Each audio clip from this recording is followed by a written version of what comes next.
And we're live. Okay, so, yesterday we got pretty far. We almost finished the checkers engine.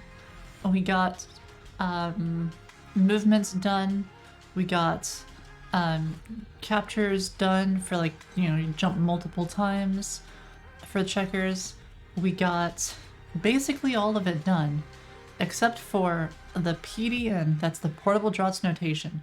It's a special notation that kind of gives you the whole state of the game, all of the moves that have been made. And we also need to add the ability to rewind. So if you want to go back in time and undo moves, we need to be able to do that.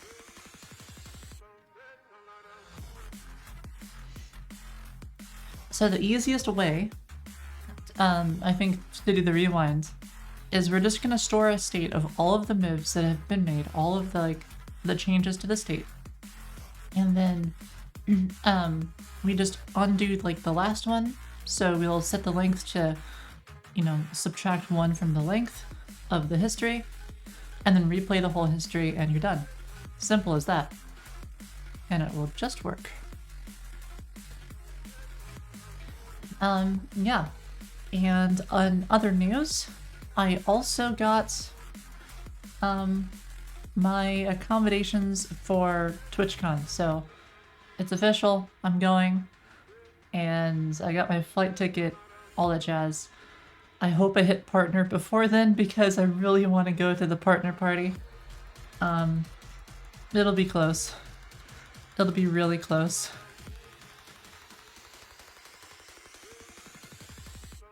Let's see. What is this? T Dungeon is a small adventure game that runs in the TypeScript. No, wait, God, this is amazing. This is something else. I've said that the type engine, like actual types and stuff that gets compiled out, it's a language. It's a programming language. It's Turing complete. Is it a good language? No. But it works. It's kind of like using Minecraft, like redstone blocks, and building these crazy things with redstone blocks. This is kind of like that, but this is amazing. This is like, whoever made this is a type wizard. Hi, Extendo.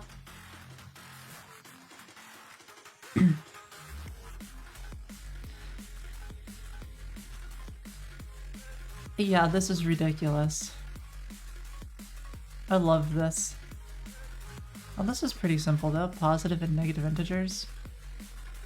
That's not very fancy at all. Oh, I'm a little... I don't know how to feel about that. Wait, num.assert? What the heck? Oh, you can use namespaces. I forgot about this. I never see people actually use these in TypeScript. But it's cool stuff. So you can like namespace your types. That's really fancy. I really like that. That makes this pretty clean. For real this time? Yeah, exactly. For real this time, part 2. Come on, Milk. As long as we get it done today, then it'll be done. And then, yeah. Oh, I have a new tea today. So, this one, it's got like a smoky, almost like fishy smell to it. Hi Jumpy, how's it going? Morning Joda. Okay, now everybody's popping in. Welcome all. Hard, howdy, welcome back. Alright, let's get this checker stuff done. Shambor as well, welcome. This is the side project. I need to Alt-Escape that. Oh yeah, if you didn't know, Alt-Escape will minimize your active window. So, it's a nice handy shortcut. Yeah, Alt-Escape. It's great. Good luck, Hard, and I hope you can get out too. It sounds like so scary, but yeah.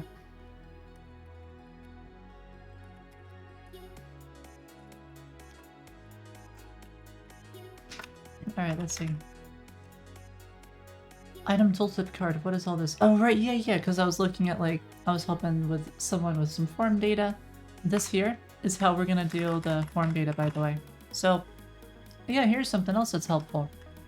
This little handy-dandy form thing. Anytime you've got, like, a form, it's got some inputs and, like, a submit button. Think, for example, like first name, last name, address, stuff like that. You can get the form data by just doing the on submit and doing this tiny little thingamaraz. It's just new form data, current target, entries. You do this, and you're set. Okay, homeless, come on. I don't want this chat to get, like, political, I don't like drama. Those are the two things that I just like to avoid in chat. So let's just cut it there and move on.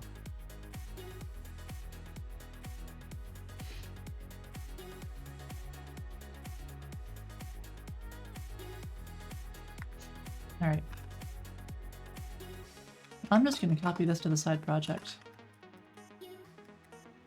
It's okay, I know. You didn't know any better, and I probably need to, like, put that more on my Twitch panel so it's more obvious.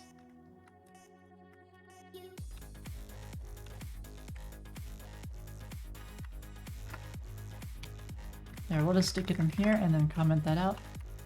Just for future reference. Because that'll save me like 5 minutes of Google search.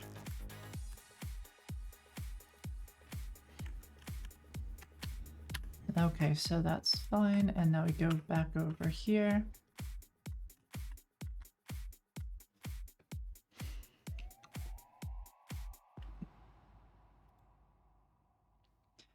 Okay, so what was I thinking with is undo?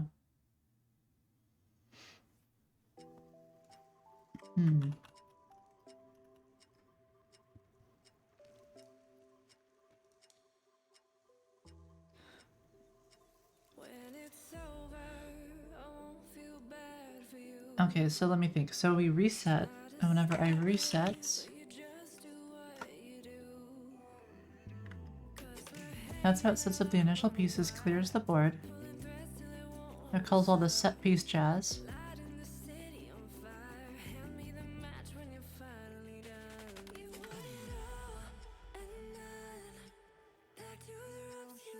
I think what I want is instead of is undo, it's like skip history. Okay, I've skip history. And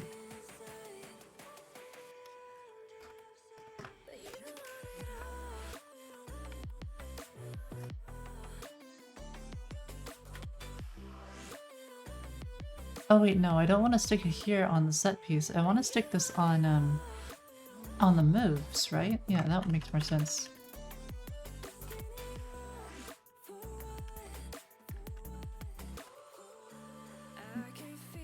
Morning, Iska.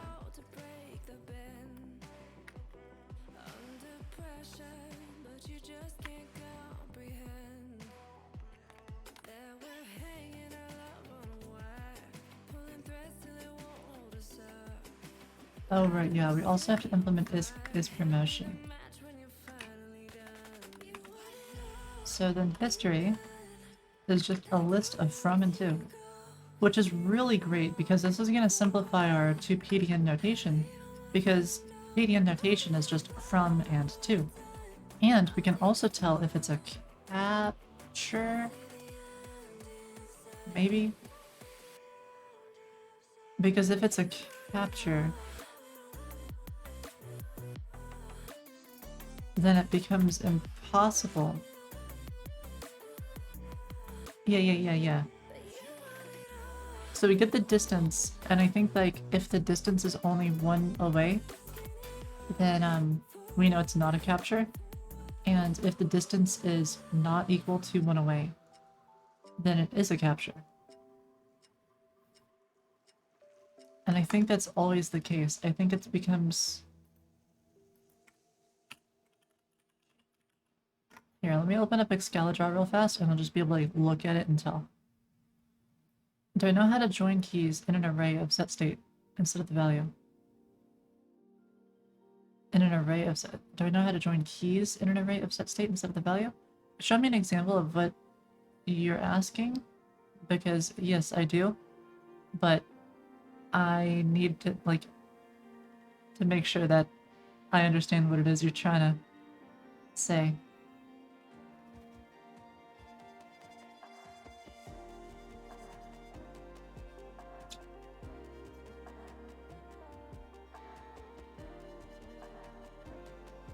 Okay. So, if I were to take this checkers piece here, and I were to move here, I'd be on this one here. So if I were to do a jump, then no matter how many jumps I do, it becomes impossible. Even if I were to jump like out here and try to jump back, I'm never gonna be on this square.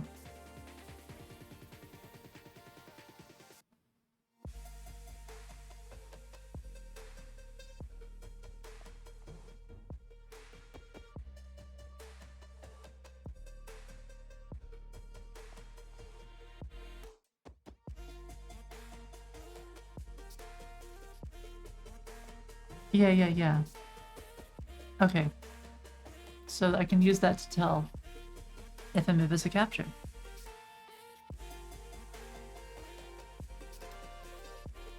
Hi, Free. So you've got some state like this or something. So you're. Let me see if I understand.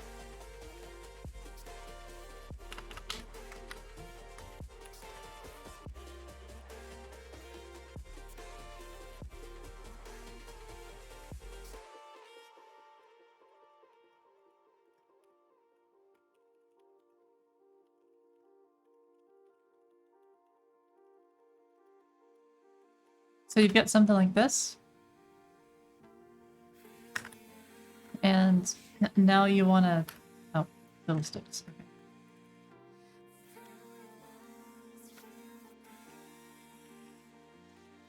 You want to join all keys. Well, object.keys will get you the keys, right? You'll have A and big and big.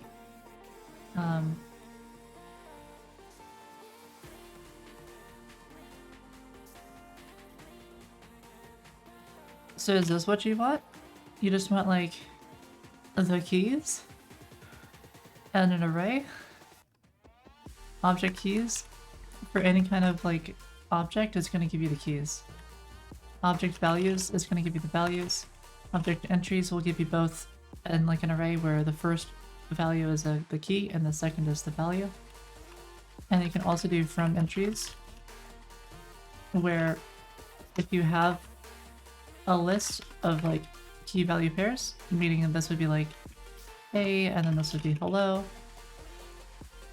And then you'd have big and this would be dict. So you have something like this. And you can do object.from entries and that will convert it back into this thing.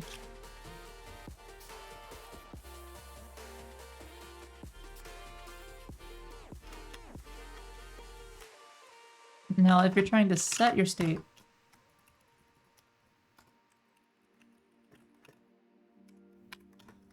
then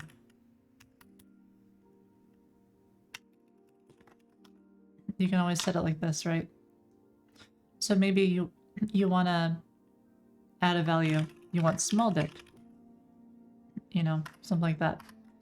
Or if you want to replace big dict with small dict, you can also do something like this.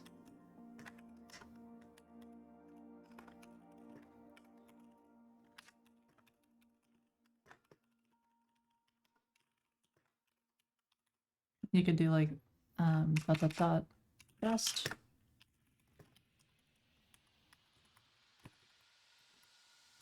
So lots of different things you can do here. Oh wait, why is that not happy?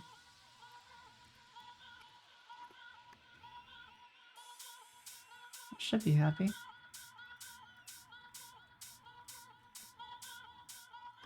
Come on, React, tell me what's up. Oh, probably because it's returning this thing. and it doesn't know that it's okay.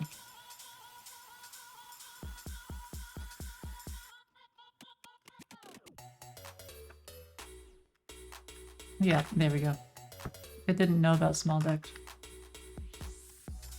Alright, anywho, let me know if you've got any other questions or whatever. And it's just like object manipulation stuff.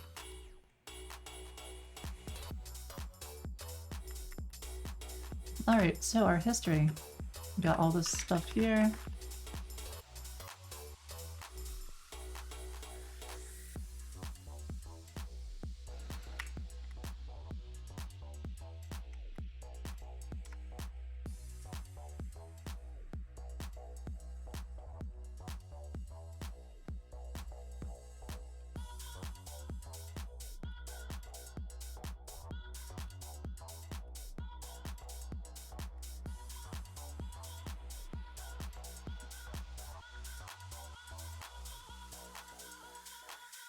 What is the lives thing on Dynamite? So this is something that I've already implemented, kind of. It's where whenever you get the hit, you don't get bubbled, you lose a life. But right now there's no way to gain lives. We could add like a power-up where you can gain lives, or we can also do something like a host v all, where the host gets a life for every person on like against him. And so let's say it's 1v10, the host will have 10 lives, and then everyone is gonna try to like bubble the host, and you'll bubble them, and they're not gonna lose a life. Or, I mean, they'll lose a life, but they won't get bubbled. Kuruzi, thank you so much for the sub. I appreciate it immensely. Subs are like my favorite thing, so thank you so much.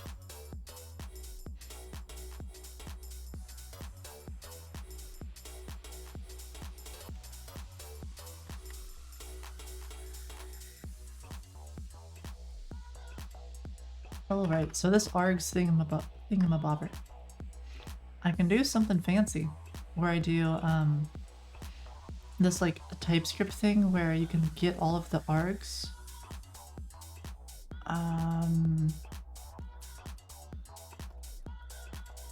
It's something that I used, yeah, this thing.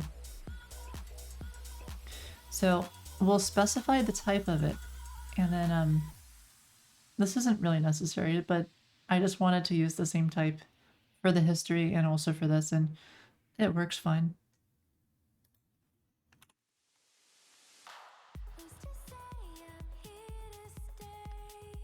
Now, I've never done this before. Not in this way, but I do know it will work. It didn't work. Answering the question in chat? Well, thank you.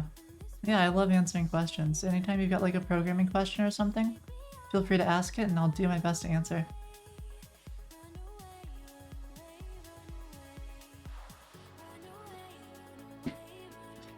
Plus, the best thing is a lot of the time people can clip them, and then if it gets a lot of views, I can put it on TikTok. It's great content. Be right back.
Okay, I'm back.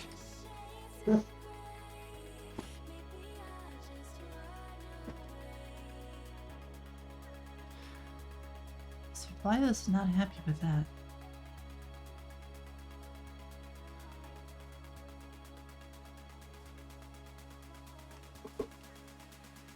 Thanks, Ghosty.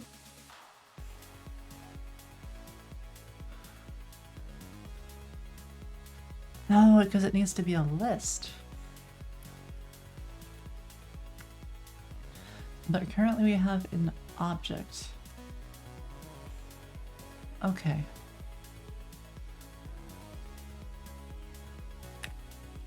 That's tricky. No worries.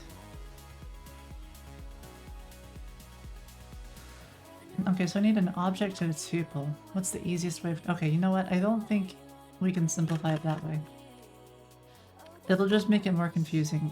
I mean, we can solve it, but it would make it more confusing.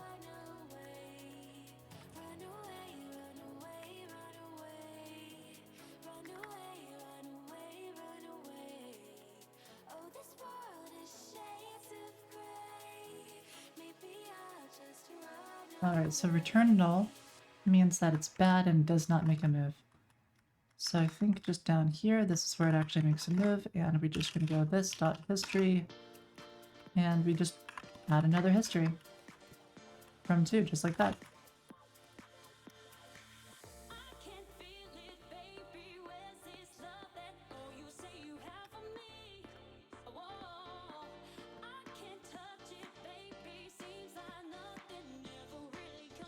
And that also means after it actually does the move,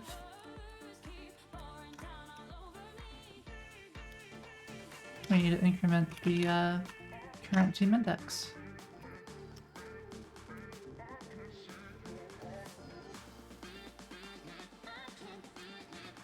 Does it bother me when someone asks me something basic and I'm unable to answer it because I'm blanking out, or it's been ages since I've seen that thing, or maybe I haven't even seen this thing? Does it bother me? Nah, not really. I mean, it happens, you know, it happens plenty. It happened yesterday, I think, or the day before. It happens a lot.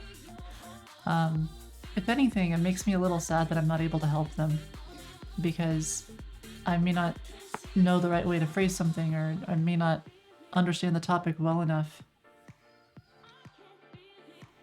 But no, it doesn't really bother me, other than that.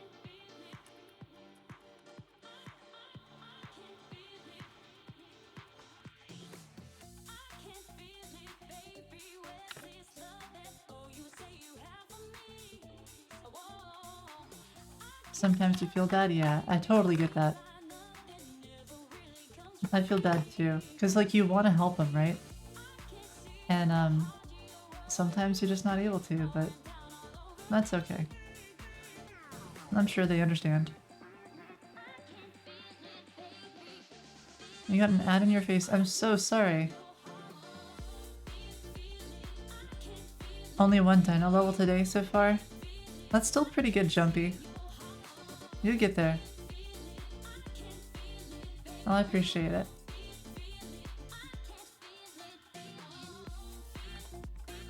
Okay, so pieces on the board ordered by blah blah blah. So I need some kind of a way to know the number of players. Oh, we have config as well. So this dot config dot. We have team count. That could be it. Possibly. I'm gonna say that's team counts. Oh, but then,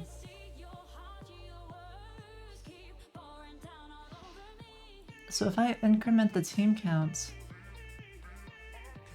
it's possible that that team doesn't have any pieces left. Maybe I'll make a function for this.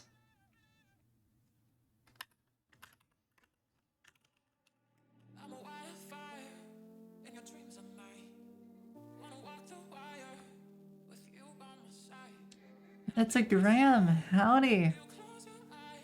I'm doing well. How you doing?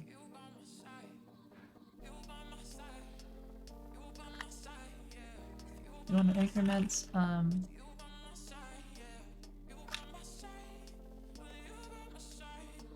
better for Sammy? I appreciate it immensely. Glad you're here. Increment team, next turn? Okay, we'll do that. Private next turn.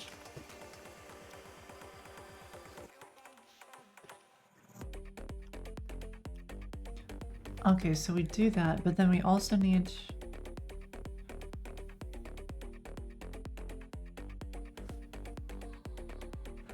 You're super energized when you do? I'm so glad you're here, yeah.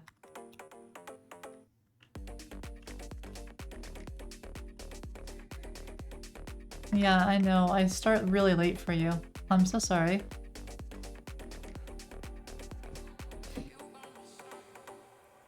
You teach React at your company now. That's impressive. Oh, thanks. I'm glad I could help in some small way.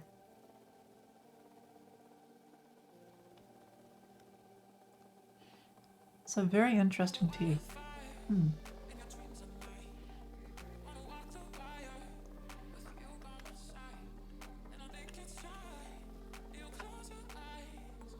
Okay, so I want to increment the current team index.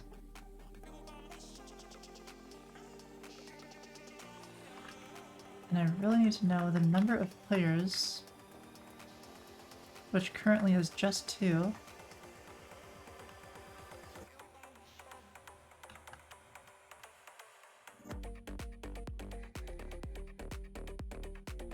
You're still a systems infra engineer that also happens to know React? You don't have to do front end?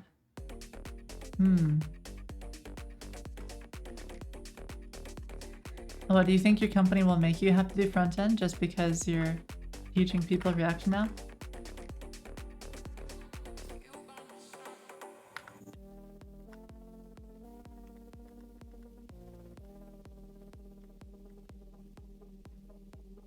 It's happened before? Oh, goodness.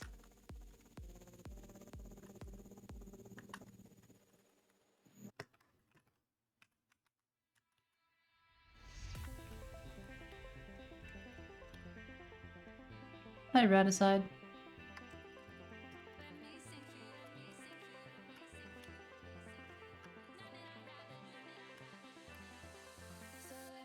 Oh, right, yeah, here's where we have to do this thing. So that now we're incrementing the turn. And, we need to check to see if the player has any valid moves, and if they do not...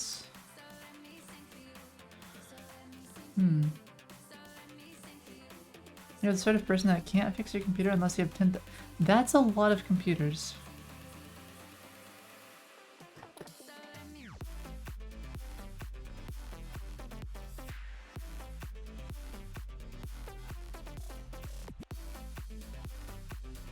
Okay, so we increment by 1 to the mod 2.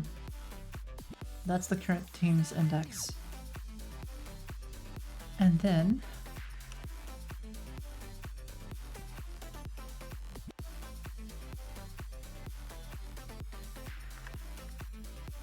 I guess I need to add like a check to see what the game state is.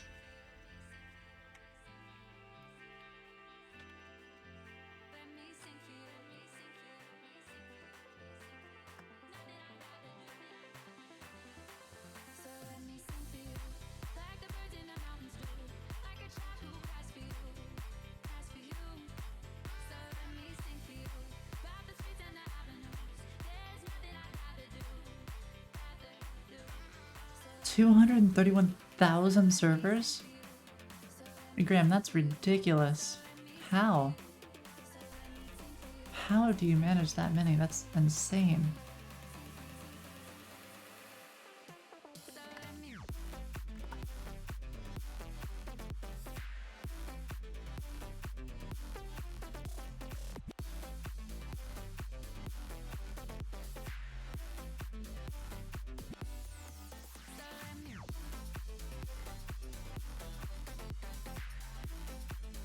automation, that's a lot. That's incredible.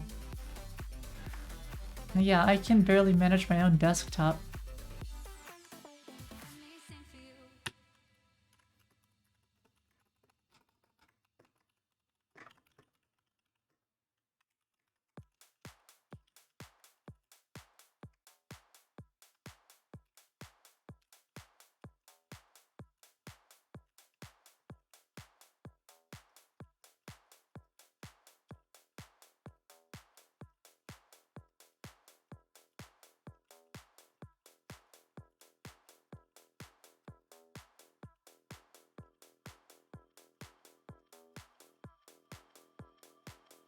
Okay, there we go. So now we have the game end state. Now whenever I reset it, we gotta make sure we reset the end state.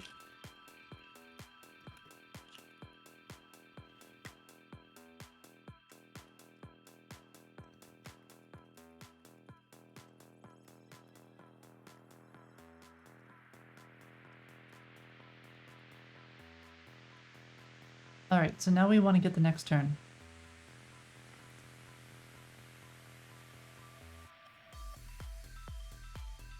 And I think this is where we want to do the check to see if the game has ended, right? Because the player just made a move. So at this point,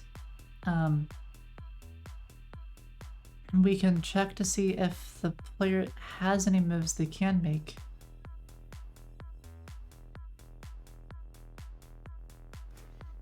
Alright, this is going to get slightly more complicated because of one of our configuration options. But it will be still pretty manageable. This one right here, the stuck threshold, makes it slightly more complicated.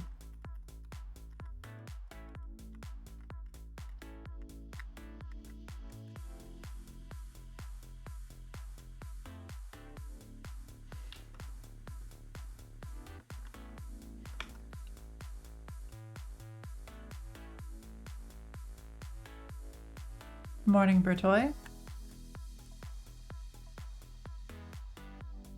Using blue? I am. Yeah, another blue shirt. Okay, this is chess game. This isn't what I'm looking for. I want this one.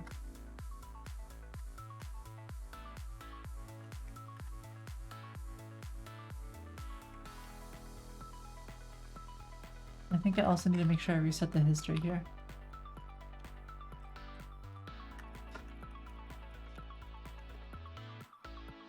Simple hack.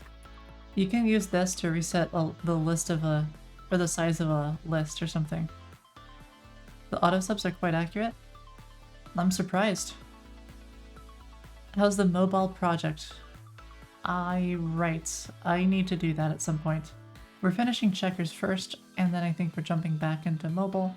I have a couple of suggestions I have to get to as well. Lots and lots and lots to do. There's never, it's like a never-ending amount of stuff to do for Foony. It's fun though.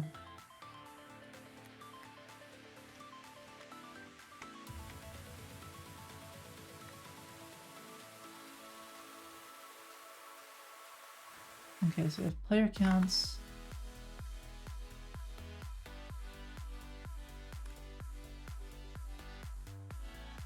History.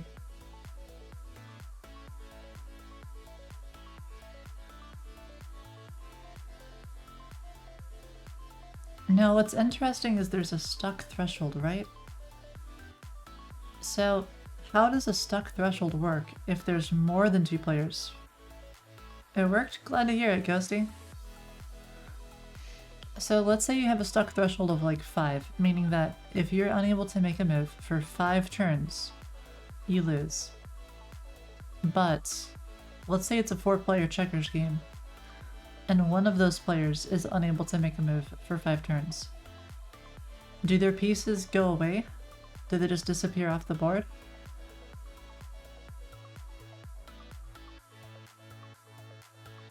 I'm thinking that's what it would mean.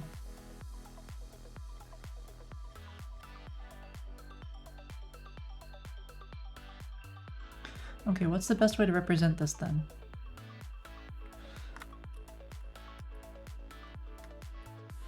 What I'm thinking is we'll do team to something. So private read only team to, I guess, team state.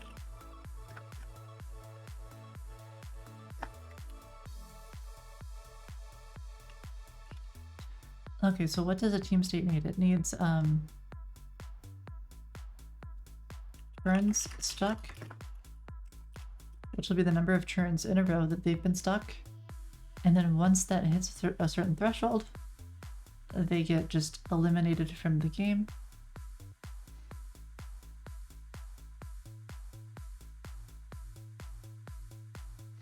Is there anything else we need?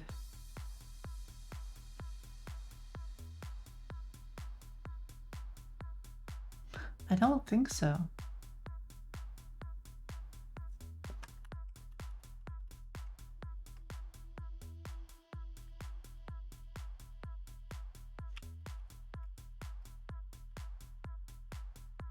Yeah, I don't think so. I was thinking maybe we would need something to know like if a team was eliminated. But we'll already know that because of the way this works.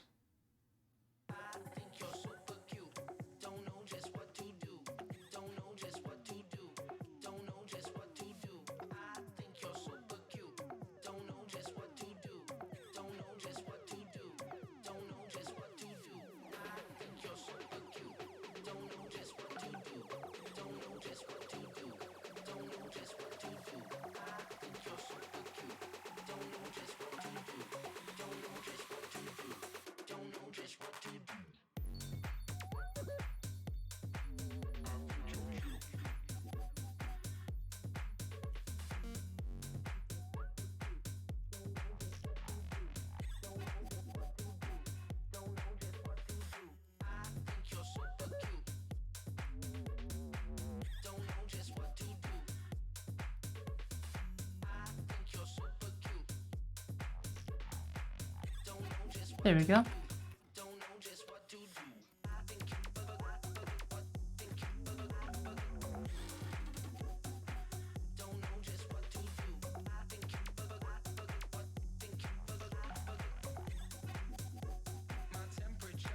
So we're done with that, and now we have to do this next turn thing.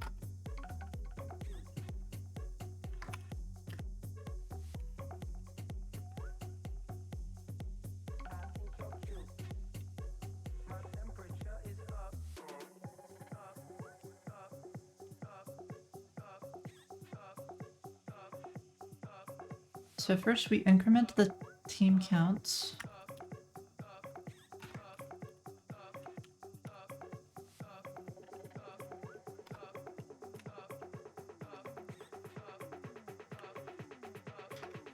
Which, I mean, I could be like get team count or something.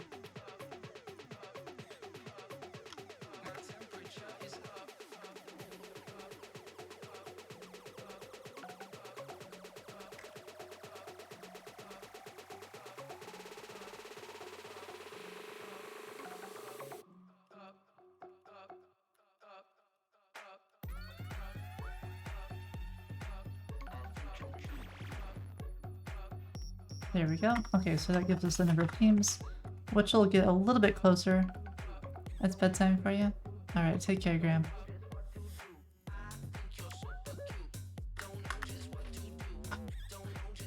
So now we have the number of turns stuck. Get moves for peace. How do we want to do this?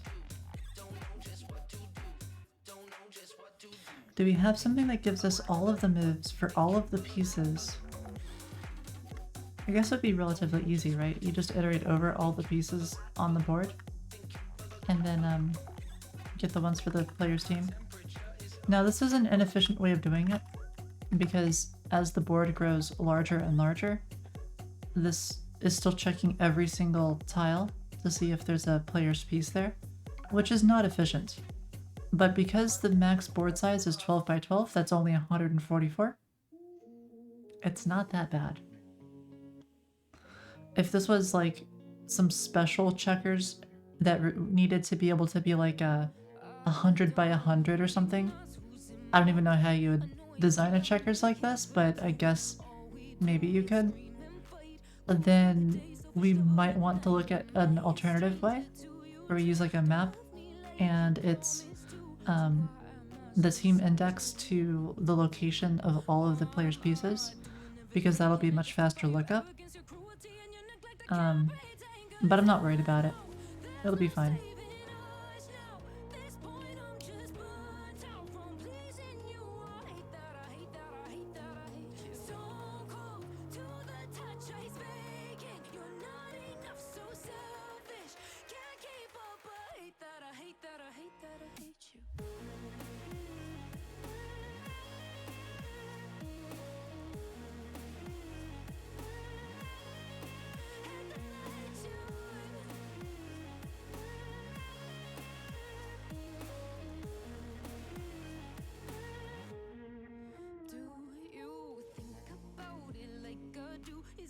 Alright, so at this point, now we have only pieces that are for that given player. So if there's none of this, then obviously that would be bad. But now we also have to do a map, which is get moves for piece, which is going to return all of the possible moves.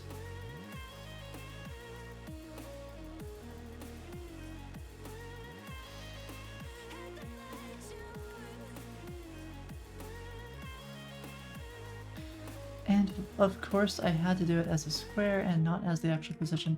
Let's get the actual X and Y here.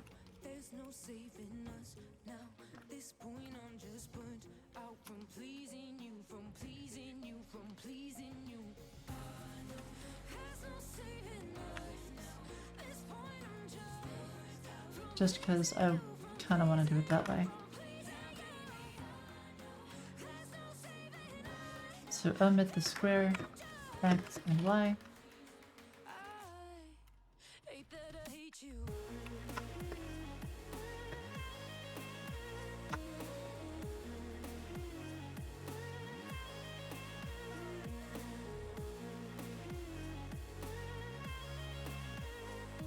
So the Y position is the row, right? Zero paste, row, index of this piece.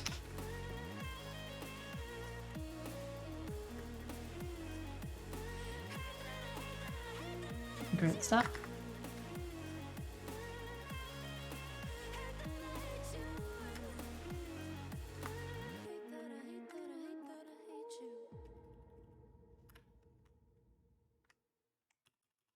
Oh, right, yeah, it doesn't understand at this point that we've already filtered out anything that's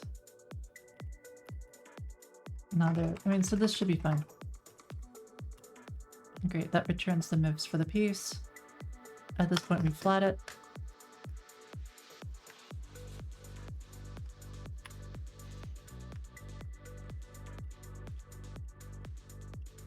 And that gives us every single possible move for that player. And now if the length of that is 0, then they can't make a move. This isn't the most efficient way of doing it, because we could short circuit this where as soon as we find a valid move, we say, oh, there's at least a valid move.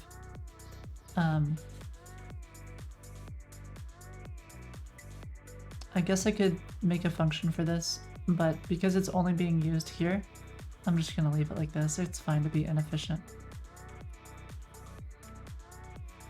Oh, fine, whatever. Okay, has move.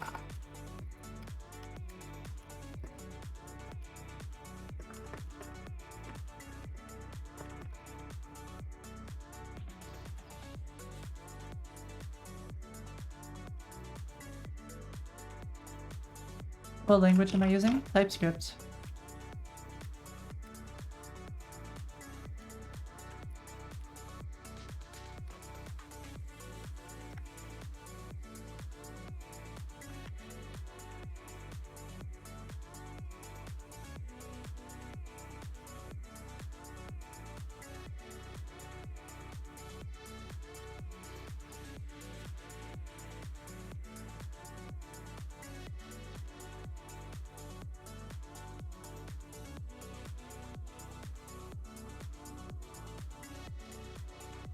Alright, there we go. So now we have has move, and this is slightly more efficient.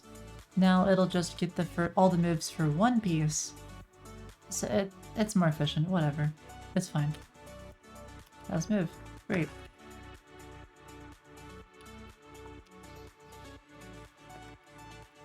If not, this dot that has move.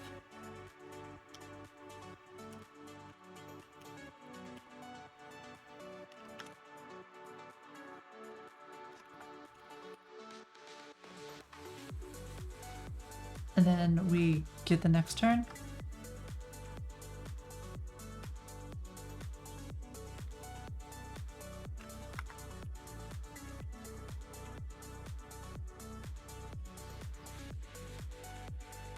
Increment it by 1.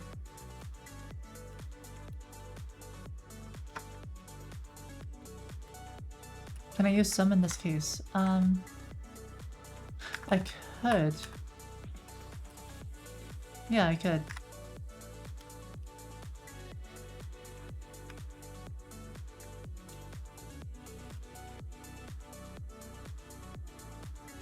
But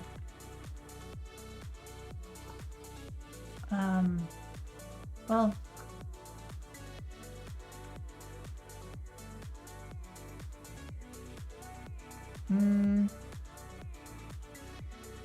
I thought I could. I don't see it really helping. Well, maybe. Actually, hold on. No, you know what? I think you're right. I think I can do it this way. Return this dot pieces dot sum. And then it would be like this.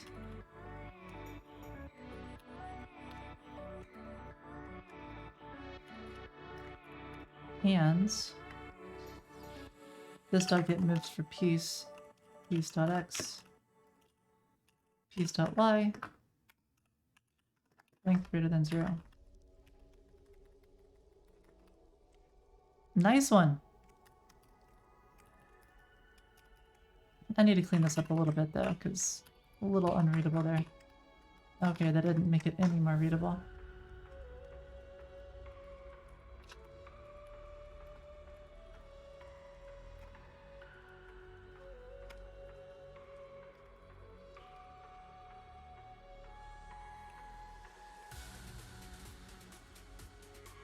That's probably less readable.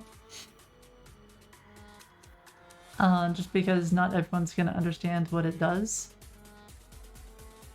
It's shorter. I think I'm gonna revert it just because I think it makes it a little bit harder to understand. Yeah, sometimes functional is not the way to go.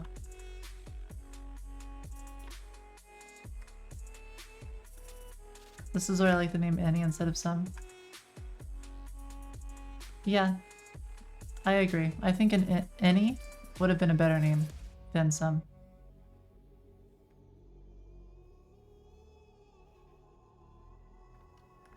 But I'm gonna leave it like this just because I think more people will understand the code.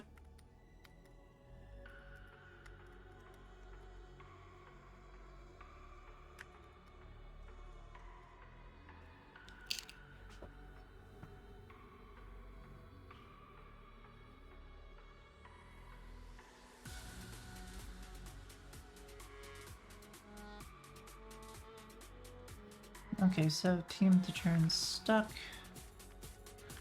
Oh, I think it's upset because it could be undefined. That's what it was. But we know it's not undefined. Okay.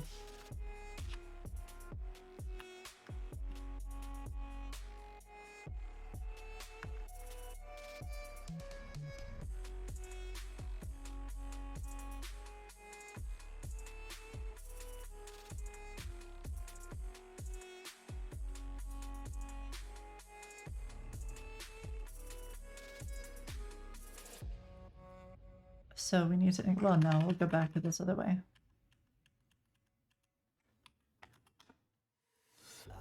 Alright, so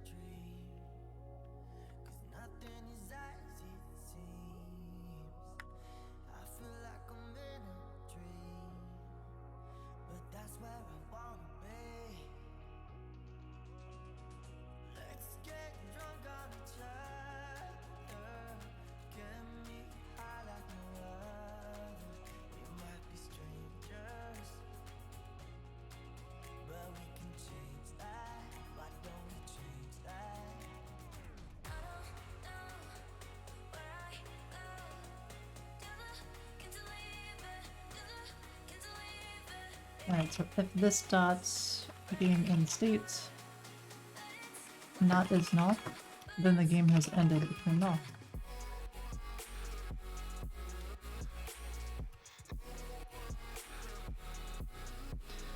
Alright, so now we don't have to worry about that. So now we know that if we get to the next turn, the game is not yet over. We have to call next turn because it's a next player's turn.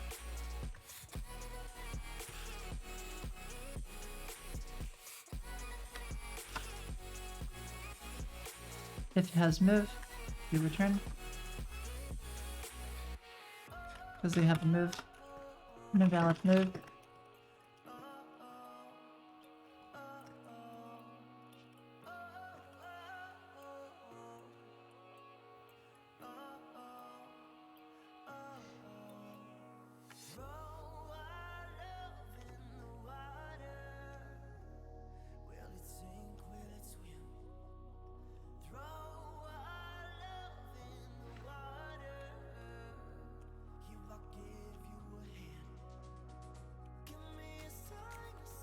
Alright, so if we are exactly equal to the stuck threshold, and we've just gotten stuck. Hi Isaac, how's it going? And if we're stuck, we've hit the stuck threshold, which now means we need to delete all of that user's pieces because they are stuck. They lose. They're out of the game. Gonzo. Kablamo.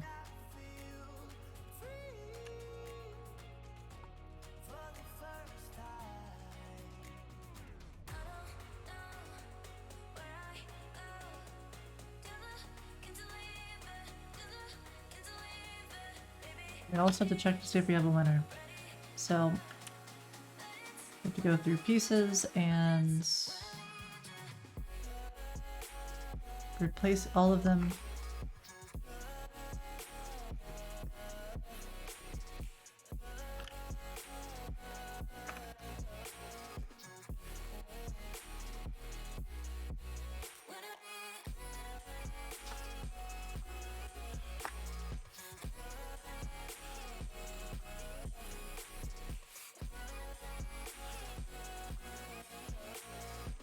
Just like that.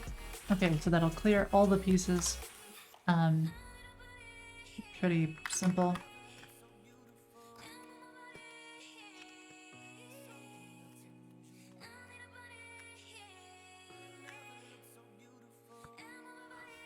That's a little weird though, because that's actually going to update on the client. And the only time we really need to do this is if there's no winner.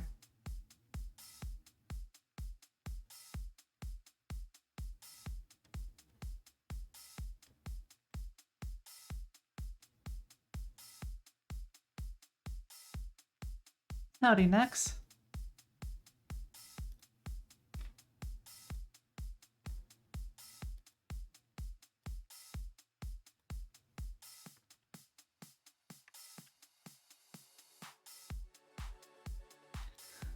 Okay, check to see if we have a winner.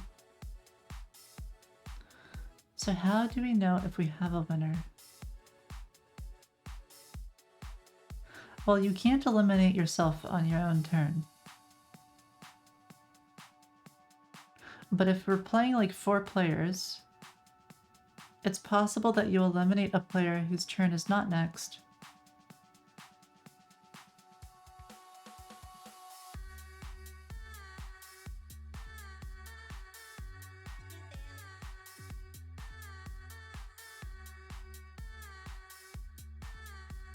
Let me think.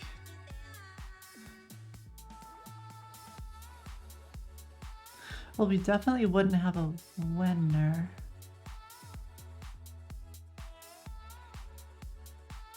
So, okay, if we do have a winner, don't eliminate the board, because there's no need to. You have a winner. And that'll fix the problem for 2 players. Yeah, okay.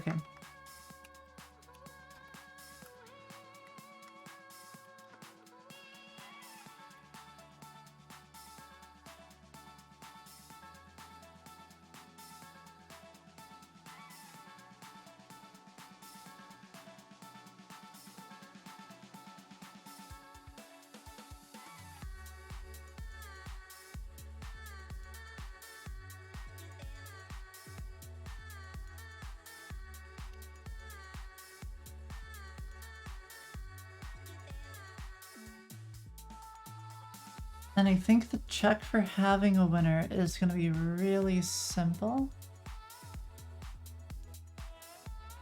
I think we just have to check the turns that the player is stuck. Oh no, we can't do that.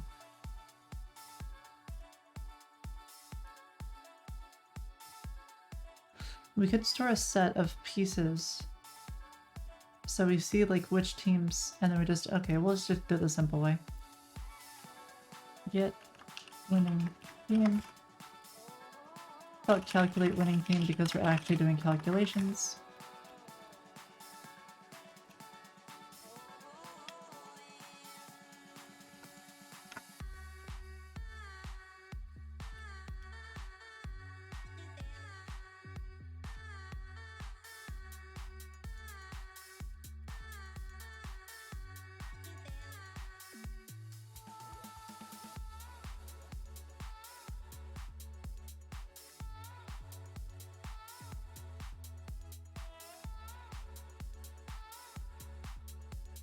Alright, let's see. So check to see if we have a winner. If calculate winning team returns true.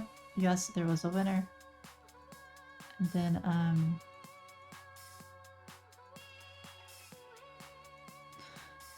we don't increment the current turn. Morning, Barty.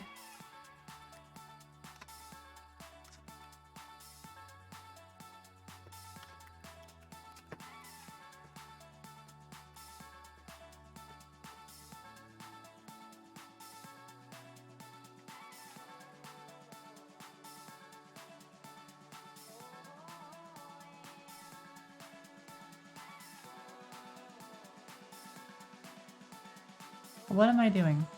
We're implementing a checkers engine capable of in-player checkers, and we're almost done with it. I've got to do like the winning scenario, and I have to do like undoing turns. But other than that, it's pretty much done.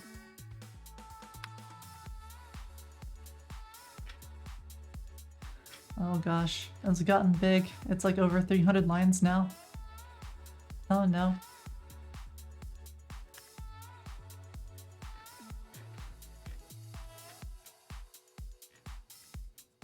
Profits, howdy. Yeah, you bet. The one and only Profits is back. Welcome back. Back to civilization. Ice and snow. Ooh.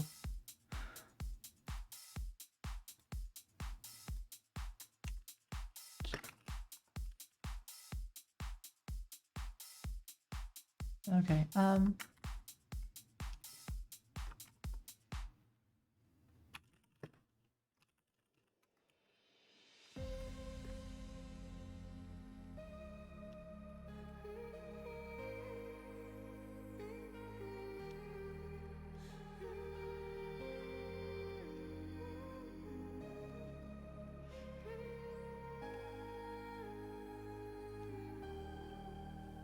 It feels like a dream, and I can't wake up. I want to be free. you are so far up in Maine, you had to mount a moose and scale a pine tree. That is impressive. Is that how you get around, instead of cars?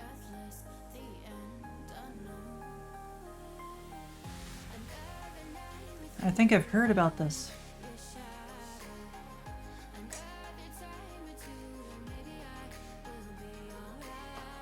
Well, glad you're here. So F piece and this dot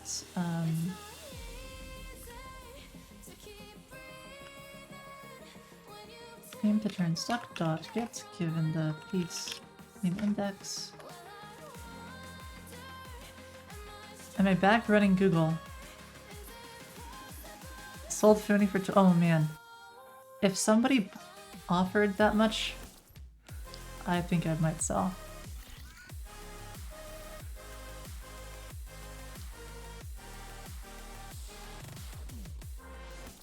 Because that would be a lot. That would be life-changing amounts of money. Wouldn't that be crazy?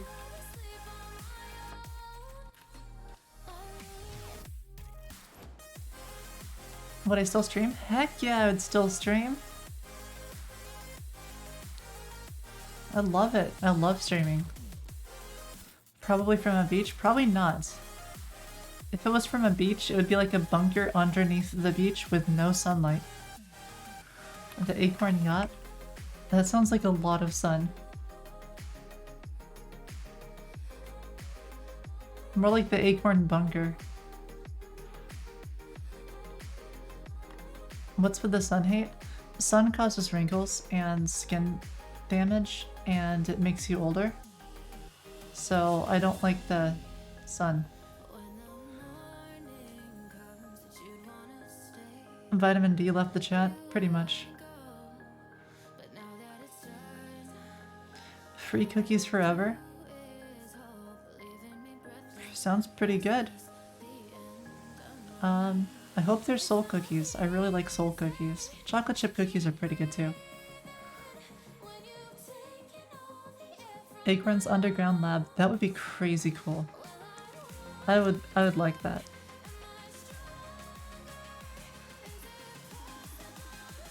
Go for 10% of that? Even 10% of that would be life-changing. Like, that would be amazing if it was worth that much. Vault 1010? Yeah, like, that's a lot of money.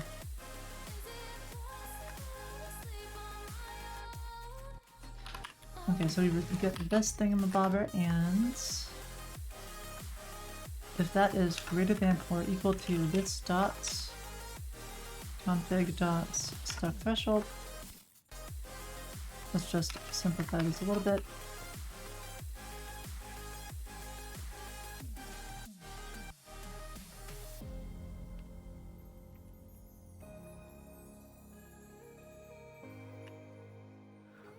Okay, let's see.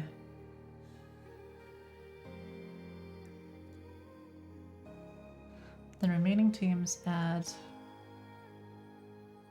Yeah, so those are the teams that are not fully stuck and are still in the game and still have pieces on the board.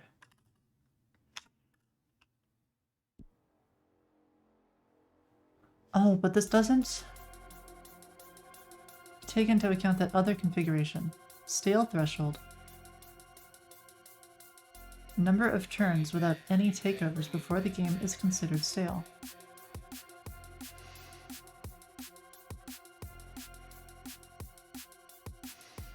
Okay, we'll have to add that in too.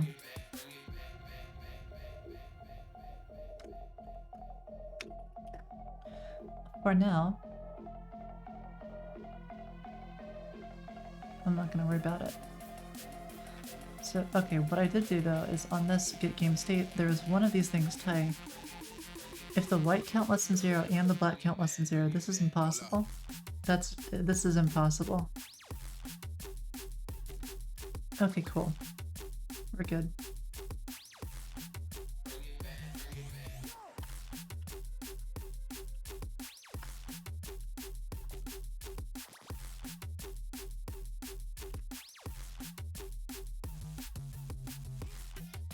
Alright, so if the number of remaining teams...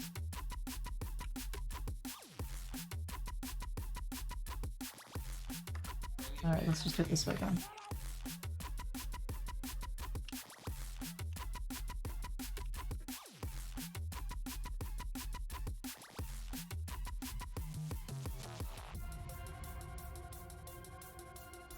I feel like instead of returning tie, if the number of remaining teams is less than or equal to 0, we just throw an exception.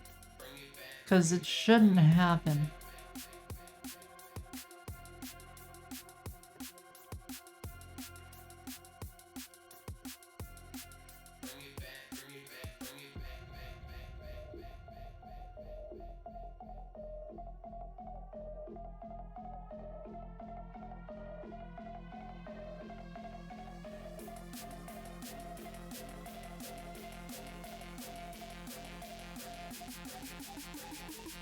Or is it possible?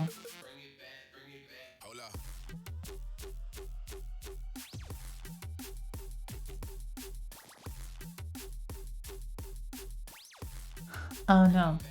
I think it's possible that there'd be no remaining teams, because like imagine a situation where you have like your checkers pieces you have a couple of kings up at the top, and then the king or the enemy team has a couple of kings or pieces or whatever, where you're able to take one of your pieces, the only one that you have left that's not a king, and you move it in such a way that you've blocked your kings from moving using all of your checkers pieces, but at the last moment you jump the last piece of the enemy team.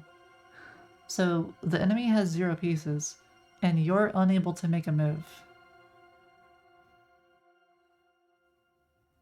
It would be a really weird game of checkers, but it's technically possible.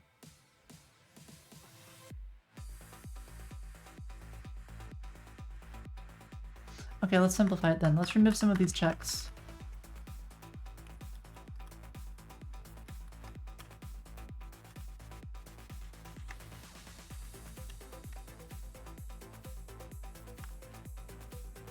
So now that should be impossible, because you should always have at least a team.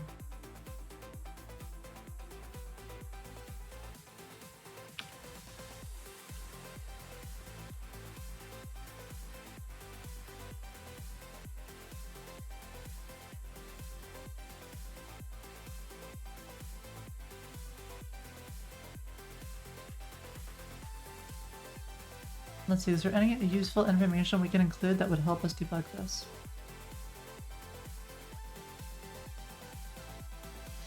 Kind of, but it's like a list or something. That's kind of annoying.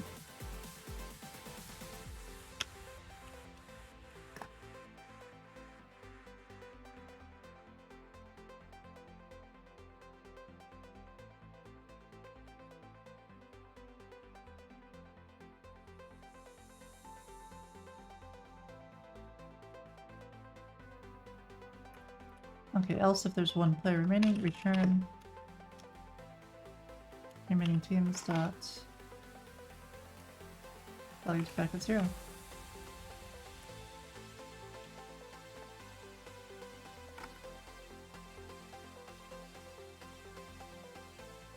What sort of glitch in the matrix could cause remaining teams to be less than or equal to 0?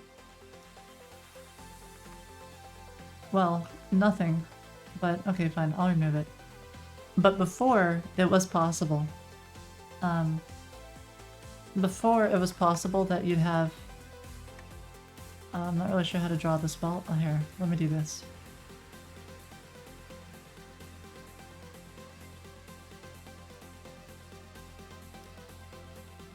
Okay. So imagine... Here, I guess it would be a little different, right? It would be like this. So these are your kings. And then... these are your normal checkers pieces. These ones right here. So, if you're in a situation like this, you're stuck. You cannot make a move. And it's possible to get into the situation at the very last step. So imagine that the opponent has a piece here. And so what you do is, for the last move, you jump him like this to eliminate your opponent. Oh, less than 0? So I always do this. I like to do less than equal instead of just as equal to, whenever it makes sense. I don't know. For me, it's just... it's easier to... I don't know. I like it. It makes me comfy, I guess.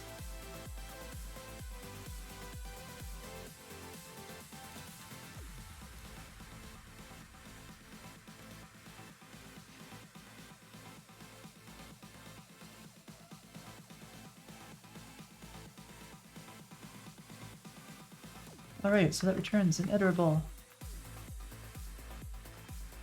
Can I, like, just convert this to an array? I guess I have to do values and then I have to do it this way.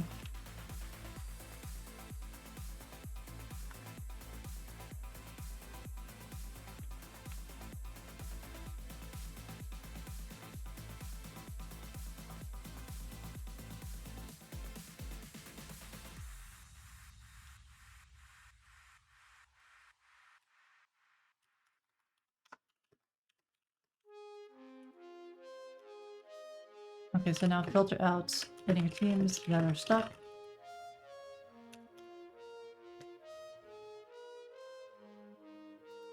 Wait, what is this? Tic-tac poker.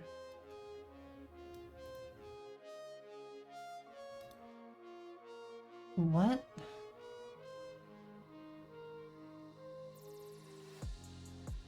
How does that even work?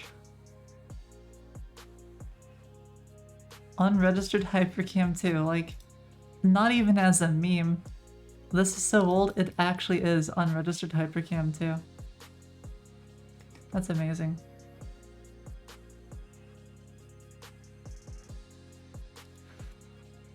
Yeah, for sure, crucials. I don't know. I've just always done it. As long as I can remember. You know, it's like... Yeah, you know, I don't know.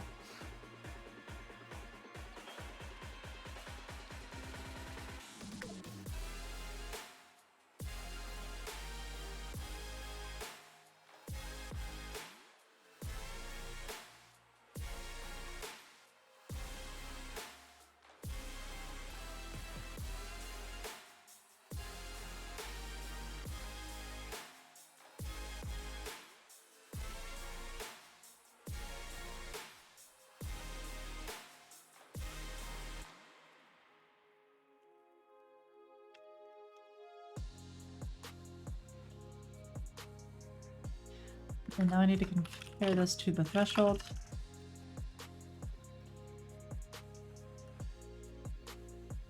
This is the stuck threshold.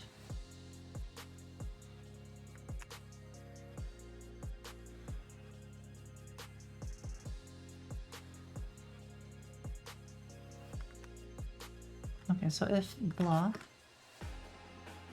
is greater than or equal to threshold, then delete.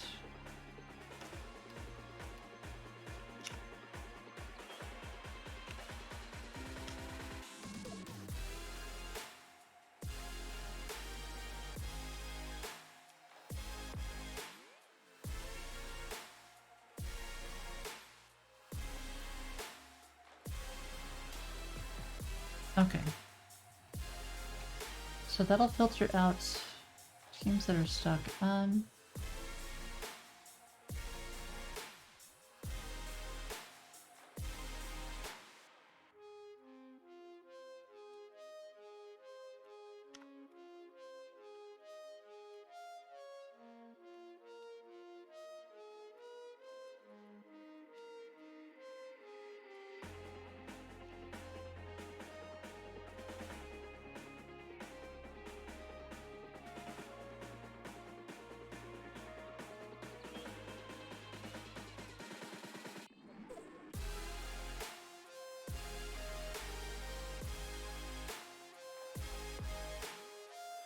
Okay, so return true, and then we'll return false here. Else if remaining team's size less than 1. See, here I'm doing it again.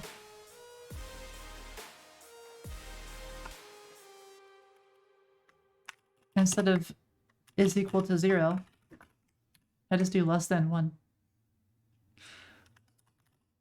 I guess it kind of comes from like calculus or something, you know, where you're doing limits. And so this is any number that's like just below 1, you know, is like the limit of x as it approaches 1 or whatever. I don't know.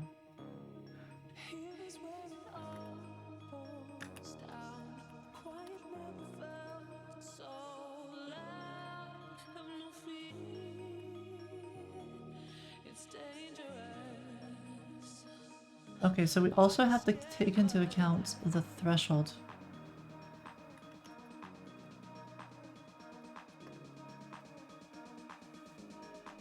Scale threshold.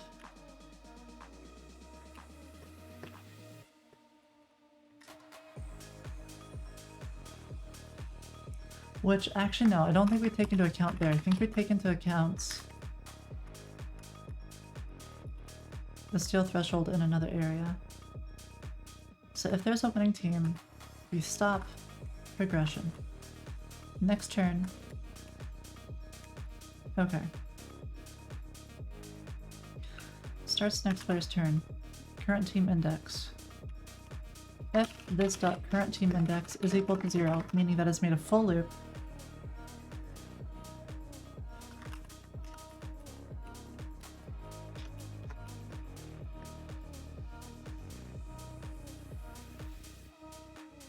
then at this point, our stale threshold increments by 1, or our current stale increments by 1, or resets to 0. No captures have taken place this round. Increment the number of stale moves.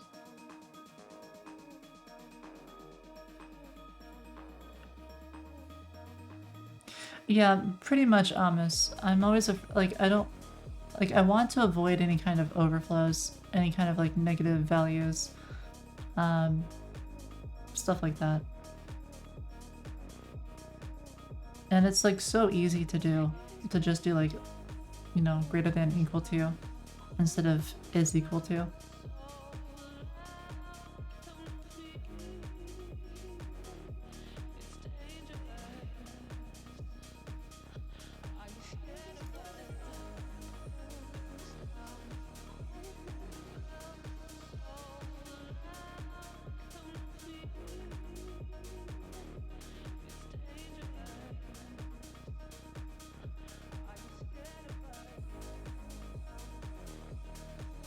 Now I wonder what counts as a turn. Is it any move? Or is it an entire loop? And what is the PDN notation if you're unable to make a move?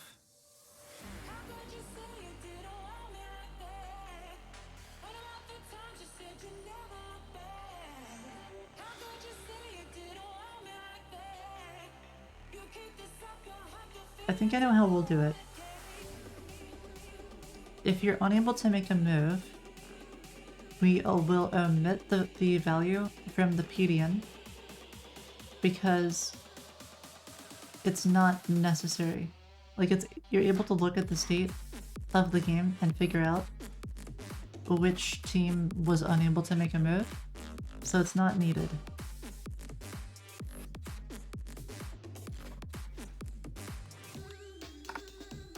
Okay, if the turns have made a full loop and no captures have taken place, increment the number of stale moves.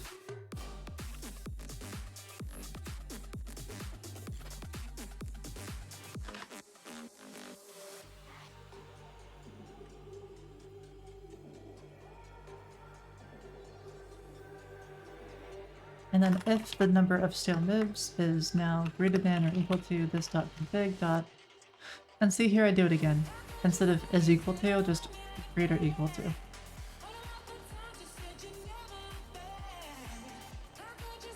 It kind of also gives you a direction. It's like, oh, you're looking like if the stale count is big, you know?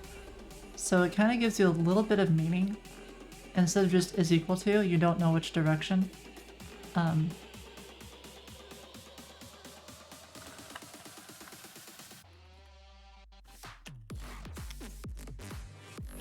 Okay, so if the number of stale counts greater or equal to this config stale threshold,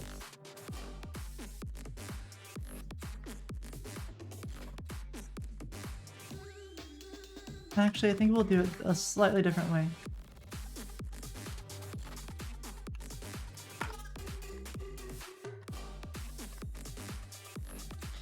Let's do it here instead.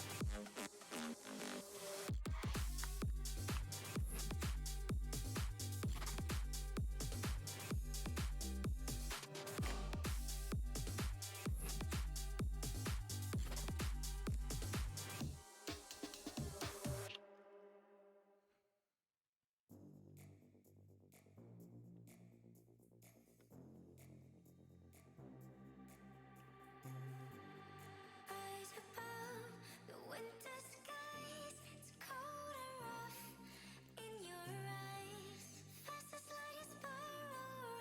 There, so now we know if we did a capture or not.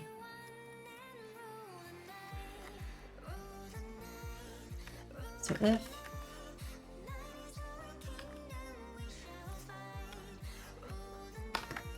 did capture this dot steal counts equals 0, else we increment the steal count, and if it's too high, return this dot game end state equals tie.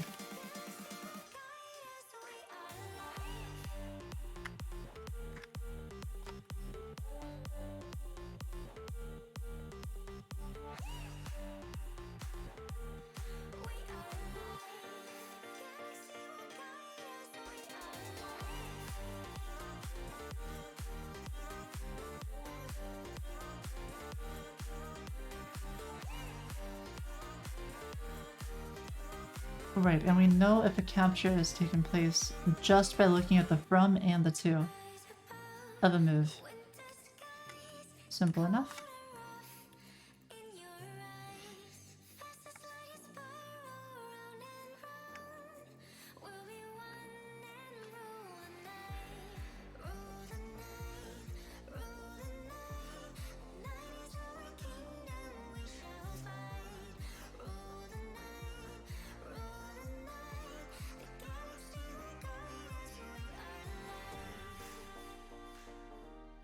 This is going to be the number of turns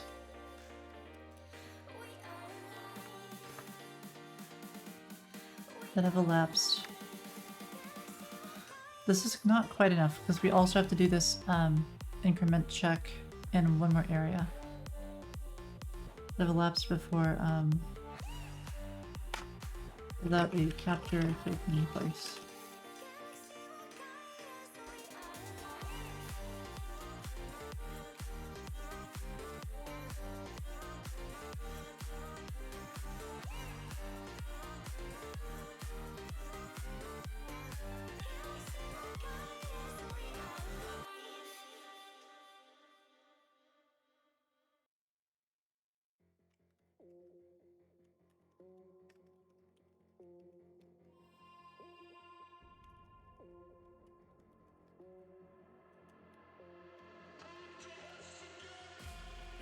Okay, so here we are, we're stuck.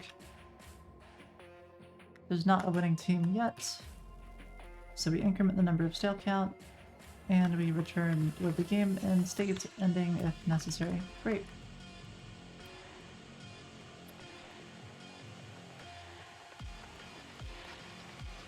And reset. Need to reset that. Hang out. Okay, Hara. Let's see how long I last.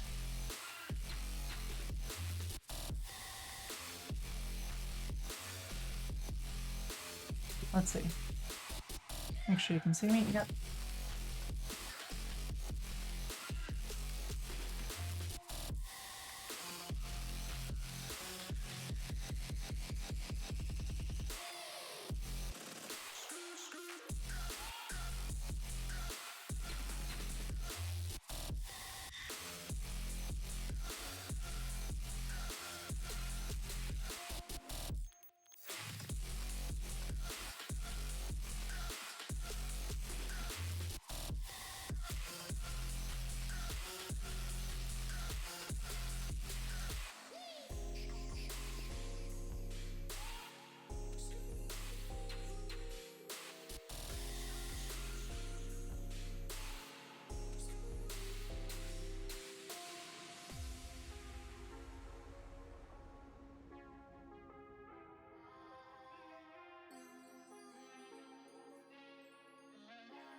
Had to stop. My right arm was getting a little sore.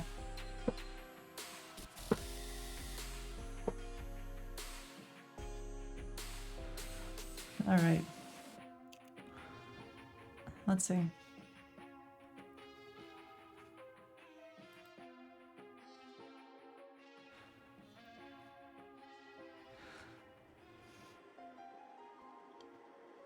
All right. Yeah, back to the CAD. So the number of stuck turns per team to 0.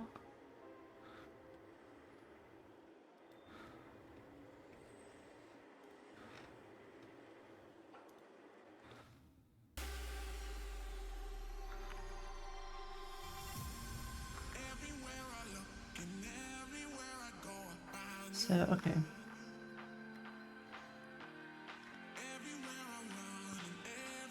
The history, we're incrementing it, I believe. Yep. Is promotion. Okay, so I need to know if a piece move is a promotion, which is based on...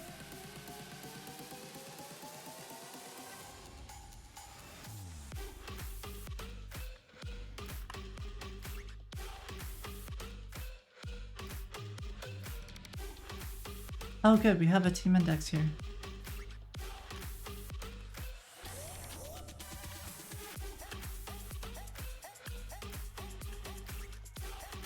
I think I want this to be a function instead.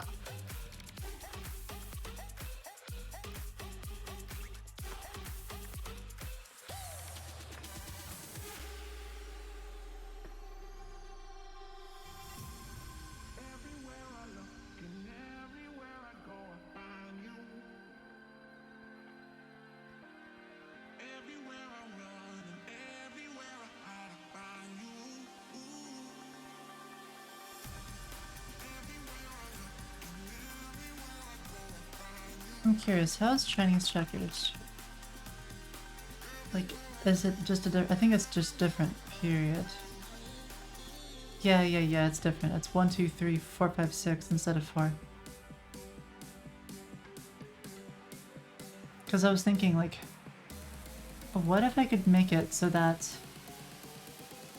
we could use the checkers engine also on this? But I think just because it's slightly different there, we can't. I would have to change the way the move calculations are done.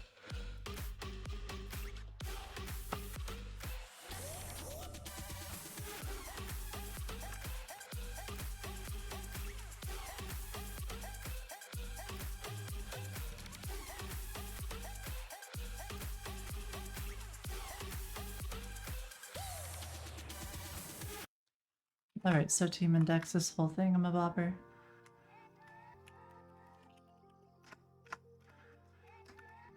Which is going to be really similar to this other, like, that if-else thing we did. Yeah, this thing.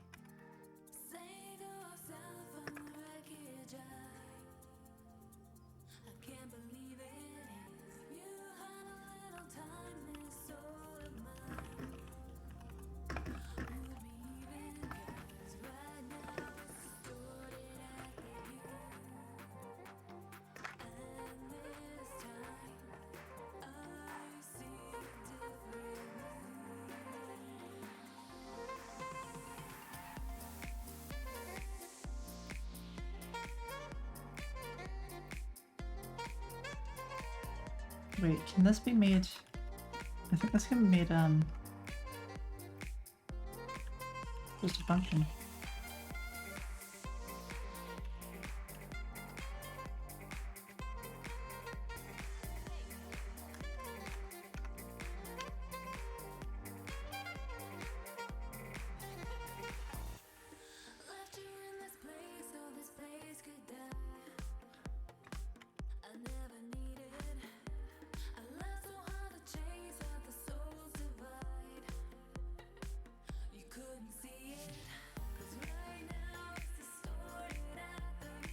Alright.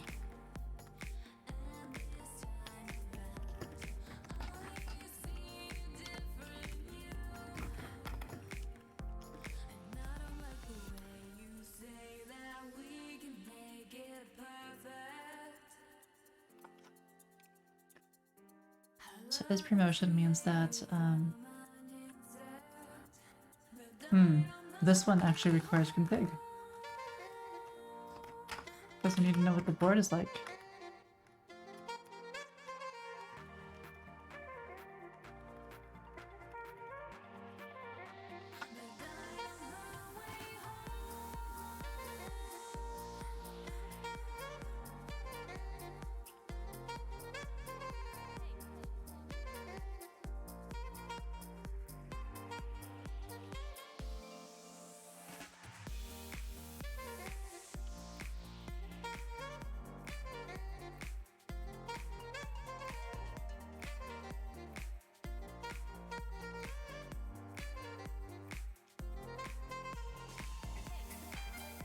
There we go. Okay, so if we're reached the end, so return the piece move dot 2. It cares about the y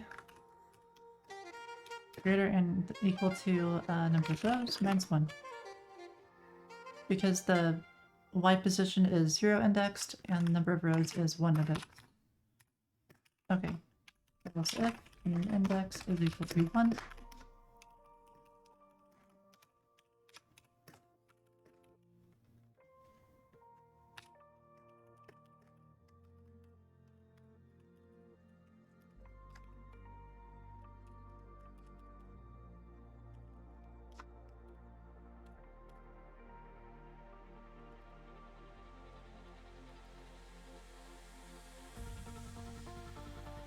I'm gonna do is equal to on this.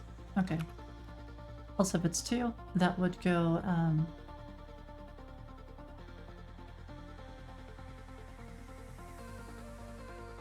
I think it's, I want to say it's right to left.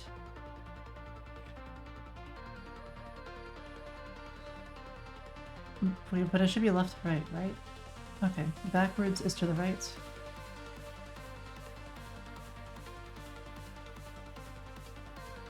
Why am I doing it that way? Because it's top to bottom, left to right. I feel like I should swap team index 2 and 3.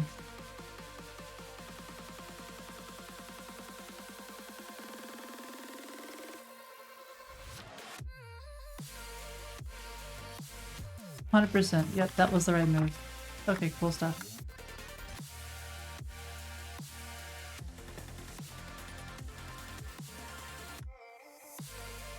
So that would mean that this piece move.2.x is equal to columns minus 1.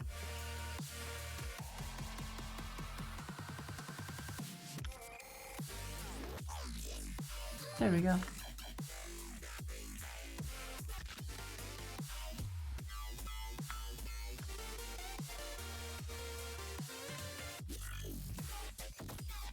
So now we know if it's a promotion. That goes ahead, it does the whole promotion thingamabobber. Simple enough.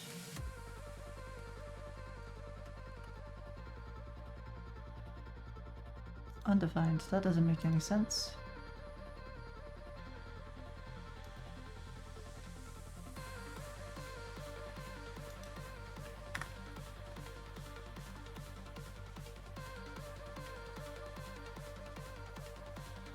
Oh, not all code paths return a value.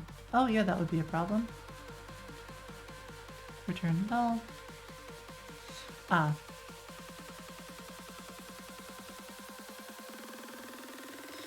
What does it need to return then?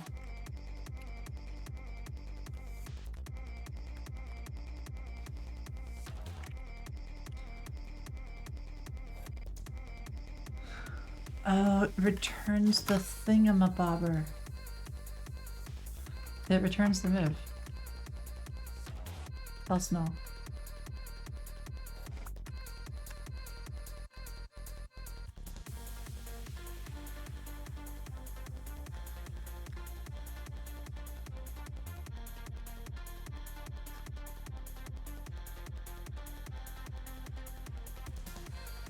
What are we doing today, code? We are finishing the checkers engine So I looked at it, and the checkers engine we were using yesterday and the day before, it had some stuff that I really wanted, and it just didn't have support for that. So we would have had to basically rewrite their checkers engine to allow support for it. And I was just like, okay, you know what? Let's just make our own. It's not that hard. So that's what we're doing. And we're almost done with it. I just got done adding piece promotion and support for up to like in players, or up to 4 players, I guess. And I added stale moves, and I added being able to be stuck. So like if you're unable to make a move, you can now configure the stuck threshold. So maybe you can be stuck for 2 turns or 3 turns before you lose. And I added support for all sorts of fun stuff.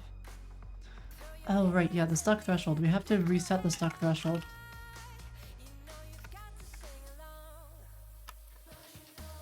So not stuck. That would mean that this dot means to turn stuck. Dot set.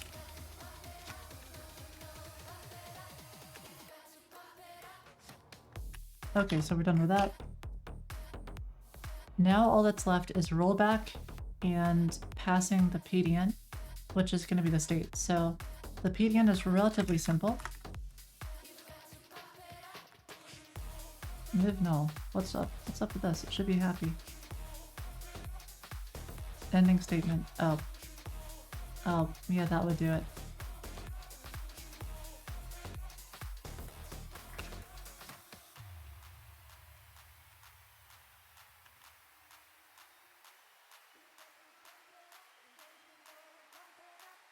Why not VS Code? Because I like JetBrains.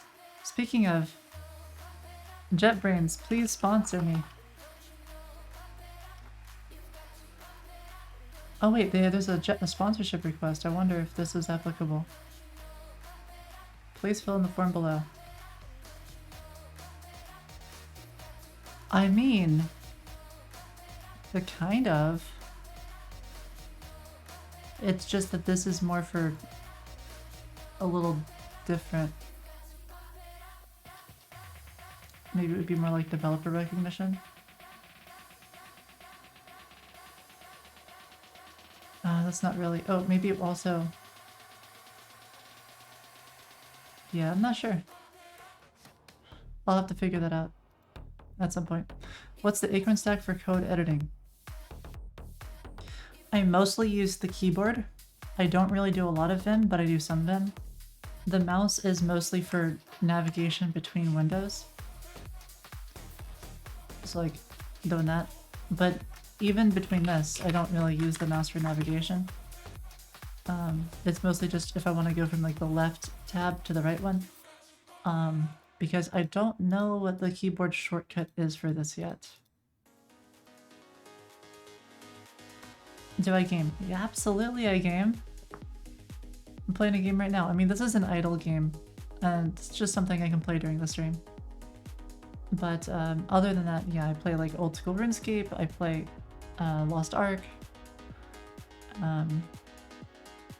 One of my favorite games of all time is Final Fantasy X, and you'll see that soon. Okay, Snicker. Look, I was thinking about having my little character in like the corner on stream. Maybe another day, because I'm currently doing the elf quest to unlock the crucible or whatever it's called. I don't remember what it's called. Hi, Trey.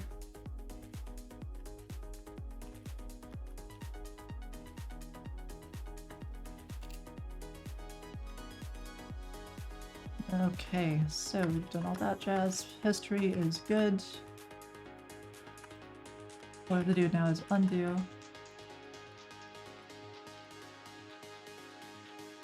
Undo is going to be pretty simple. All we're going to do is we're going to subtract 1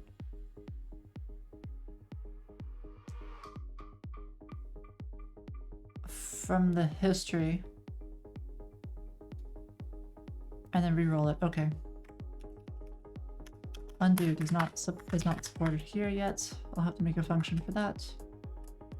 So let's just not worry about it right now. What about PDN? Okay, we don't have that either. Are we done? Is there anything else?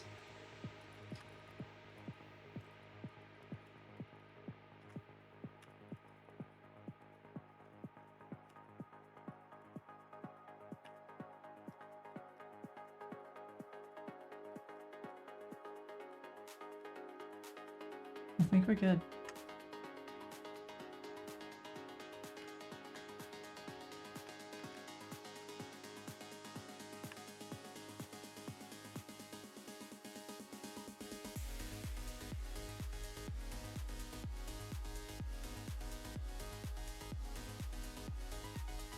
All right. Let's keep implementing it over here then.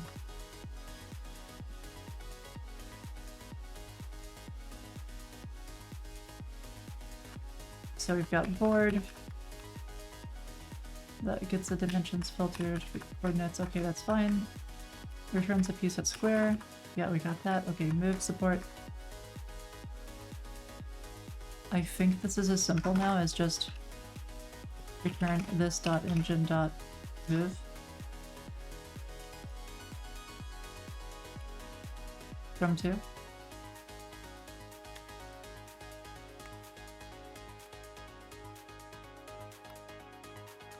Oh, I think it's not happy because the return type is different.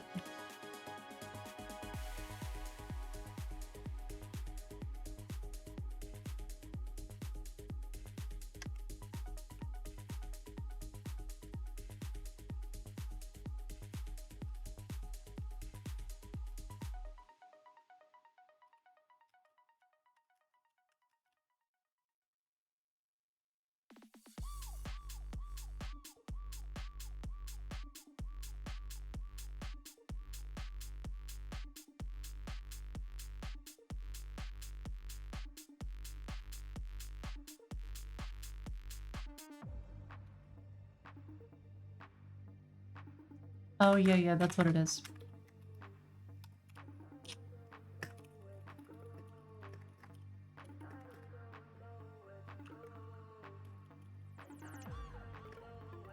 So I have a coordinate and I want get square from coordinates.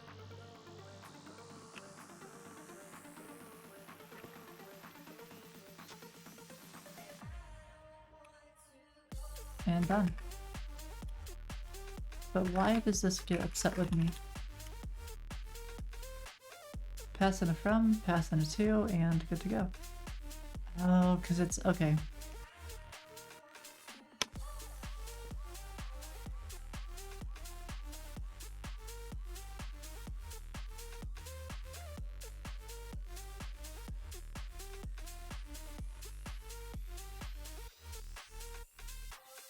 What do I want to call this? There wouldn't be a position. What's a move? But I already call this move.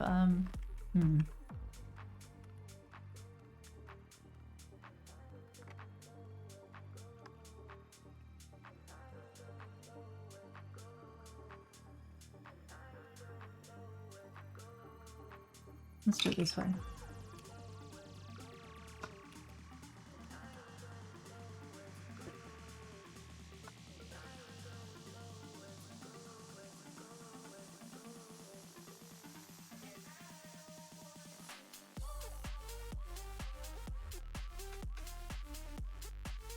There we go. Okay, moves. Returns a list of legal moves from the current position. Well, this will get simplified. 100%. So for this one, it's just the deep red font color, right?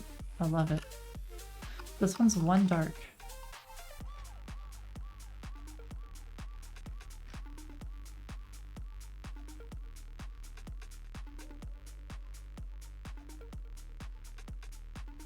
August, howdy. Welcome back.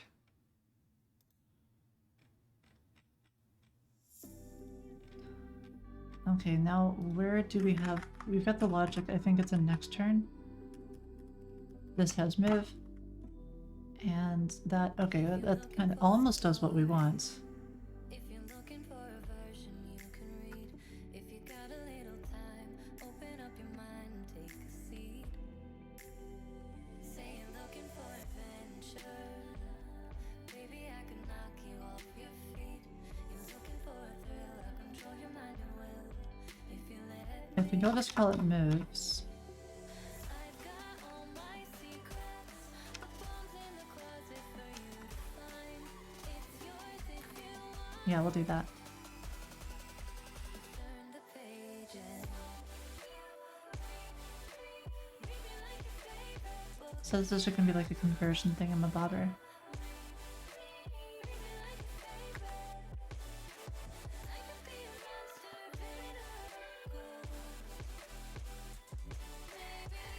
happy ending, don't you wanna know? Gotta read me like your favorite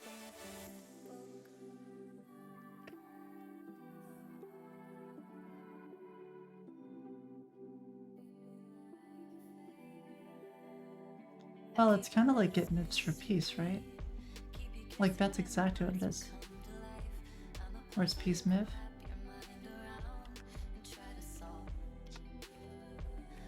So I guess it's just peace move like that. And then it's just return.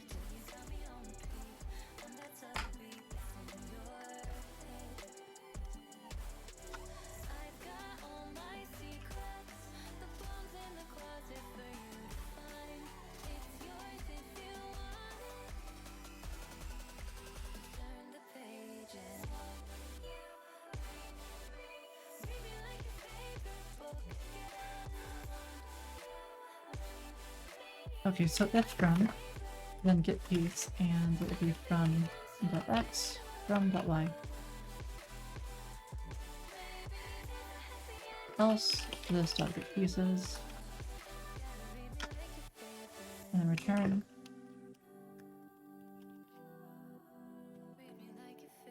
Oh, that's board pieces. Okay.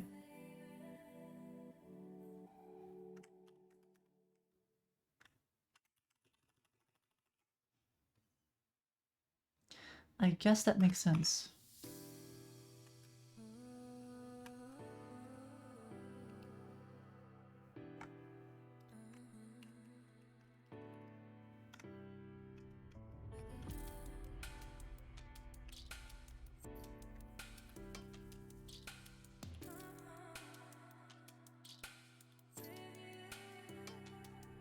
I know you said you don't know how to love. I could show Let's make a method for that. show you. Personal project or work? Let me ease your mind. Oh, this is both? Because I'm co-founder, right? I've been working on Foony for 2 years. So, that's fun. So complicated. Oh no. I've complicated it.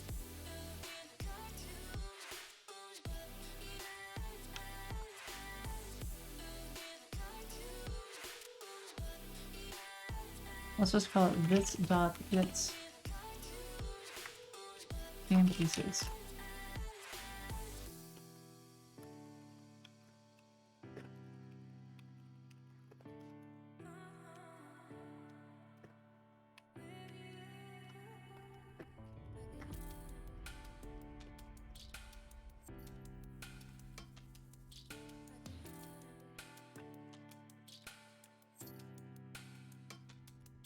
I know you said you don't know how to love. I could show you. Alright, so this dot get game pieces, and that's exactly what we want. And now I can just do this and map it to the thingamabobber.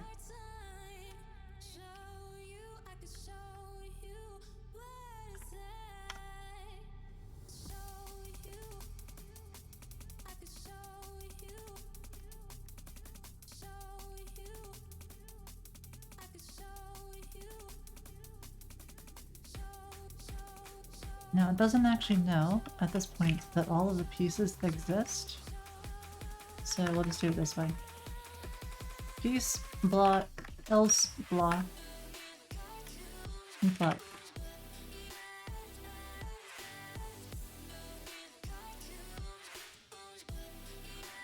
Okay. Returns a list of legal moves found in the current position.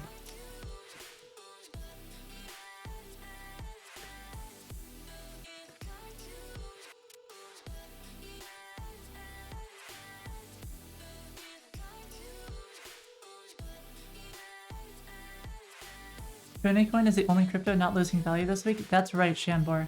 Because going from 0 value to 0 value is a loss of 0. The more you know. Is Foony the online multiplayer game website? Yep. This one.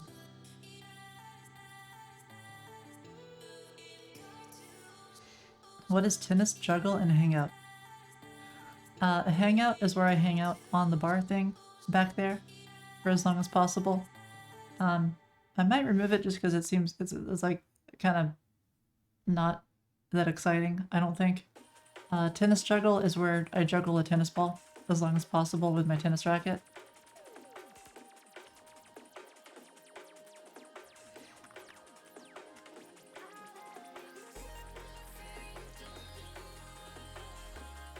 Alright, so now all we have to do is return.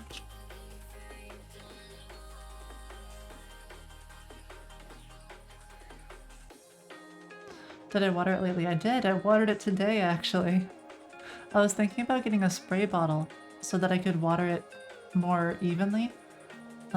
Because right now, the solution is before I drink out of my water, I just give it some water. Yeah, I wait for it to fully dry out though, because this one, the instructions say to let it dry out completely before watering it again.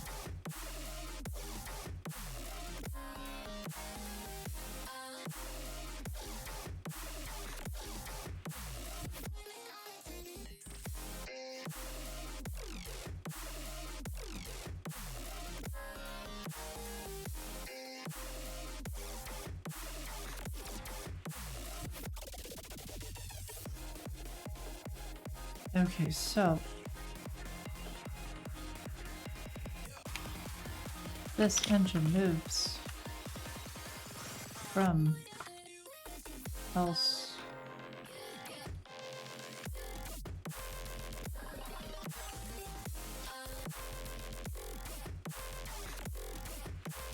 and it's not quite that, it's more like this, but I don't think I can do it that way, unfortunately.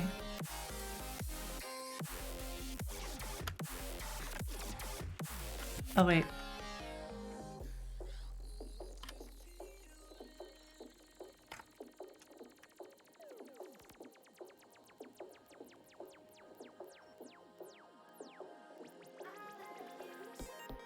That should be happy.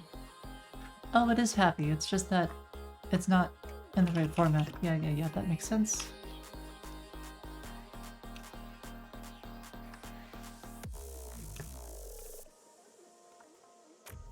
Then I need to convert this to an engine move, which is color from 2. So I use my favorite operator here.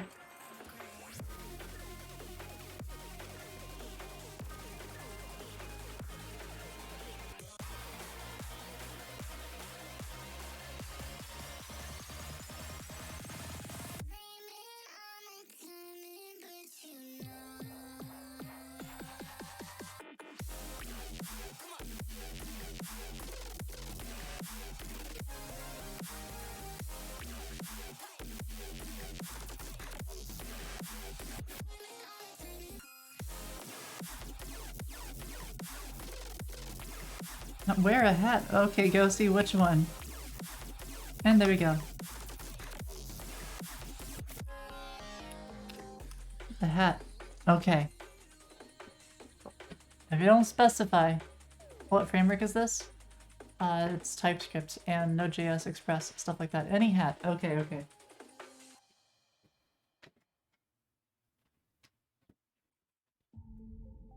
Let's see. Well, I mean, if I get to choose, it'll be planet scale. Actually, you know what? Yeah, let's do planet scale.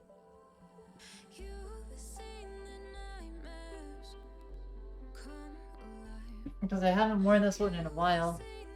And, I like this one. It's like my favorite.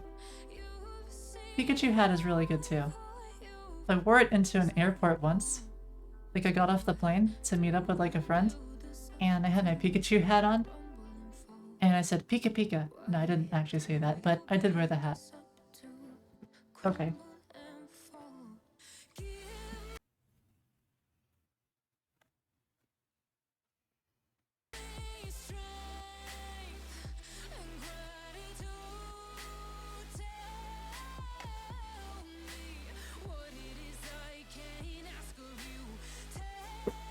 You got the hat? Yeah.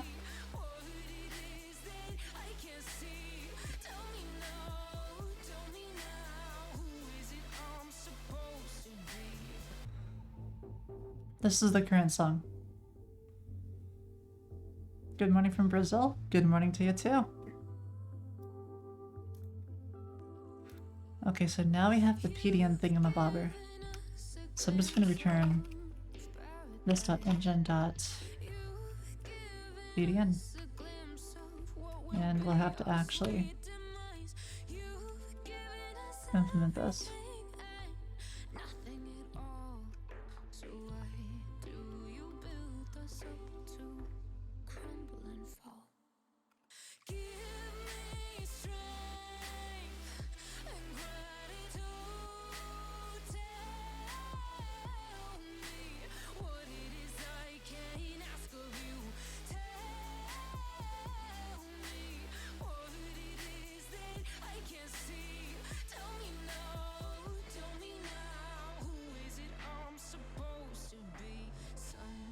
Okay, so PDN, that's always a fun format. I guess I could just click on this, right?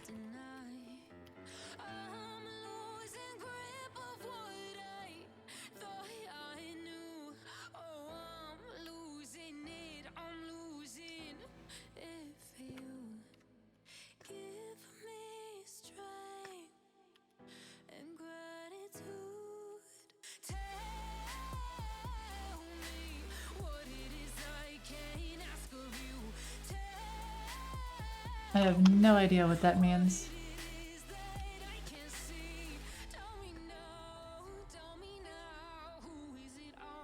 You want pineapple juice. Well, I want corn juice. Hiya, Car. How's it going?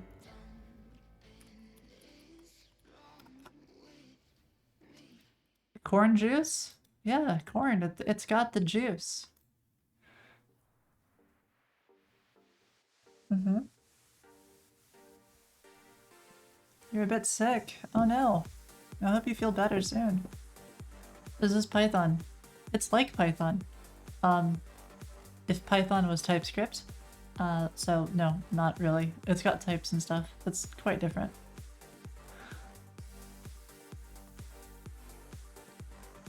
It's not Rust. This is true. It's not Rust. Okay, so we have a list of moves. So for constant move, or yeah, move of this dot history is capture equals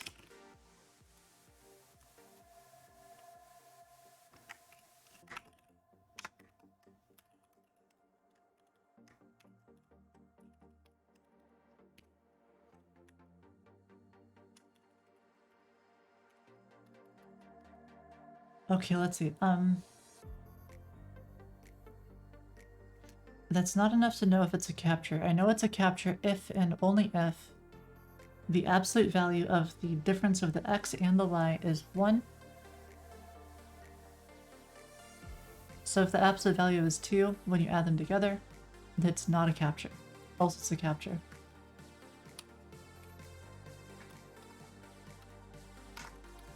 So if it's not is equal to 2, it's a capture. What is the image on the wall to the right? That's Majora's Mask. It's the bad guy in Majora's Mask, which is Legend of Zelda. So, a lot of people say that Ocarina of Time is their favorite, but I actually prefer Majora's Mask. They're both amazing games.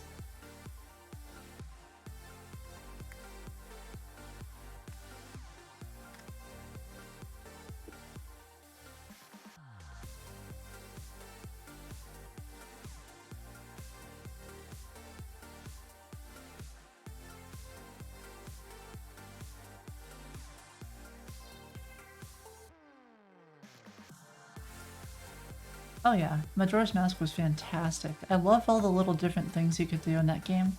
All the different heart pieces to collect and items, and it was just so good. I remember I got Majora's Mask for Christmas, and my mom would let us open one present the day before. And so I opened the expansion pack present, so I couldn't do anything. I was so excited. I opened like the wrong package, but yeah, I had so much fun with Majora's Mask.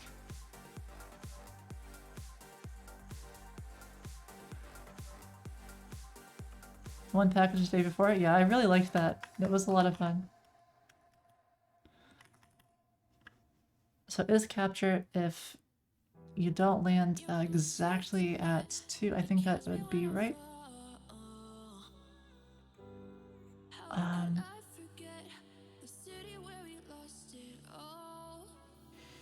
Or is that always the case? You know what, let's do this a little bit better. It's equal to 1. And that is equal to 1.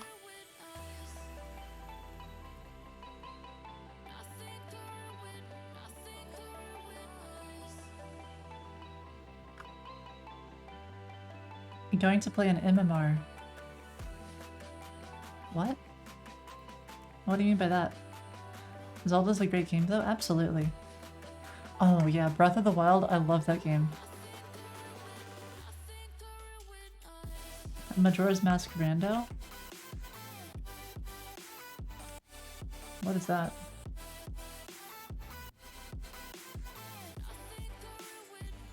Well, apparently it's this thing.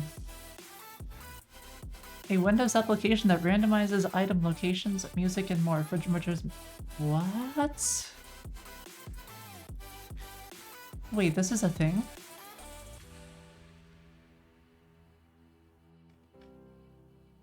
This is awesome. I love this. This is amazing. This reminds me of how they did Super Mario 64. There's a version you can play with other people. They made Super Mario 64 multiplayer. How do I maintain my thought process even when I'm talking about something else besides code? Oh, without like the whole 15 minutes of losing focus? I don't know. Have I seen the Pokemon MMO? Yeah, I have. That people are making where you can play like Silver and Gold and all the other Pokemon games or something. Yeah, it's a lot of fun. I've played a lot of it.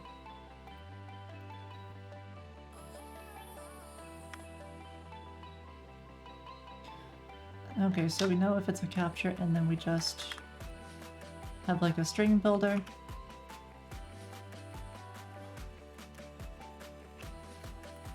I miss that. I miss my string builder from Java, where you just build up a string, slowly adding to it. That was nice.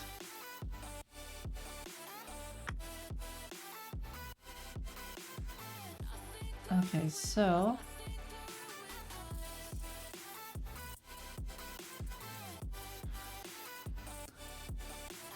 I need to know...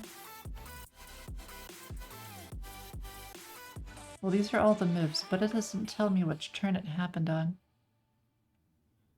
I guess we could include that in the history, just to help me out a little bit.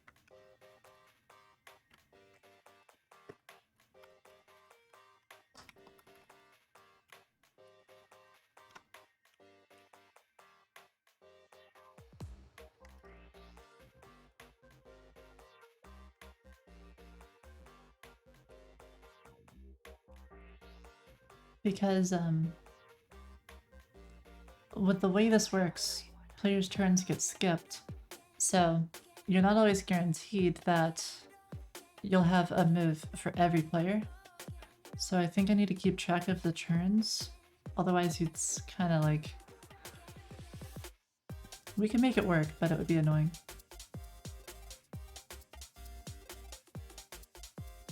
I could even include like is capture.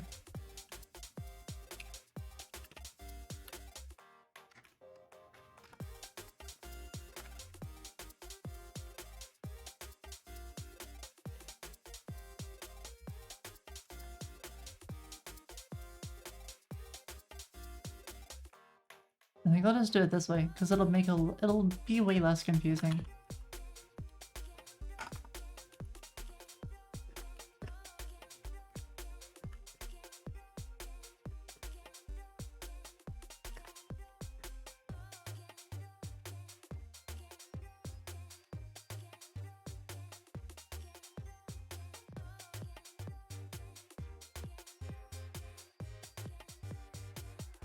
Am I able to work full-time on Foony for years to come based on my assets? I think so. Yeah. It depends kind of like how much I spend. Like, if I just buy like lots of stuff, then it might be bad, but I think as long as I am careful with my spending, I should be fine. I have to teach you. There's not much to it. It's just like... So I grew up poor, right? I didn't have any kind of nest egg or anything. So step one was getting an initial nest egg, and that's why I joined Google. I joined Google for the experience, but also to kind of like build up enough money that I could take more risks on my own. And then I left Google and I started taking extra risks. I was really hoping I wouldn't have to do that ever, because when I was in college, I was making some money from some side projects and stuff. But I didn't understand how to save money and invest it too much at the time, and so it all ran out. And then I had to get a job. Now you have money, what do you do? I invest. I invest a lot of my money in like just regular stocks and stuff. I've got a lot in just like a 401k. Which is nice, but it's gonna take a long time to actually make money from that. And then I have like some other investments and stuff.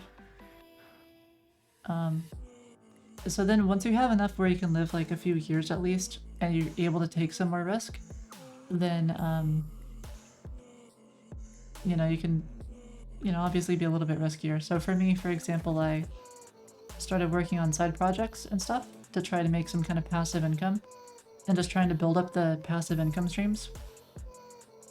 So I've got like that book thing going on, which is making me a little bit passively, which is great. And then, you know, the Twitch thing makes a little bit passively, and then I've got some other stuff which makes a little bit passively.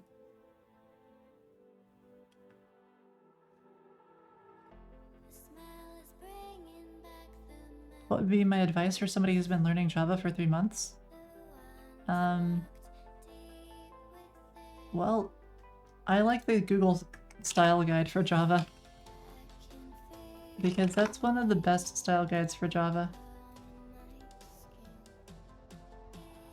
Like, there's also the Google style guide for TypeScript is a little outdated in some areas. The trick is knowing like which areas. So for example, interface versus type aliases. This is wrong. Google is wrong here. When declaring types for objects, use interfaces instead of a type alias for the object literal expression. That's wrong. You should use whatever is easiest to read and understand, and be consistent. I like types. I use types everywhere. It's TypeScript, it's not interface script. So I like types. They're easier for me to work with, they're easier to do like infer and generics and stuff. You're working on passive income streams? A car, I mean, I think if you stick with it, I think you'll be set. I think you'll be really in a good place. The personal finance subreddit is actually pretty good. Yeah, I like that one. One thing though is I wouldn't leave too early, right? Because I don't know, like it gets really scary. A lot about fire? Yeah, I'm kind of like a barista fire, I think.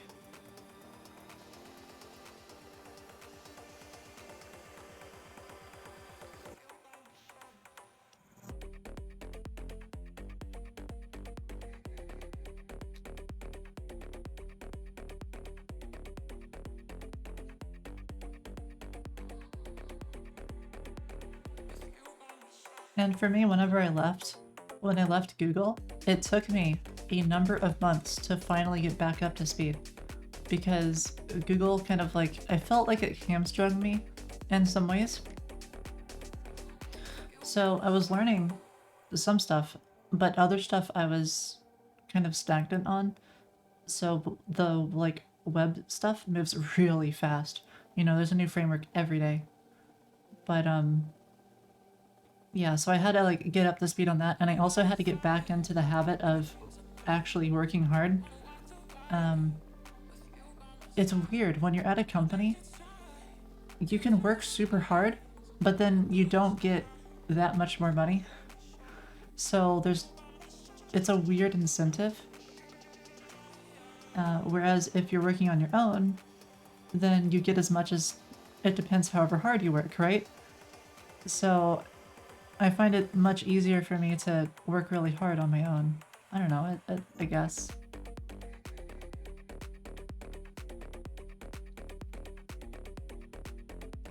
Feel like you're so far behind? Yeah, I think that's true anywhere, a car. You just have to, like, not worry about it too much, which is easier said than done, right? But that sounds like it's a good friend group to be part of. You know, being around all the other successful people and stuff, it'll rub off on you. Hopefully, right? I think that's a really good trait to have. Because, like, you kind of, become like the people you hang out with and all that jazz, right? Stressful? Yeah. It's making you hate 9 to 5. I've been there. I still, like, I don't want to go back to 9 to 5. I like the freedom of working on my own time, on my own hours. You know, like if I'm really tired, sometimes I want to go take a nap or something, and that's harder to do in a 9 to 5. Because you want to? Yeah, absolutely. Okay, so we'll just put in this stop in.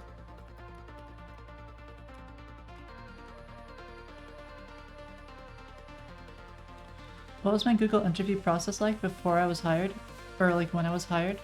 It was 2 phone screens, a couple of calls where you get to ask like, hey, what's it like to work at Google? How many, like I asked them, I was like, yeah, how many commits do you do a day? And they're like, yeah, anyways. But then after the 2 phone screens, which I think I did well on one of them, and then I don't think I did well on the other. I don't know why I got through that. But I got to the on-site interview, where it was like 5 on-site interviews, and I was asked a range of questions from bit manipulation to hash maps to something with tries, something with I don't remember what the others were. I don't remember anymore. Those were really the only ones I remember, but anyways, I think I did pretty okay on those. I mean, I got the job, right? So I probably did okay. The biggest thing is speaking like out loud your thought process, because it helps the interviewer understand where you're at and helps them kind of like guide you in the direction they want you to go. And yeah, other than that, there was some like other calls that you get, which is pairing you up with the right team. So if you pass the interview process, there's like a final like a team interview process where you speak to like the manager of the team who's gonna hire you or whatever, and you'll get a few of these, and it's up to you to figure out which team you want to be on. But keep in mind, even if you do pick a team, that manager may not be around forever because these things frequently change. So you might only get your manager for a year.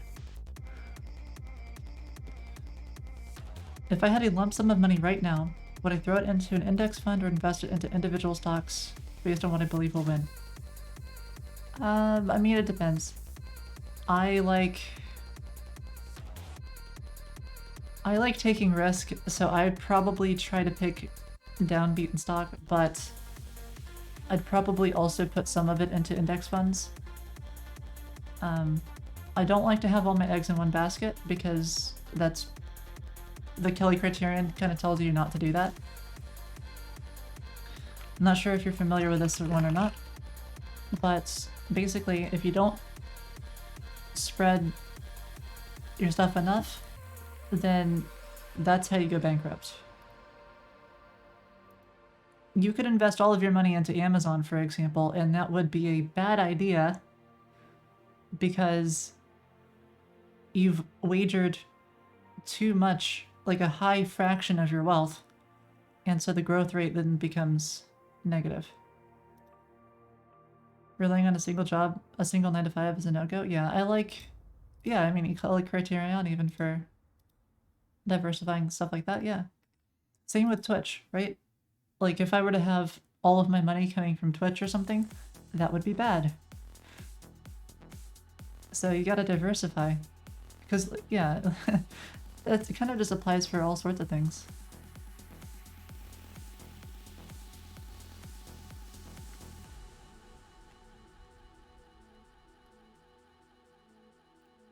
Okay, we can make a move, add this move to the history. So is capture is something along these lines. Let's see.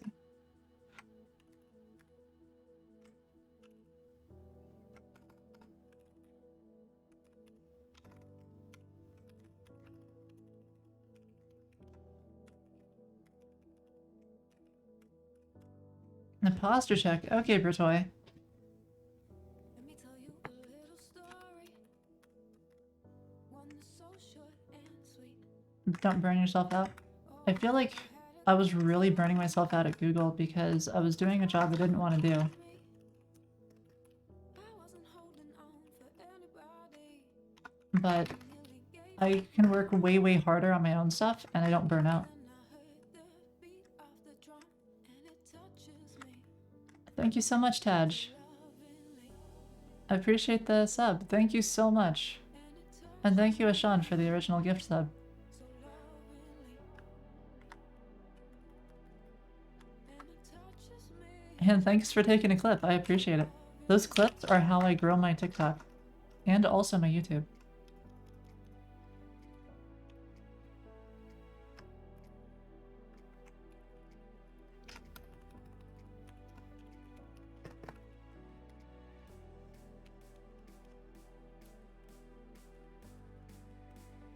What mouse do I use?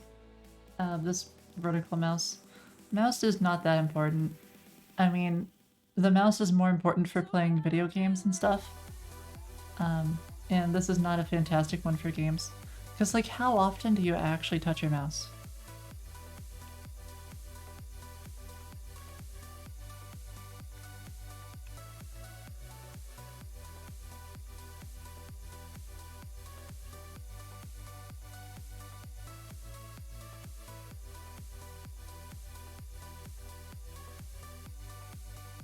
Oh yeah, the MX Master, I love those things.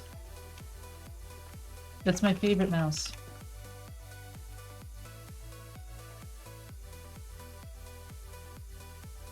This right here, I like this one the most.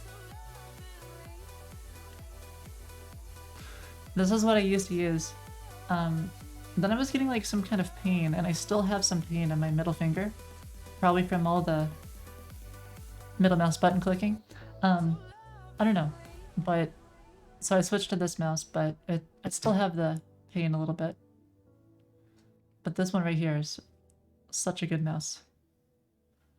I press middle mouse with my middle finger. Yeah, so on like the MX Master, I would press the middle mouse button right like this, kind of like on the side.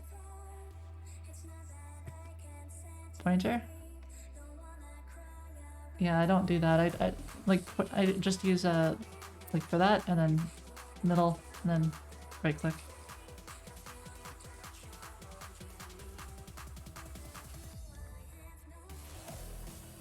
I'm not saying you should do it that way, because I mean I have middle mouse finger, or this finger hurts, right? So maybe I'm doing something wrong. Yeah, so now I have the vertical one, trying to get my middle finger to not hurt.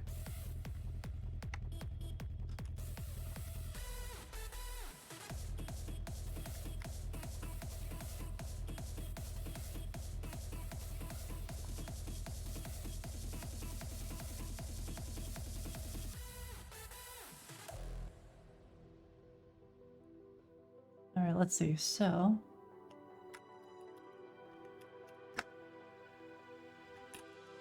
I'll do it that way. If move dot turn not is equal to current turn, current turn equals move dot turn.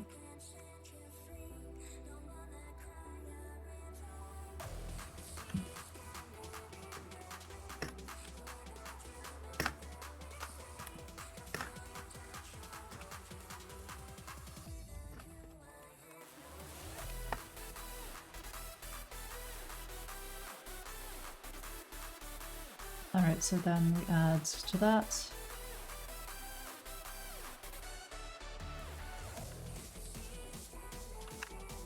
I think I'll just do it this way.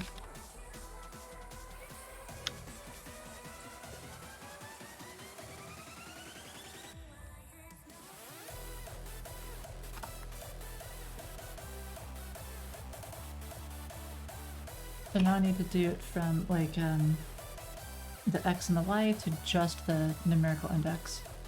The Logitech lift just for the vertical experience. What on earth is that? Vertical ergonomic mouse. Oh, that's really cute looking.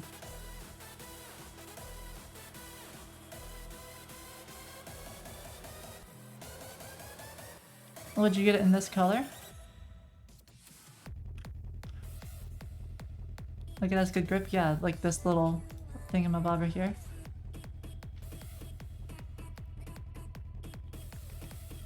You would not get it in that color. Black? Yeah. Yeah, I like the MX Master so much. It's just such a good mouse. And I especially like the little, the thing here, where you can click it and then you can like hyper scroll.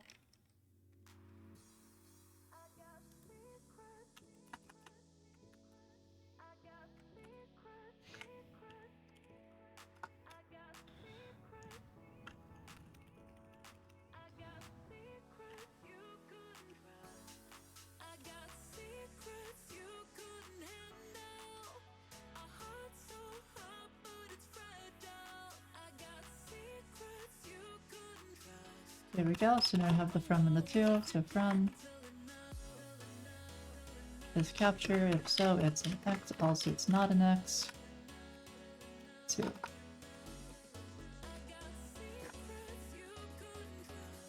So then we just go through all that, and that's the PDN. So now we're done with the PDN. And now we need a way to load it from the PDN. And we also need a way to undo. And once we're done with that, we're done with the checkers engine.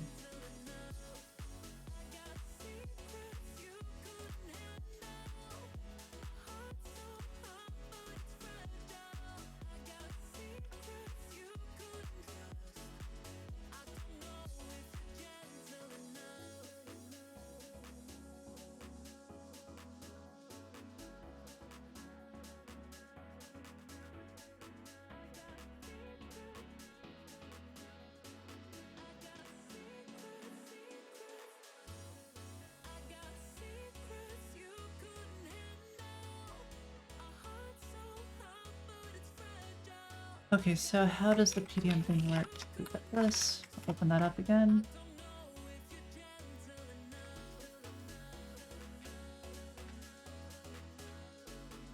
It's not particularly useful. Checkers. Not that kind.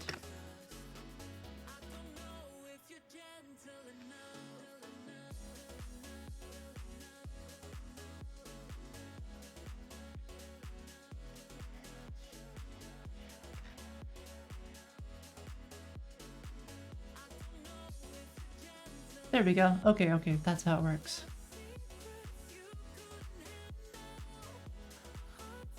And it costs you $3,000 to incorporate here in Norway? Jeezooks. In the US, we can just go to Inkfile, and you pay like some amount of money to form an LLC, but it's way cheaper. And it doesn't take too long either. Like, you get an LLC in days, I think. I've done this once before.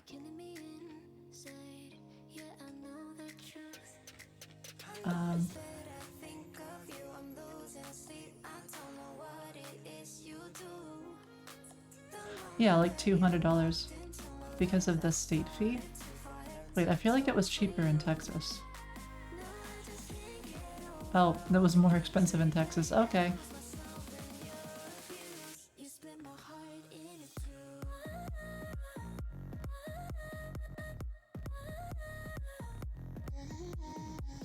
$50 for in Canada, that's amazing.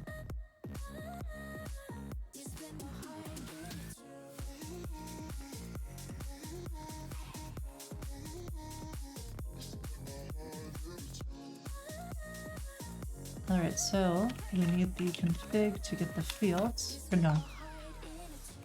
I need the number of rows and columns.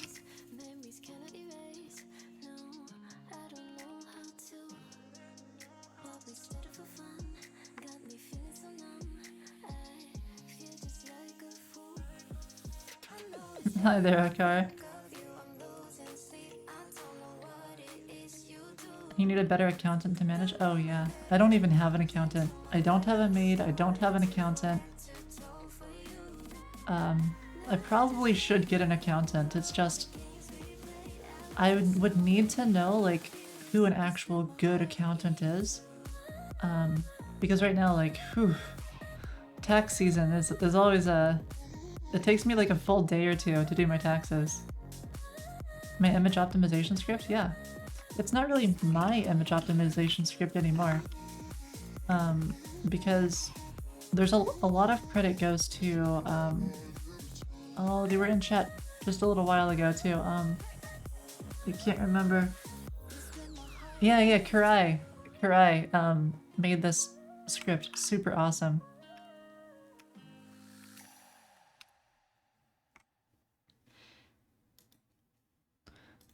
Yeah, sure, let me go ahead and share this.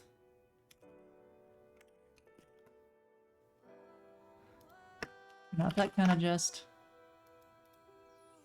What's it do? It optimizes images.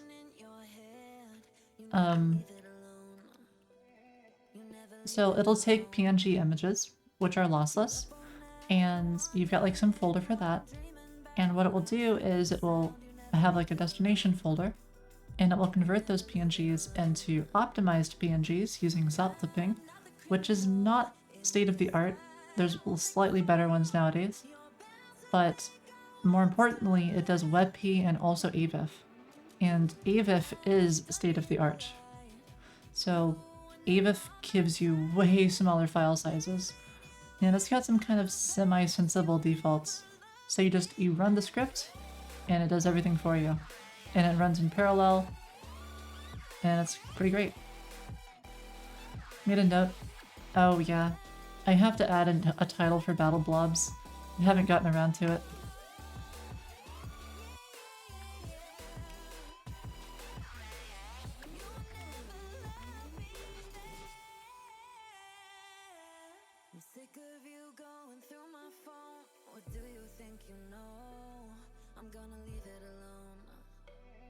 I'm gonna leave it alone.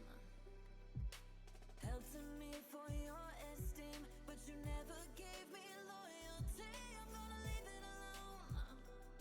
I'm gonna leave you alone.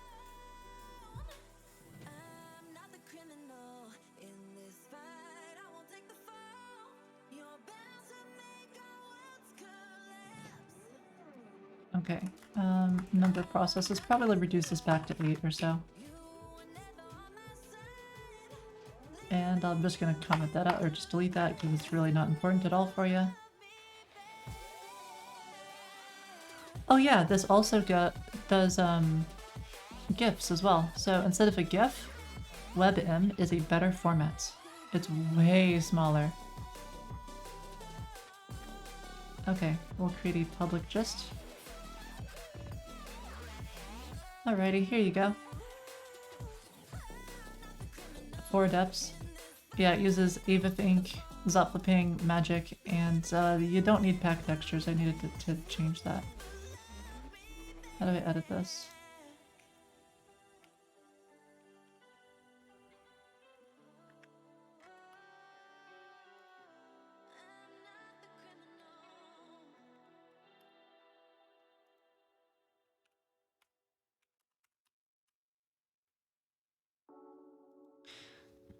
Yep, that's right, August. This one uses image magic for some stuff. So the way that Foony images work is there's like a specified size that I want them to be. Let's just say 300 by 300 pixels. And so if the image is too small or too large, then it will crop it and center it and just kind of give you exactly what it is that you want at the right size. Nice one, Snicker. Oh yeah, in August, I think I missed your ranged achievement or something. It was either Snicker or August. It was one of you. I think it was August though. So congrats on your range. There we go.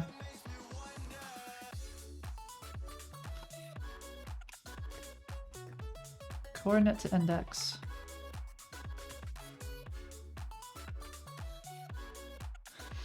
But yeah, I really like the Twitch community, you know, because everyone here is they're nice and they're helpful and they're super smart, and you know, it's a really good community. So I definitely plan on sticking around.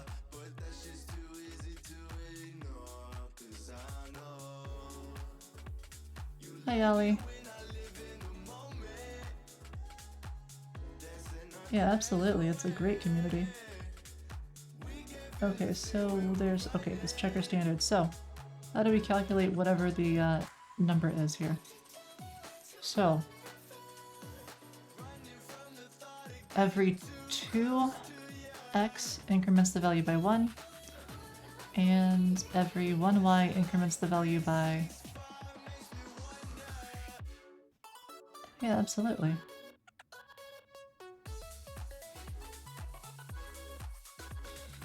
Okay, so I think what it is it's just you take the number of columns.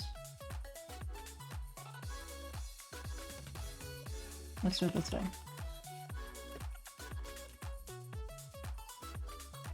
Am I a game dev? I am an any dev.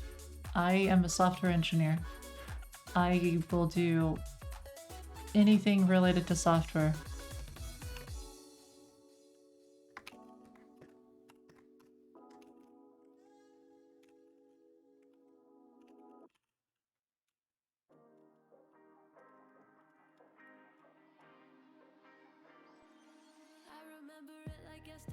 Have I seen the GTA 6 leak? I heard about it. I haven't seen it though. Okay, so we take the number of rows. Wait, no, columns. In fact, this is really just the same as this dot gets index from coordinate. Because that'll give me like an actual index, right? Parting with a signed autograph database. What? Huh? This one's not signed. It's just a regular database hat.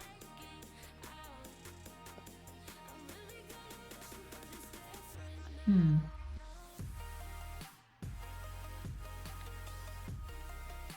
Uh-huh. Yeah, I don't know. How much? Oh, right now this is priceless. So that's 7, and then it goes straight to 8. So, every other row.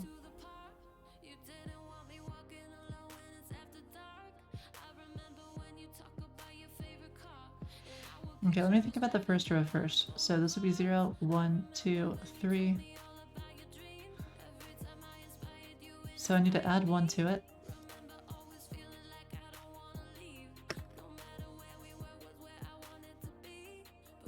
Somebody redeemed wear a hat? Yeah, a while back. I just haven't taken it off yet because I like this hat. Okay, so now it's a 1, 2, 3, 4, 5, 6, 7, 8. So now it's just divide by 2. So that helps a lot. And then this is 9.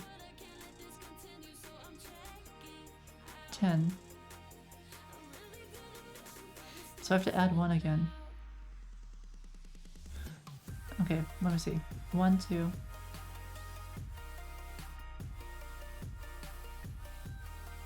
So now this is at position 18. So it goes back. Okay, so then if this is odd, we have to add 1.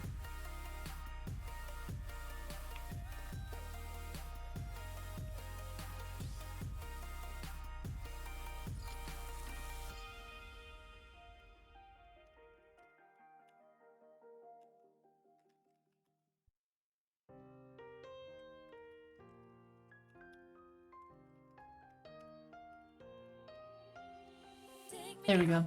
And that works. Spoopty, howdy.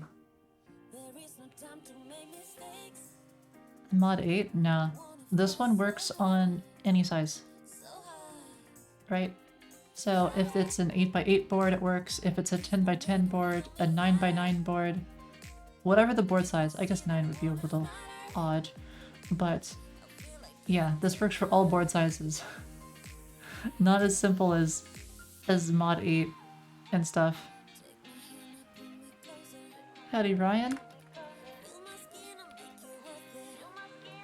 Okay, so now we also need the opposite. Your GF has a shirt that says run sequel. Okay, I have index to coordinates.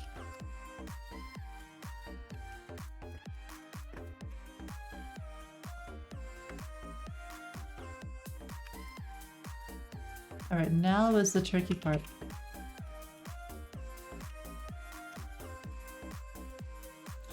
So now I need the number of columns because I need to go from the coordinate index back to this thing.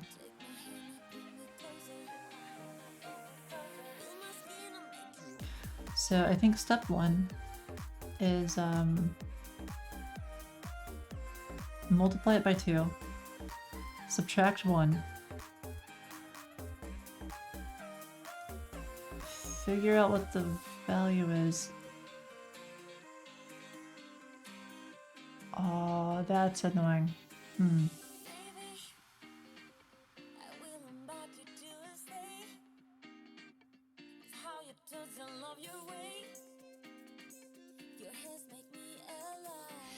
Well,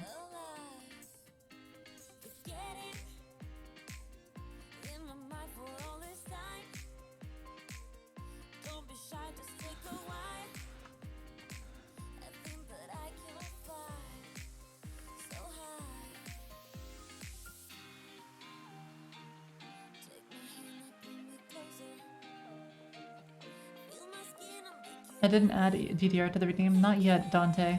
Give me a while. We'll add it eventually. If there's enough, like, outpouring, it's like, please add Step Mania, please.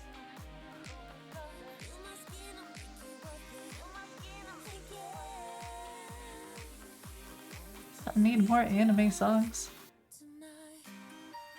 Need more weebification. Please.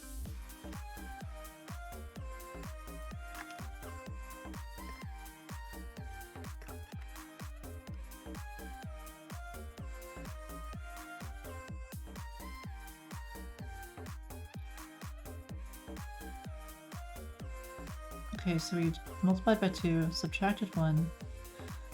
Now I need to take the value, figure out...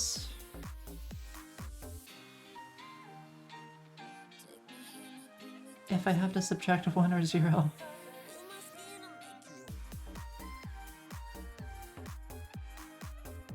How do I know if I need to subtract 1 or 0 from this value?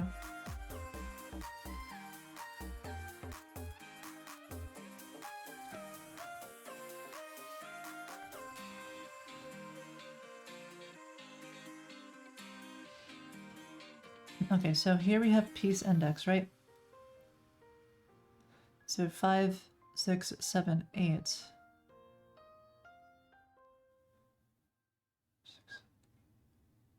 So if I take...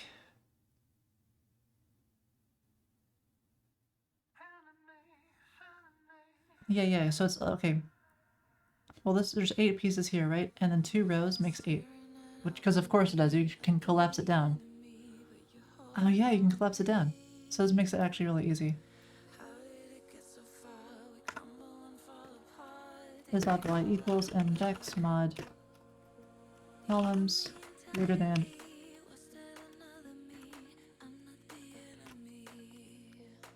So if it is greater than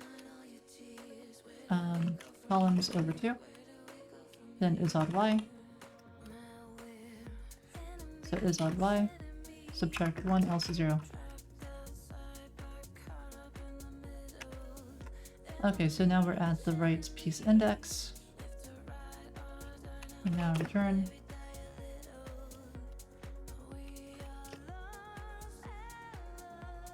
So my x position is piece index mods columns. I think. Yeah. Because then if I'd have like 9 and then y would be piece index over columns and the floor.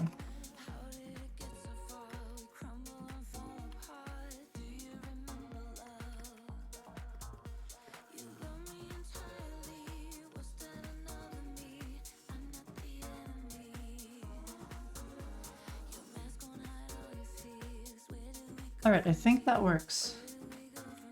From PDN index. This is what we're going to need whenever we're parsing a PDN to get back to the actual history so that we can roll the game forward to whatever that location is.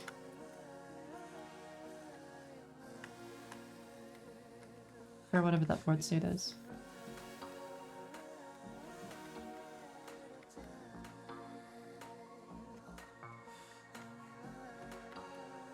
So I think our PDN is fine.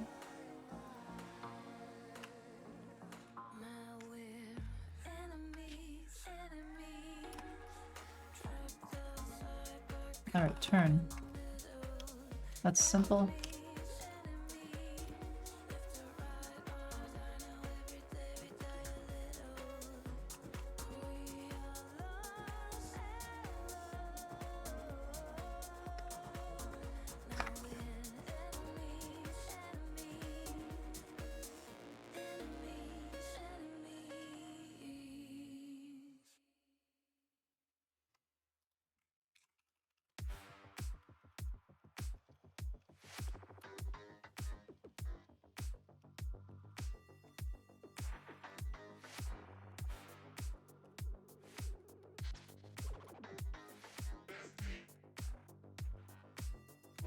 Let's take all these things that are public and move them out.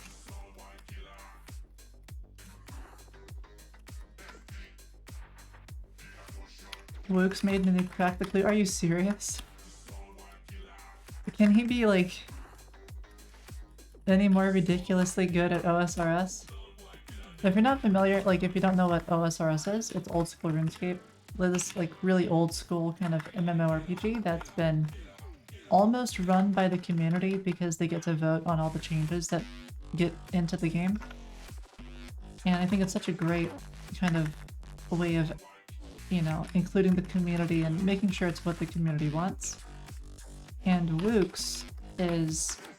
he's like a god at the game. He's ridiculously good.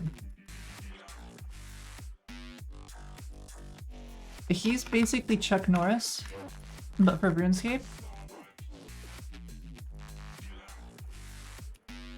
But like, actually.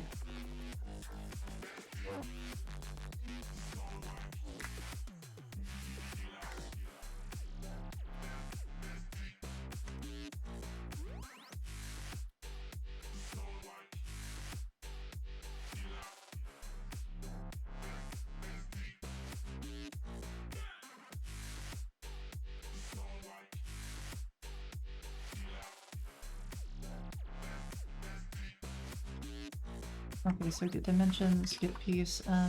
What was I doing for this? Something about get current team index. That's what I want.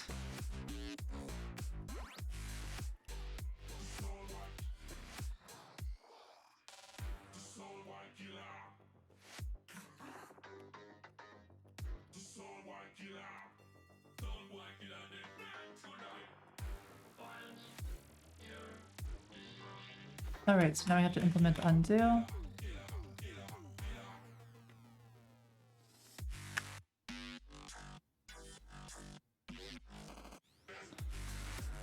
Did I see him solve Crack the Clear? No, I didn't. I don't play that much. I don't have a whole lot of time, right? I spend a lot of time doing like fitness and exercise and eating healthy and working on code and doing other work-related things. And watching a little bit of YouTube.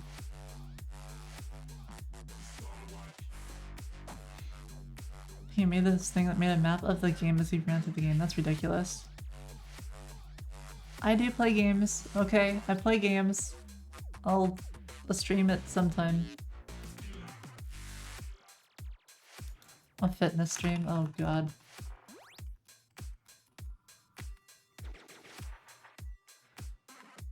Okay. Alright. We will do an OSRS stream at some point.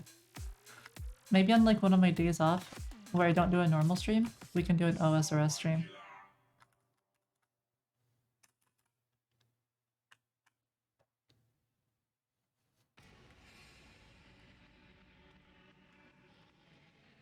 It's just bonus content, Damon. It's okay.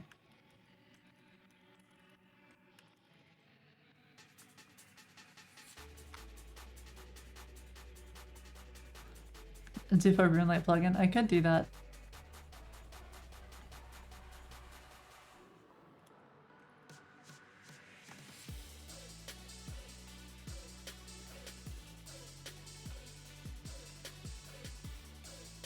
Play WoW or something?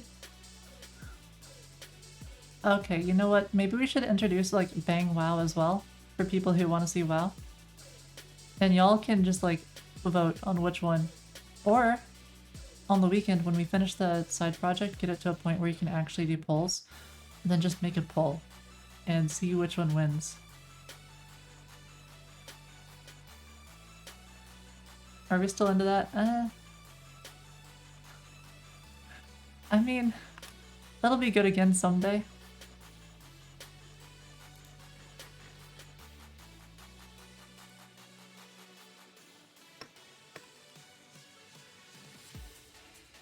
Alright, so undo.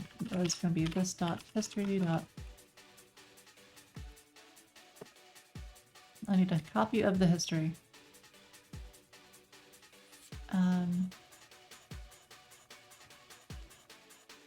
You've acquired the food at a $2 million evaluation. Wait, what is the food? That is a lot of valuation. Turkish pide with chicken. That sounds... let's see. What is that? I don't even know what that is. That looks ridiculously good.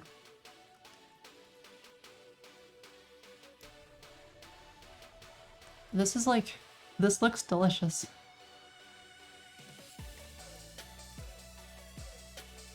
Yeah, Benj is here too. Database hat, yep. Hi, Nex.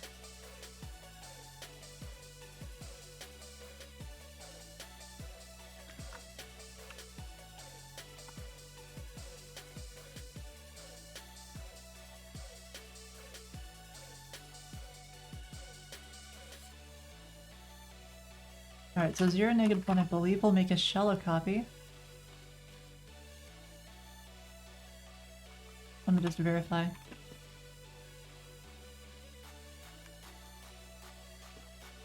Yep, exactly what I want. Stay fit? Absolutely will. Take care, Beef. I really hope that WoW Classic doesn't go past Waddle K. I hope that they just let the community choose what they want to see with WoW, kind of the same way that RuneScape, old school RuneScape does. Just give it to the community, let them make it awesome.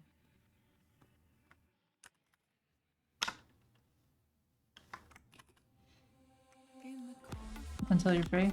Yeah, same. I feel like I'm not gonna be free in that way until I'm like ancient. There's just so much to do. There's so much cool stuff to build and make.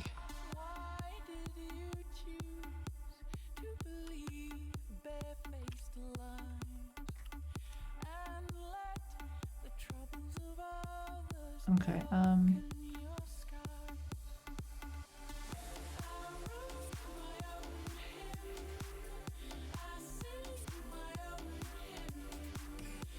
so new history, what do I want to do with this?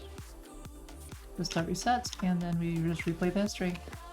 Recount move of, new history, this dot move.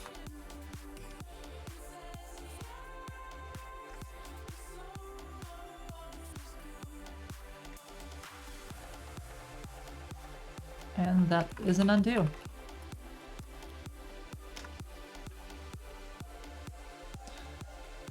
How can you use top level await with TSX?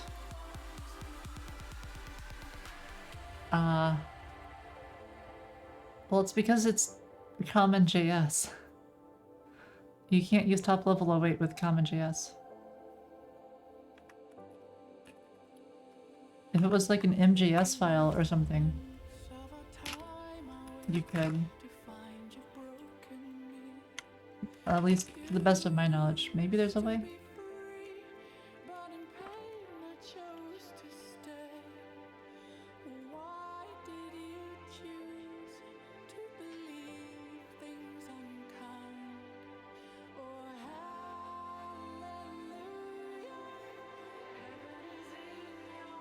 You're unable to get debugging to work with TypeScript and WebStorm. What? That doesn't make sense. TS to MTS? Yeah, that might work. I don't know if it'll work with TSX though. You could try it, I guess.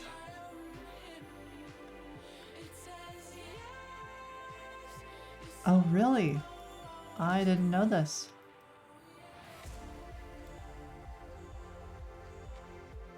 Alright, cool.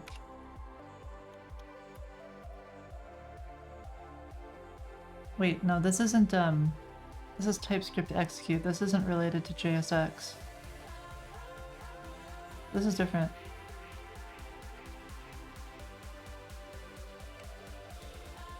This is not the TSX you think it is.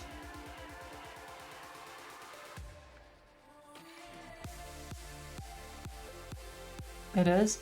Oh, okay. It's not TSX. I thought yeah. I was thinking you were talking about like JSX, you know, where you've got the HTML tags in your TypeScript. To use ES next or something. That would make sense too.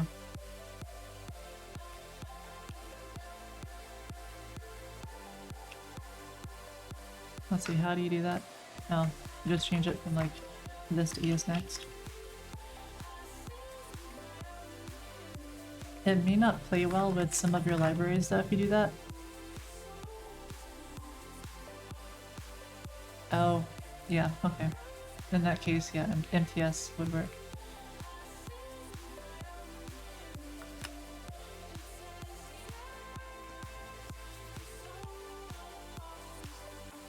Alright, now we have engine undo. Great stuff. Get game state. That's really simple. This dot engine dot get game state.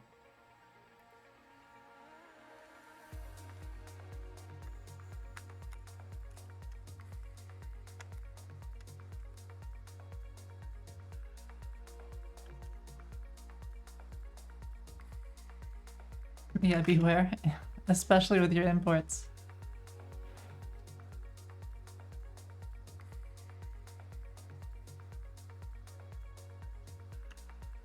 Okay, the fear based.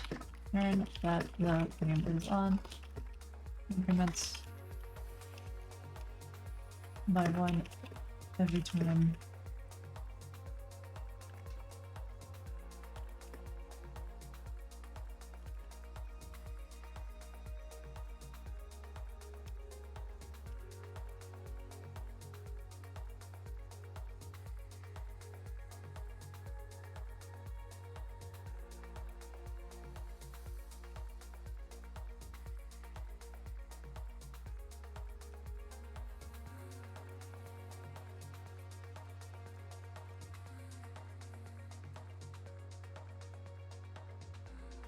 A programming language? It's TypeScript.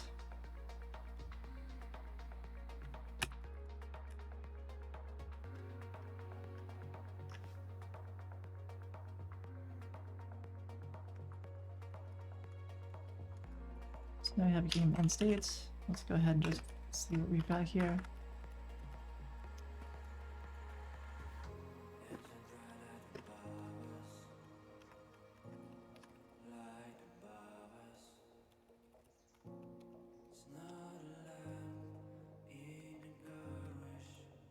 Alright, that gets simplified way down. Oh well, sort of.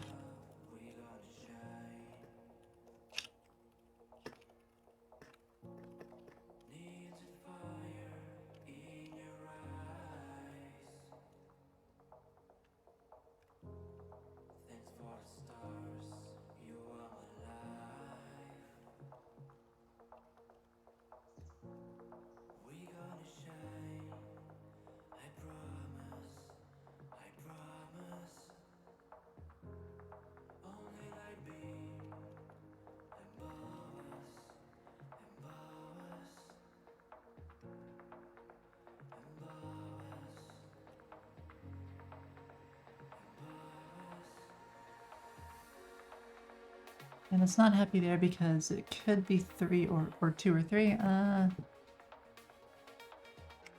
guess I'll do it this way.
That's kind of what I want. B-dub null. Let's see. Oh, it could be a number. What? How's it not a number? It's obviously not a number here. Oh, yeah, because it's not necessarily an integer.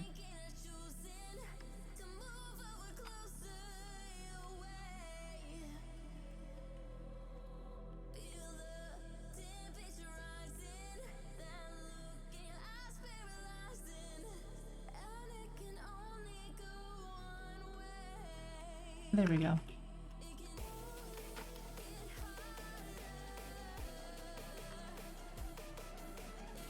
Tomorrow, nice one next.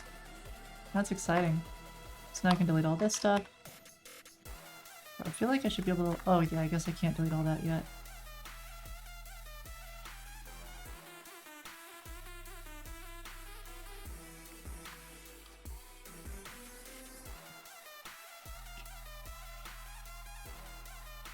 What's the dance reward? I dance to a song of your choice. So now, I can remove Checker's rules. Be right back, one sec.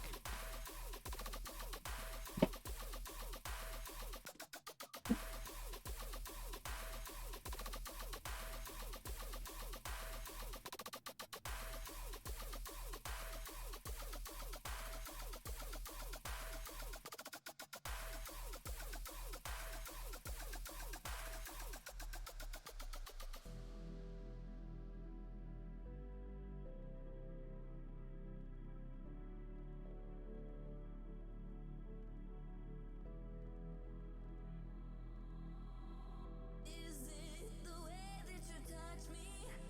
Got all of my blood rushing. Baby, there's no words we need to say. As the temperature's rising, and I don't wanna fight it. You know it can only go one way. It can only get higher. It can only get higher. It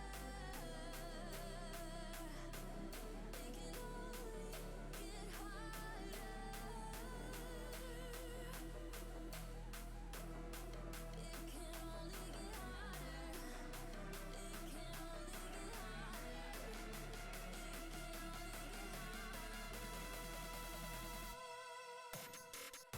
Okay, let's see.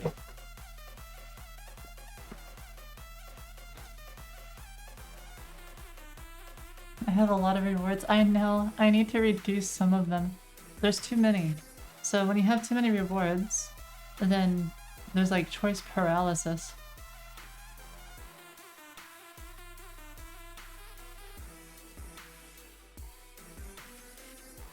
I have too many rewards.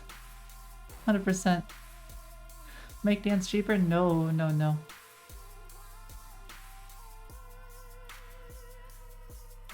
The dance. Oh no, there wasn't a... No, no, no, that was just me doing... Wait, did I miss something? I hope not. I don't think I did.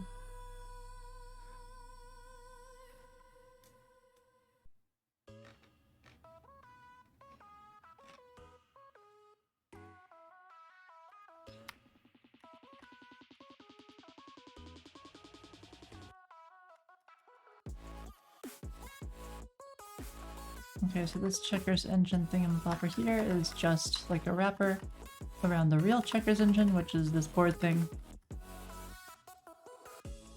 You've seen me here before, above the mountain tops. With every step I take, Index to coordinate. the world what I got. Was that really not used? Oh, right, yeah. We didn't have load. We haven't implemented that. And I've got nowhere to be, so I'm waiting. I don't need a rush, I'm patient. However long it takes. Just comment this out for now. Eternal, I'm alive and chasing whatever it is I'm facing. I can't walk away. A load from states. Implement this. Okay, so now I need to take a look at chess. Never has to end. Well, let's try to get it to actually compile first, or like test it. See what we've got. I know that load state is not implemented currently, so I'll come back to that in a sec. Do I snooze alarms? I don't use an alarm most of the time. I sleep until I wake up. Do I like anime? Come on now. Oh, okay, someone else. Yeah, I like anime. Do I like cartoons? Yeah, I like some cartoons. Some are pretty funny. But I don't really watch TV. I've never watched a lot of TV. I've played games and I've, you know, like studied and made stuff instead a lot of the time. No one saw Vegeta, right? Yeah, Vegeta. Okay, so you don't mean cartoons, you mean anime. They're different. Goodness gracious. What other git commands are useful? Commit, push, pull. I don't want to say rebase. I mean, git checkout is useful.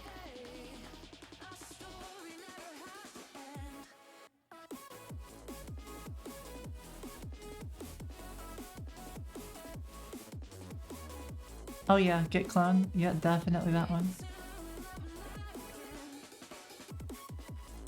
I wonder what happened there. That's weird.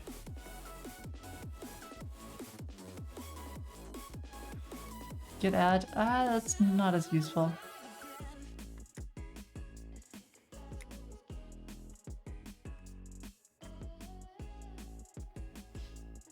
What is cherry picking? It's where you'll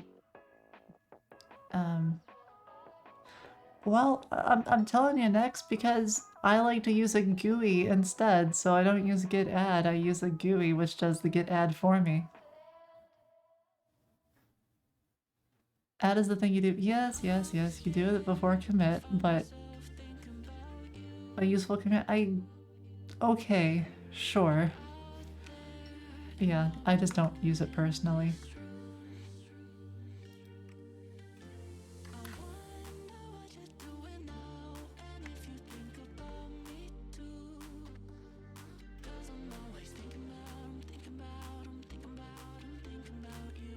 Alright, let's try this out. Not what yeah, okay, fair enough, fair enough. Required in blah blah blah. What? Oh no, it's this thing. Checkers, winning condition, stock threshold, stale threshold, bros, field.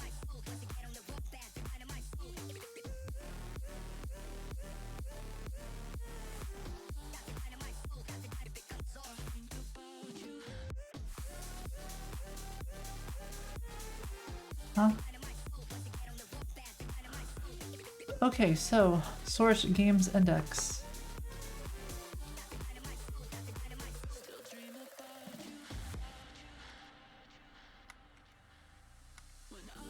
And game ID to action type. Oh right, yeah, because we changed the checker stuff.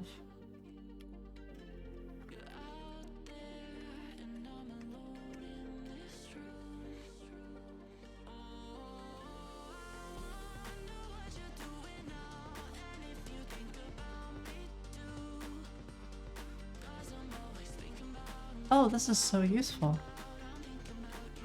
It's because game ID index.ts is missing something in its default config, which is present in game ID.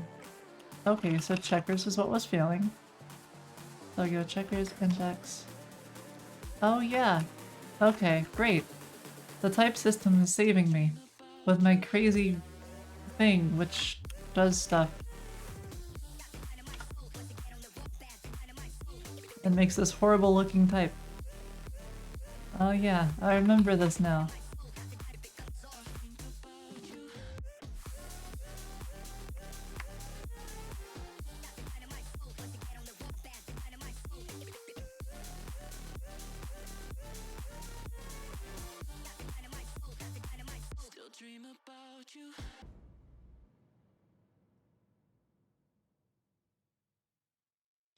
You're not sure if you should know anything more? I mean, the way I would do it, Shell, is learn it when you need it.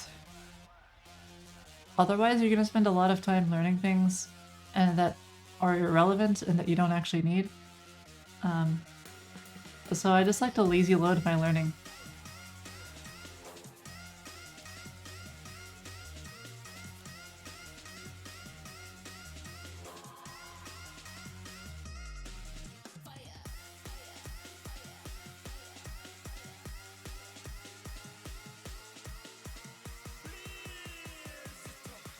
Alright, so now I have the public thing. So must force take. Default is true, I think. That makes sense. And take backwards. Default is false. And chain take. Default is true. Field. Default is 8. Rows. Default is 3. Field threshold. Default is like 100. Can you steal the title? Lazy loading learning? Yeah, go for it.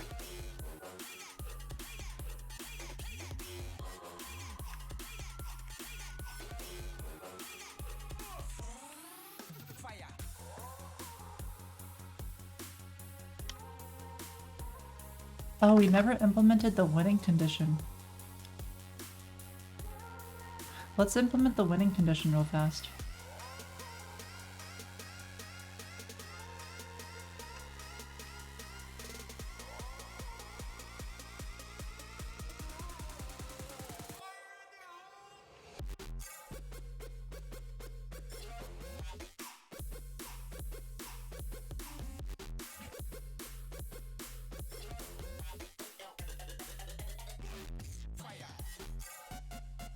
Have I tried 3JS? I can't wait to try 3JS, Sha. I haven't tried it yet, but it looks absolutely wonderful. It has me so excited. You have no idea. So, I want to use it for like the next game. Adam, thank you so much for the raid. Give Adam a follow if you haven't already. Adam does some really cool stuff on Twitch. He's also just a software dev. And he's learning about like NeoVim, and he's doing the T3 stack. Lots of really cool stuff.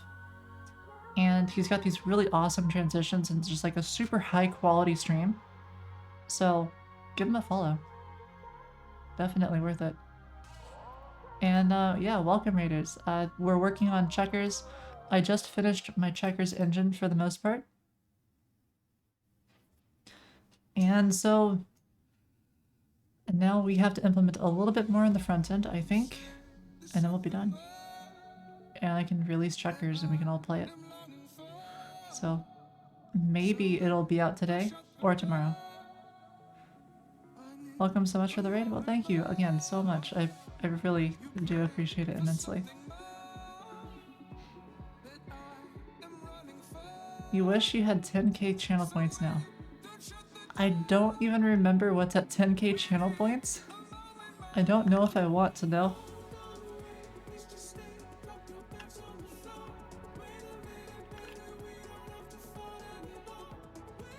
So now the game end state equals whatever the team is that, let's see.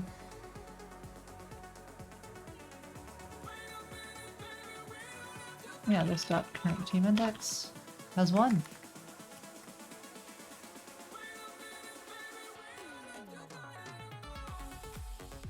Well, now I need to end the game, which I think will happen automatically because it'll come here and it'll be like, ah, the game, it is over. Oh wait, where does it happen at? Let's do it here then.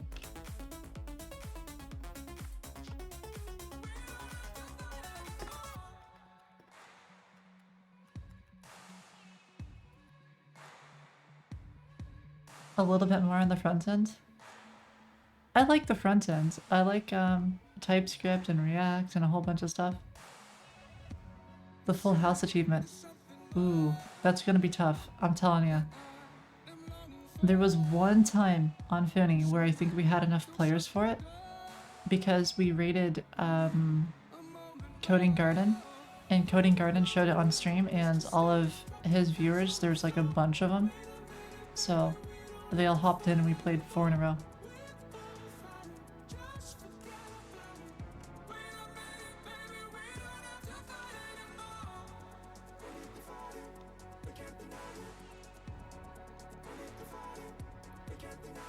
Alright, so we've implemented that config. Planet Scale Hat Day? Pretty much, Ellie.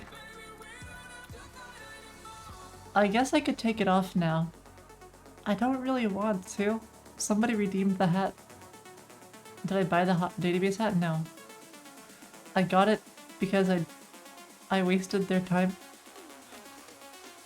That's how I feel. But yeah, they were really generous and I got to talk to them about Planet Scale a little bit. And then they sent me a hat. So definitely check them out. Like, I love Planet Scale. And I'm not just saying that, like, 1 billion rows red for like $1 is ridiculous. And the free tier is extremely generous.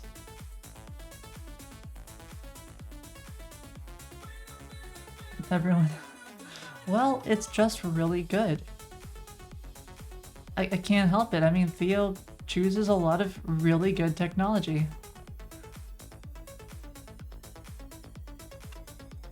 Generous for now.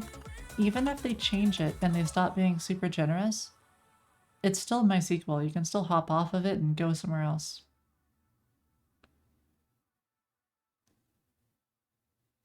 I wish it wasn't complicated to DIY. Yeah, you gotta handle like Kubernetes clustering and all that jazz.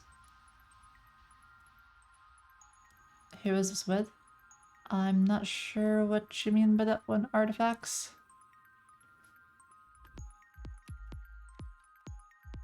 Theo doesn't look like a goat. He's got like the hair stuff going, and I don't think many goats look like that. But sure, if you say so.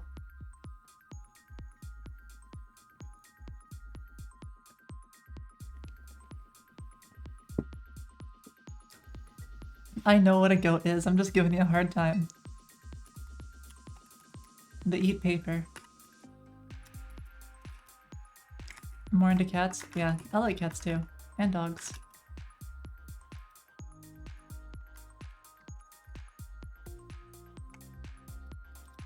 Okay, right. Winning condition, we're finished with that. Steel threshold. Okay, let's set like a minimum and a maximum here. Steel threshold, the minimum to like 100-ish. Maximum, I don't know, 500.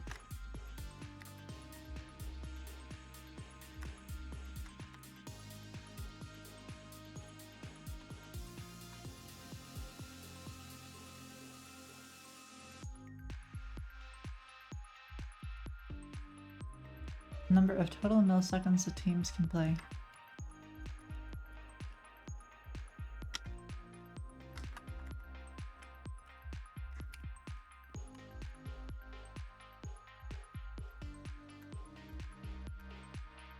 Yeah, that's weird. It's just an integer. There's no maximum or...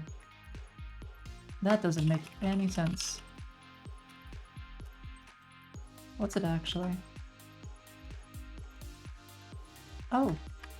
Okay, there's really no maximum. Alright. Whatever. I guess it works. Acorns the goat? I mean, I have had paper before. It didn't really taste like much. But I think I'm an acorn.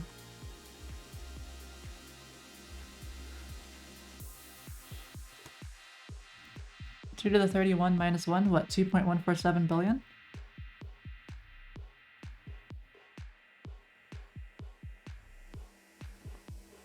What's your setup for TypeScript and IntelliJ? Just whatever the default is.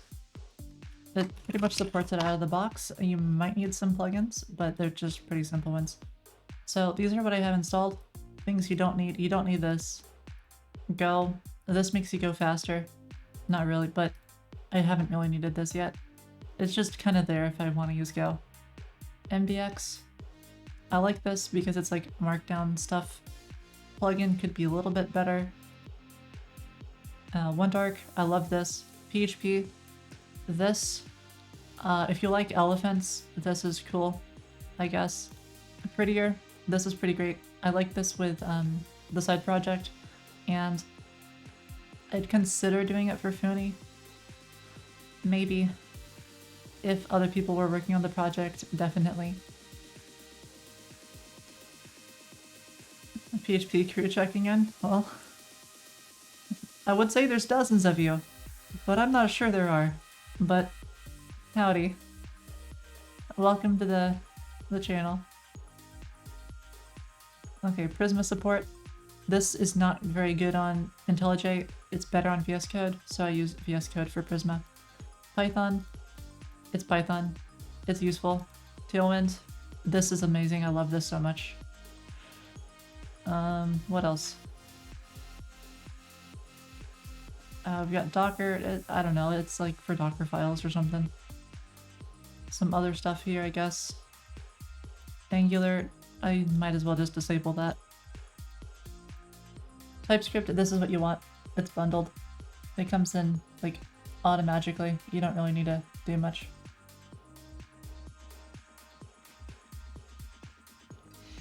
What else? A bunch of disabled stuff. What the heck is this? I don't even want that. Spring initializer. I don't like Spring.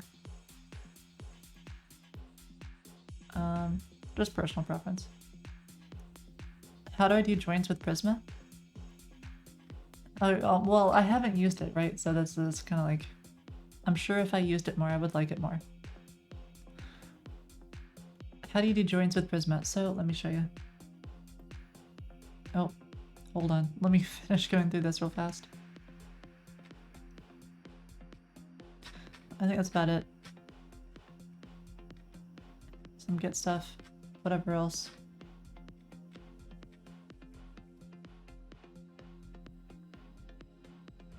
It's Sean, howdy, good morning to you. I'm glad you could make it.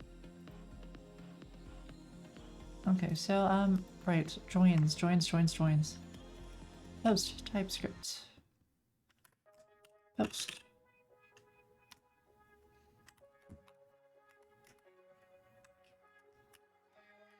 So this is how you do joins and things. Or, let's include. Wait, hold on, there's a better include. Yeah, you see this include? Ishan is the gift sub goat? Absolutely. Ishan is amazing. So this is how you would do a join. If you want to like include all these like options or whatever, like there's two tables here, there's post and then there's all the options for that post. This is how you do it. So if we go down to post now, you can see like there's a list here. These are the options, right? It's pull options. So internally this is going to do like, I don't know, like some kind of like inner join or something where it checks to see if the pull option, if the post ID is equal to whatever the post is. So that's how you do joins. You can also do like raw joins and stuff, like raw queries for certain cases, but for joins you don't really need to. It's kind of supported pretty well.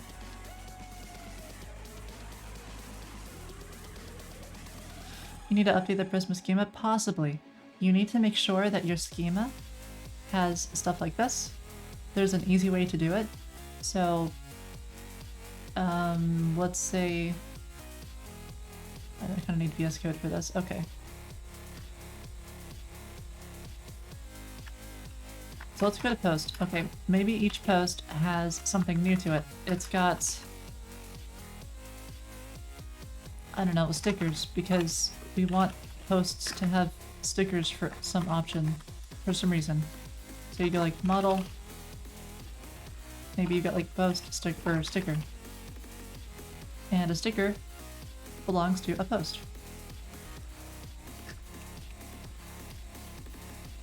Sean, thank you so much for the sub, for the gift sub.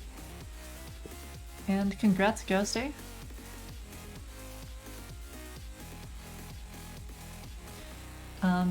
Yeah, so you do something like that. I forget what else you need. I think you need like ID or something. Let's just give it like an ID. And maybe it's got a message or something, like a well done, good job, you. It's gonna say something about how you have to run Prisma format. So then you just run in a terminal. npx Prisma, like this thing. You do like npx Prisma format, And then MPX Prisma generates, I think, to do something. I don't know exactly. Something along those lines. And when you run that, it'll add this like thing. It'll be called like sticker. Like that. So you'll probably want to come in and change the name to stickers. But it will also set up all the other stuff needed. So it'll do like this at relation thing, and it'll just make it all work.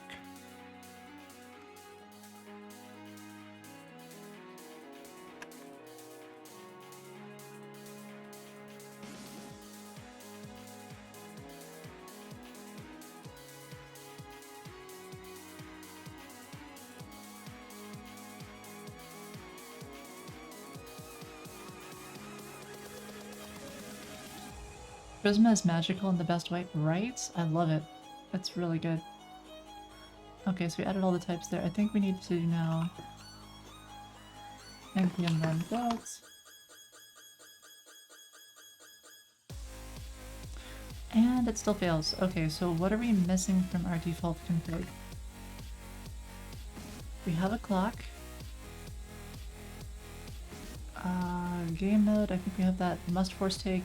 That's a boolean. Can't take backwards. Can chain take. Fields. Rows. Stealth threshold. Stuck threshold. Oh.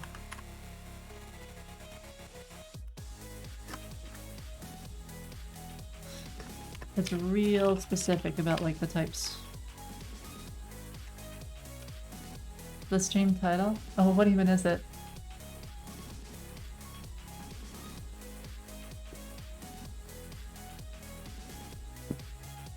Oh, the for real this time? Let's see. Checkers, stuck threshold, rows a field. We have like all of that. Oh, maybe it's I think it's because the type is different.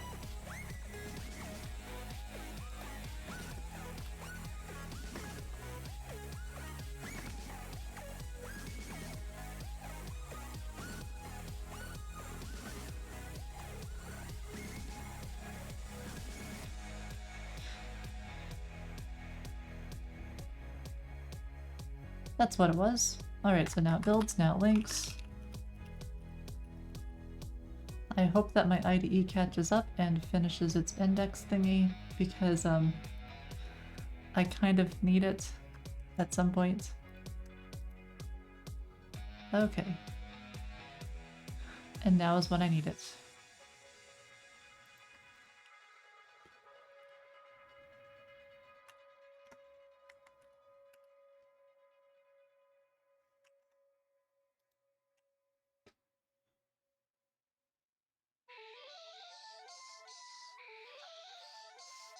So line 358.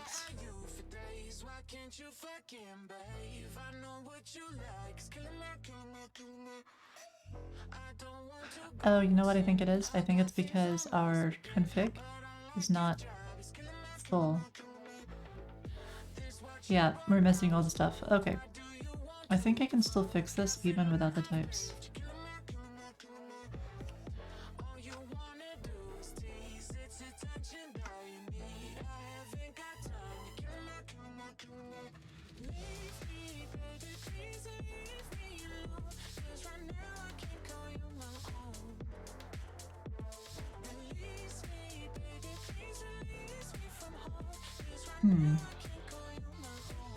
Well, we have this fancy schmancy config. It would be a shame if we just put it to waste. I wonder if there's an easier way of doing this. So how does dynamite work? Ah.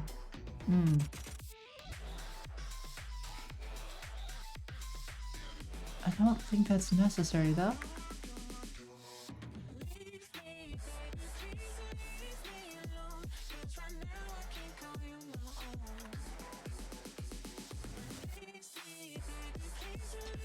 Alright, we'll do it this way, I guess.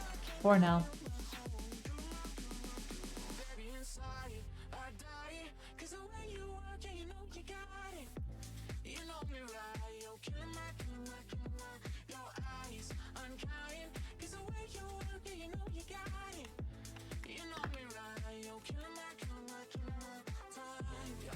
No suggestion results. Because it's still indexing. Okay, fine. Must force take, and if not, lost. Alright, that's done. Config, can take backwards.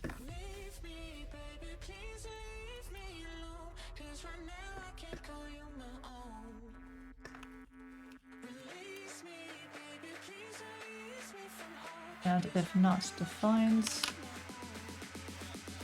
Hi, Shamil. And really, this can just be aids here. The rows.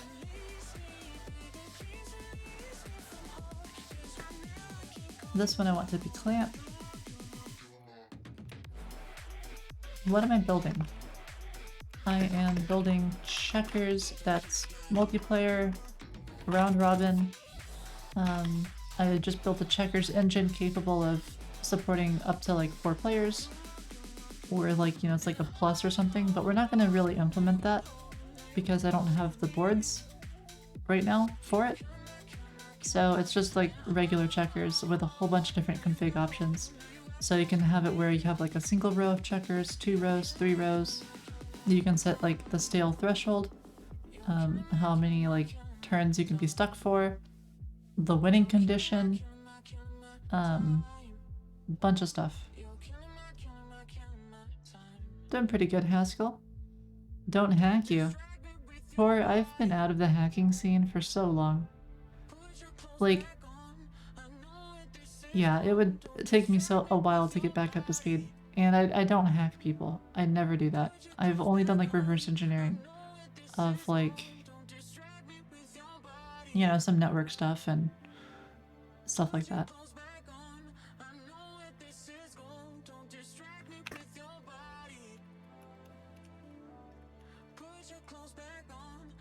There we go.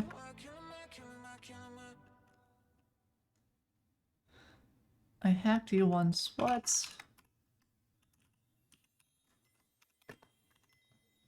Doesn't make any sense.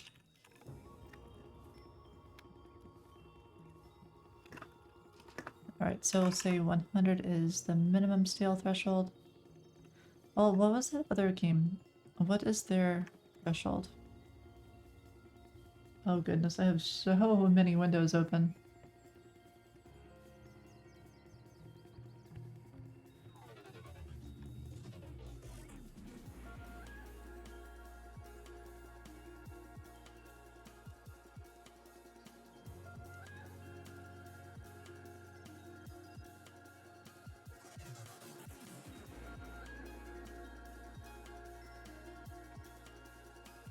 I guess I'll just do it this way for now.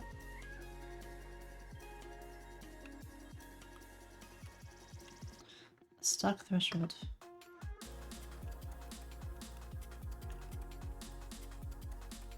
And if that's undefined, we'll set it to 1. 1 is the minimum, and I don't think there is a stock threshold maximum.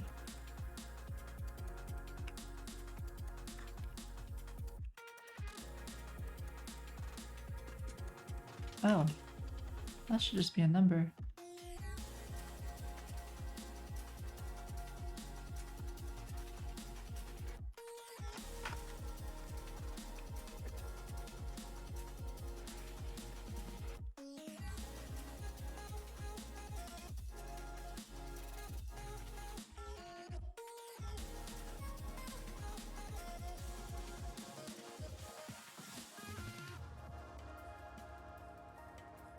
Let's see, what should the max stock threshold be?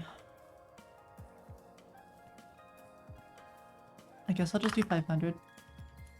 Oh, why not? Basically disabled.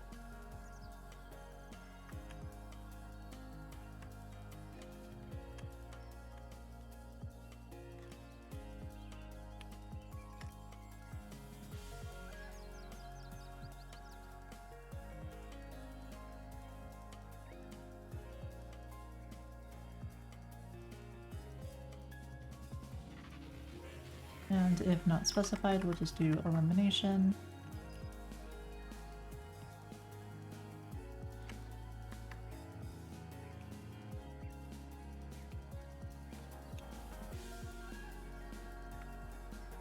I feel like by default there shouldn't be a timer for the clock. I don't know. That's a tough one. Because checkers is, I feel like, is a lot more casual of a game. Every time I play checkers or chess, I always think of it like chess is like the hardcore one for Giga Chads.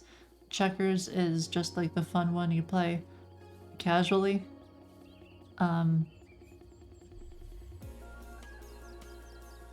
So I almost want to say that the configuration by default should have no clock on it.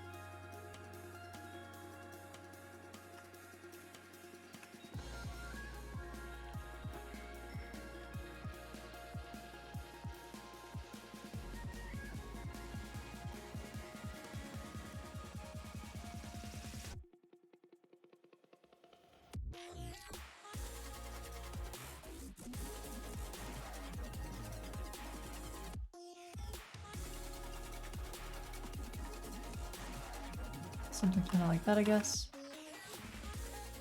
Game mode. Yeah, that one can be fine.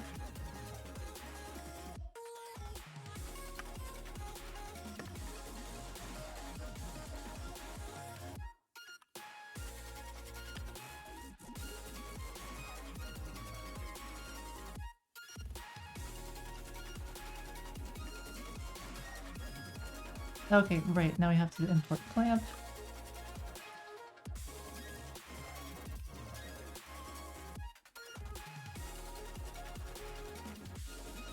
I'm still going, like, without any auto-completions here. It's still indexing. It's because I disabled all those plugins.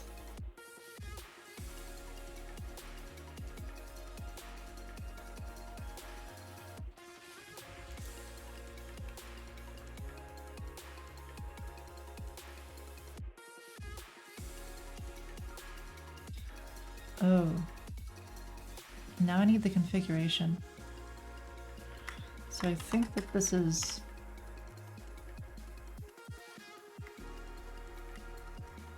probably over here. And I want to say it gets passed in.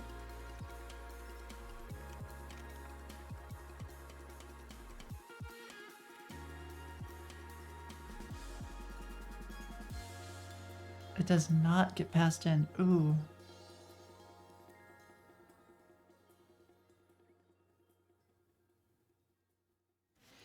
Okay, so when do we... Right, yeah, because it makes the game session, and I guess maybe the config can change? And down, dancing round and round. Up and down, dancing round and round. Up and down, dancing round. Okay, so it's during initialization that it gets set. Dancing round and round. Round and round. Round and round. I feel like I need a little bit more info here about like when this gets called. I believe it gets called before actual initialization.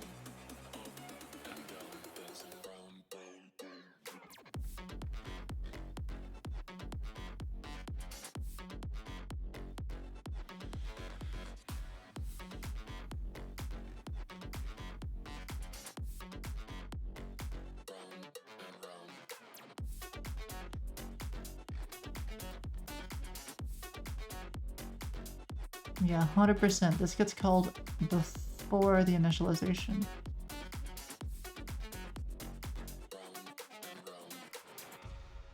It gets called right after the constructor.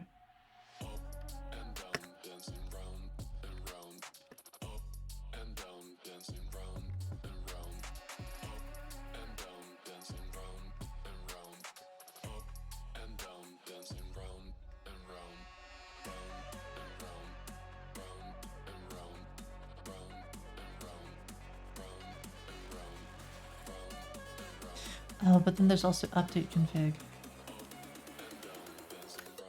Oh, it doesn't matter. It's just for the team count stuff. Oh no, that does matter though, because we use that info. Okay, so on game init.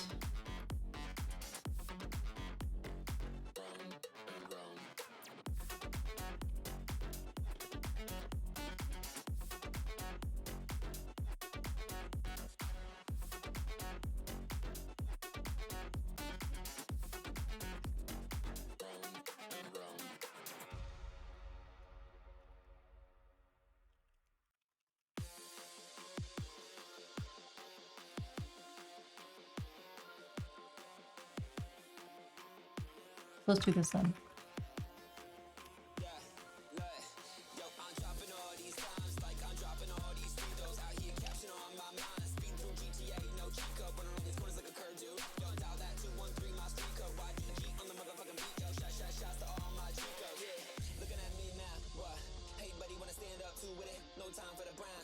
I forget what the difference is between init and on game init. I think on game init is like when the game begins.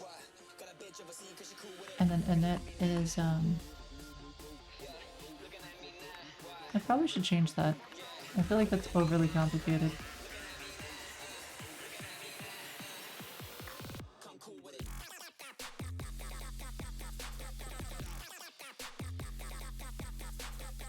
Wait, how does the checkers thing work then? For the chess thing? It probably just doesn't have any kind of configuration. It's probably just like, ah, yes. Chess is chess. You are playing regular chess. Yeah, that's how it works.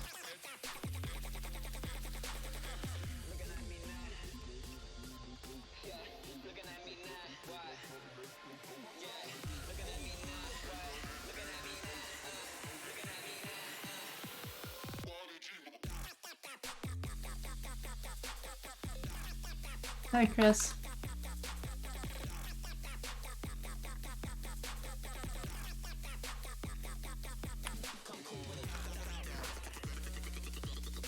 If not this engine, then throw a new HTTPS error.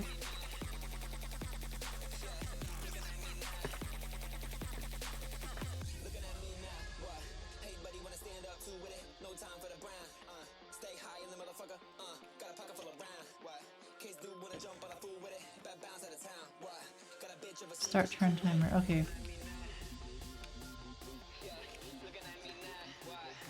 Which is on game start, so we know that at that point the game must exist.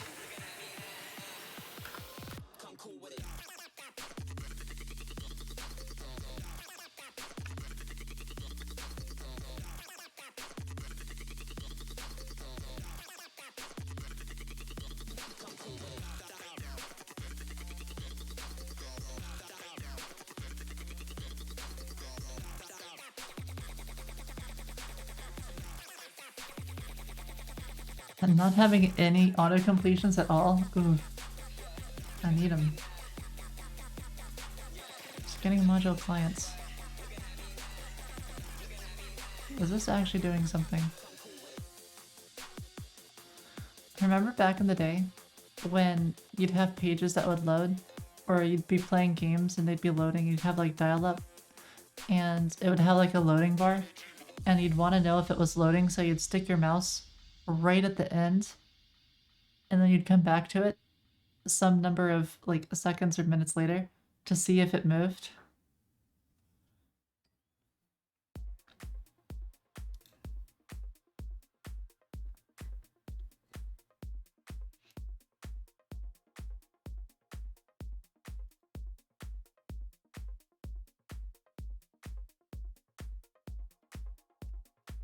That's me right now.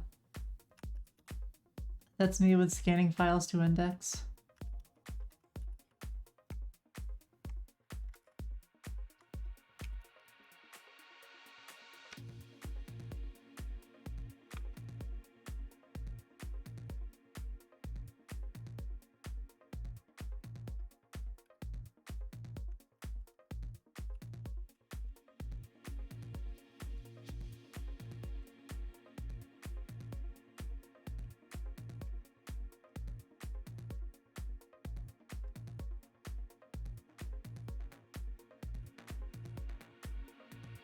Okay, so I think we're done there.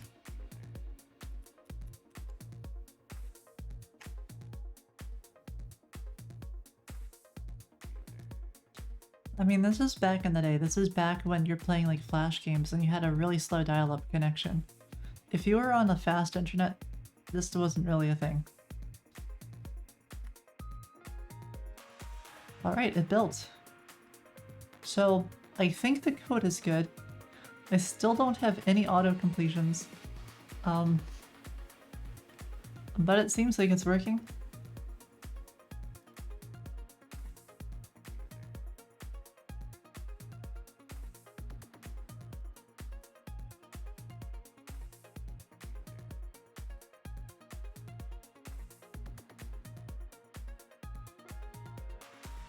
Alright, here's my plan. I'm gonna just restart Whizzle.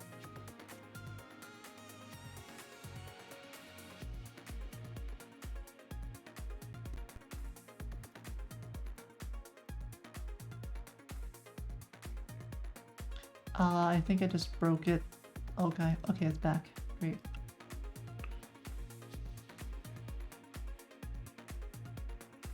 I think part of why it takes so long to index as well is because it's on Whizzle.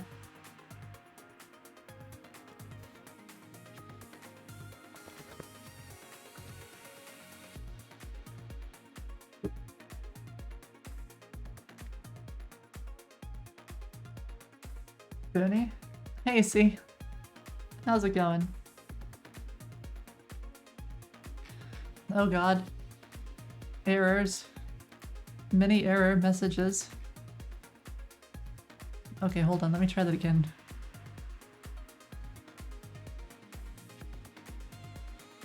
You brought the errors with you. Oh no.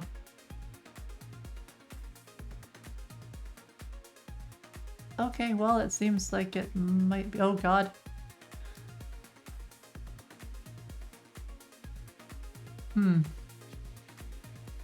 I think it might be airing out a little bit. Just a tiny bit. Just a little tiny bit. What the heck? Alright. Well, that's a lot of error messages there. Okay, why would that happen? And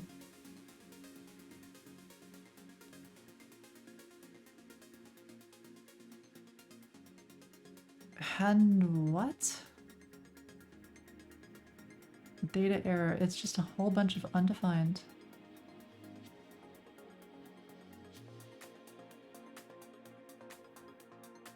I wonder if this is my fault?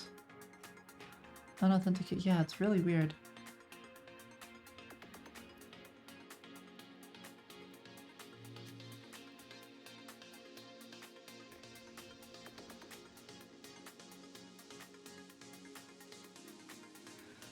Okay.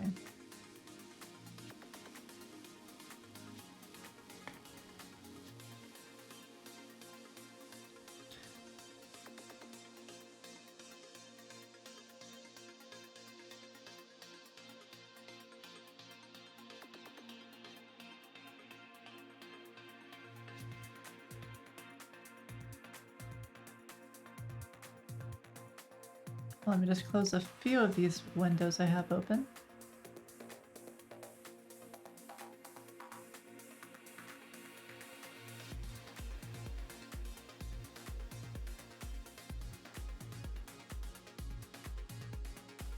Oh, it works now. Okay. There's a file named senpai. What, seriously?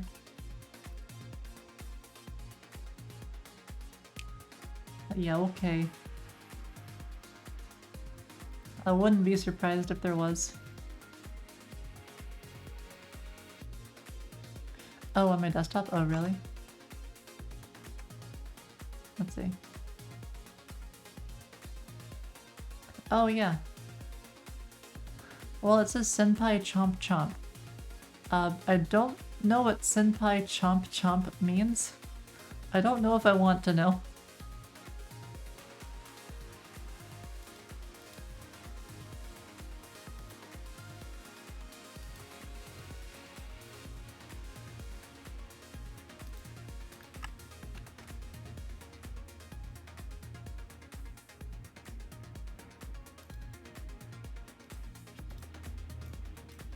Alright, now we start up this thingamabobber, and then we should be good, hopefully.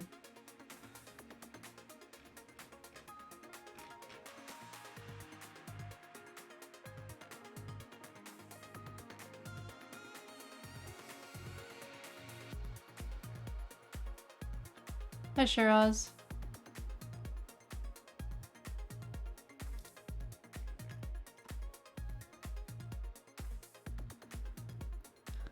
Hey, that's pretty good, actually. That's actually really good. Okay, so context. Chess scene. I think this context will have the configuration in it. But I don't have... Okay, context.config. Hopefully that works.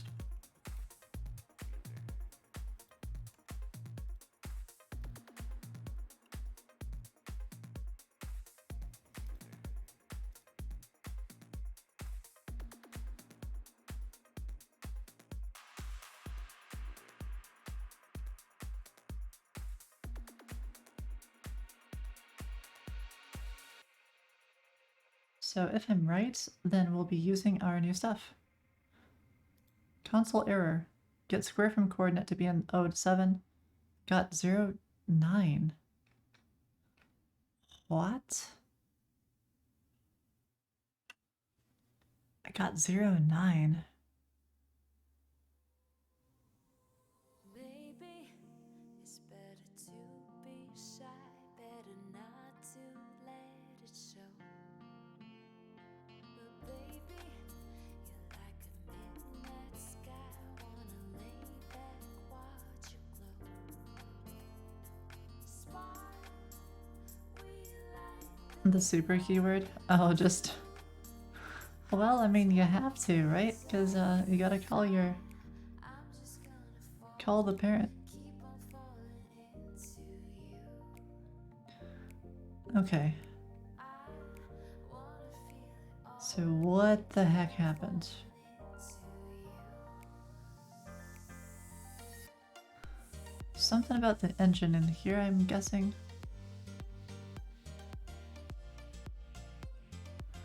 Oh.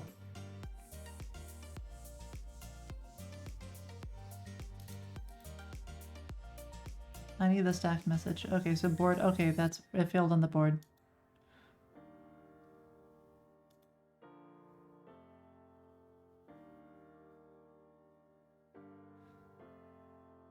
Lately, I'm in a Get square from coordinate. Okay, I'll just let it throw. losing control.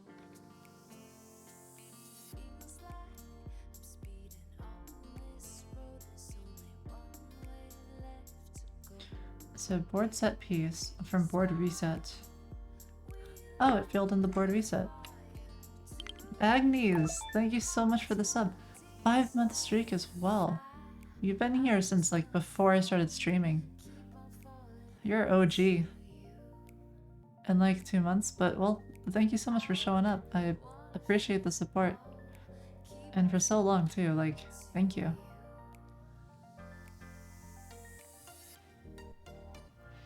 What we're working on right now is we're working on our checkers engine. So I implemented it. It's totally perfect with 0 bugs, except for the bugs that it has, but they're more like features, I guess. Except right now, one of those features is preventing me from even playing checkers. You missed the founder by a bit? Well, don't worry, Snicker. As soon as I'm approved for partner, any week now. You blame Joy? Aw. That's alright. You're still super early.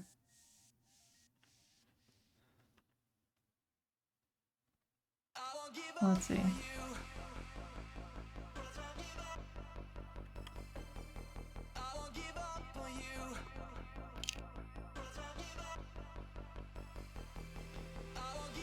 What am I doing? I'm doing something with set piece, get square from, which comes from reset. So I really just want to slowly step through this code right here.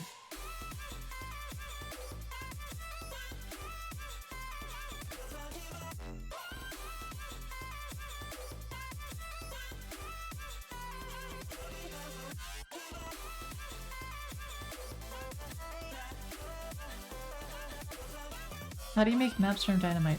Okay, this is a really good question because it's kind of hard to see. I need to improve like the way you actually find out about this. So you go to, where is it? I don't actually remember. Maybe it's under Foony General. Yeah, there it is.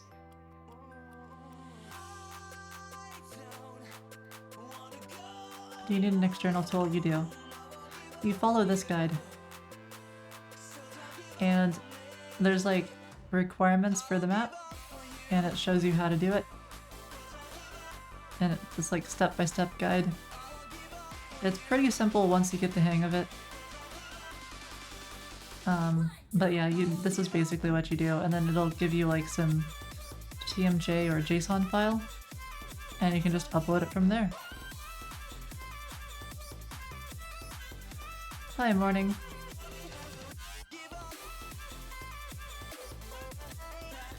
Okay, so let's step through this and figure out what the hey who heck is going on. So there it goes. For all of the config rows,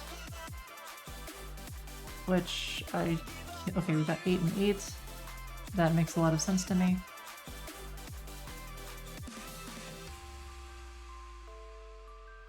Wait, huh? We don't have config rows.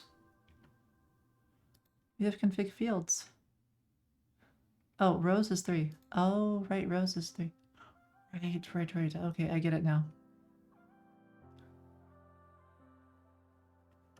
X is the columns. Okay, if X plus blah, then set a piece.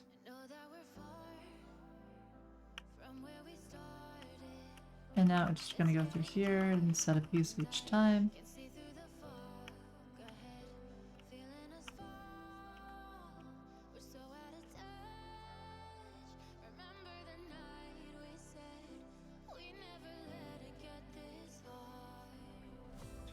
So far, this looks like it's working. Hi, SK.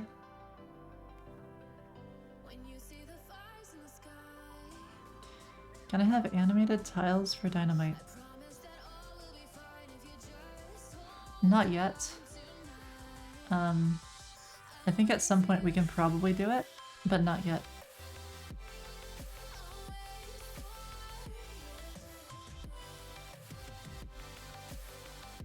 What do I think about C#? I think it is pretty cool. I mean, do I use it personally? Not really. Because I don't do a lot of Unity, but I think if you're doing like game development, C# is fantastic. And it's pretty for performance, pretty easy to get the hang of. There's a couple weird things in C# where it has like these weird names that I'm not familiar with, coming from like a Java, TypeScript, even a C++ background. So they got some funky names for things. And I don't know. I think it's fine though. The Twitch ads. I'm so sorry, Seaplane. I wish I could disable them. I really do. But if I disable them, then it really hurts discoverability, because the new people will get pre-rolls, and that's worse too. So yeah, my sincerest apologies.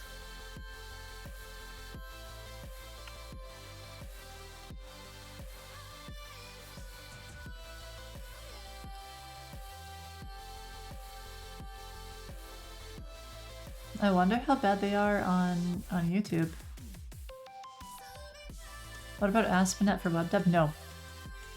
C# is not for web dev.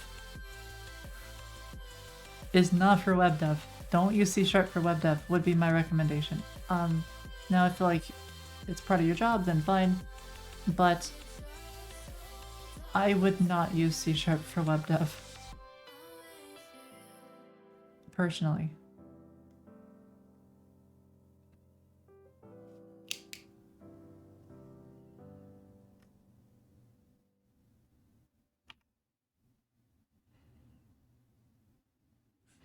Okay, so then 4, 5, 6. Wait, no, that doesn't make sense. It should be.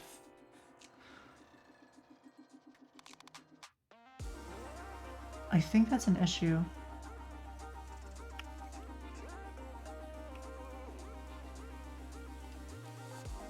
Oh, and I crashed.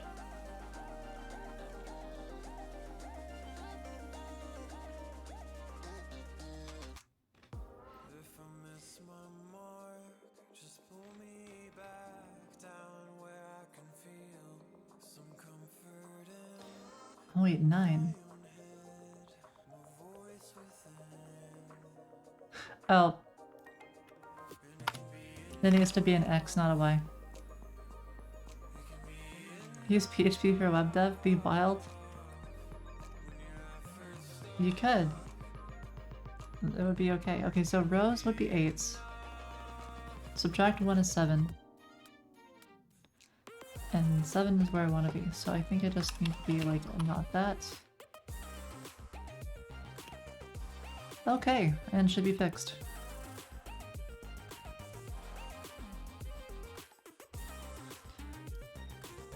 Come on, IntelliJ. I need you to finish indexing. I think I'm just gonna restart IntelliJ.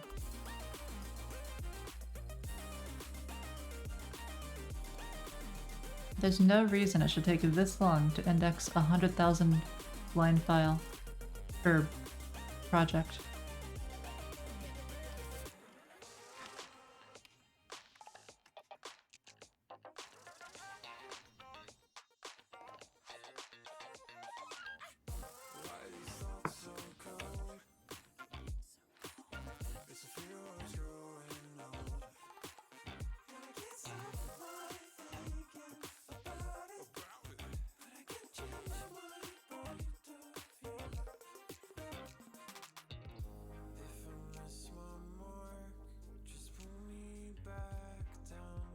Let's go ahead and remove checkered roles.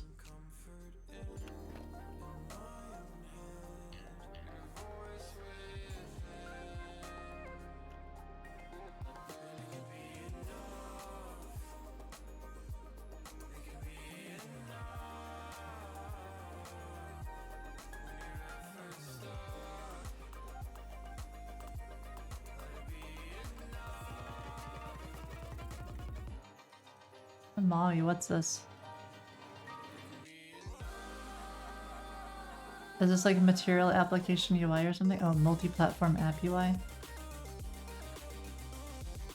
Mobile, tablet, desktop? That's cool.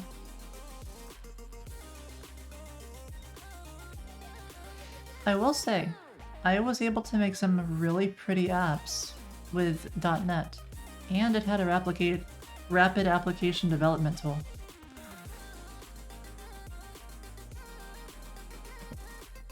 But you can also make really cool apps now with capacitor, so you don't really need that. But that's really cool.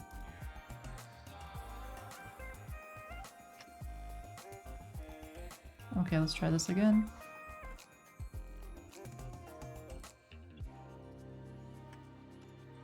Flutter? Flutter? I don't know. I'm iffy on it. Oh, it broke. What happens? 09, what?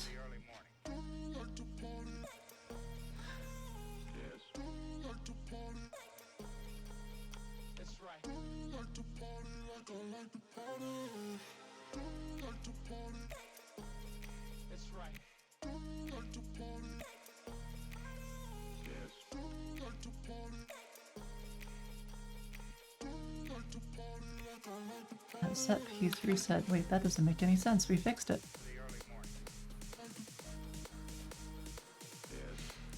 The thing with Flutter that I don't like is I don't like whenever it does the shadow DOM thing with the canvas. I've tried out some of the examples and they just don't feel right. I mean, maybe like in the future that'll get worked out and it'll be really cool. For now, I think it really hurts. Like I would imagine it would really hurt SEO because it's just not there. Although they are doing that like accessibility thing where they include other stuff, so I don't know. Maybe it would be okay. Yeah, I don't know. Something to keep an eye on, I guess.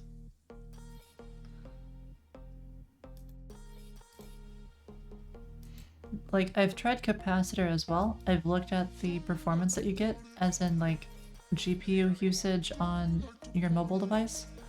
I want to say it's around 2x as bad as doing it natively, which is not that bad.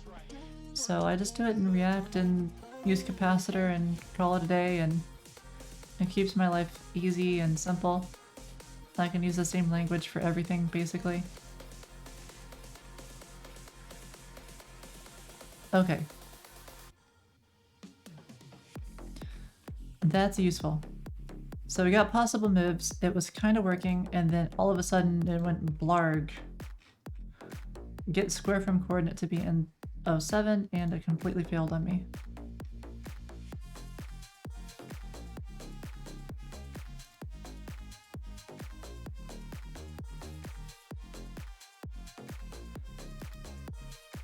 I think what happened is I expected, man,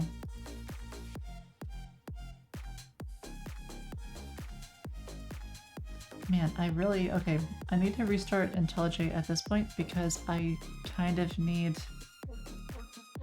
the indexed stuff.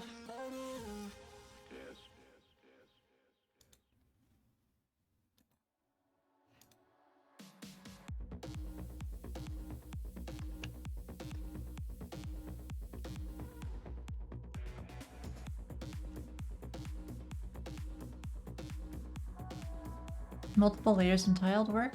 I think only the first layer. I'm not sure why you... Let me know if you need multiple layer support, but only the first layer is actually used.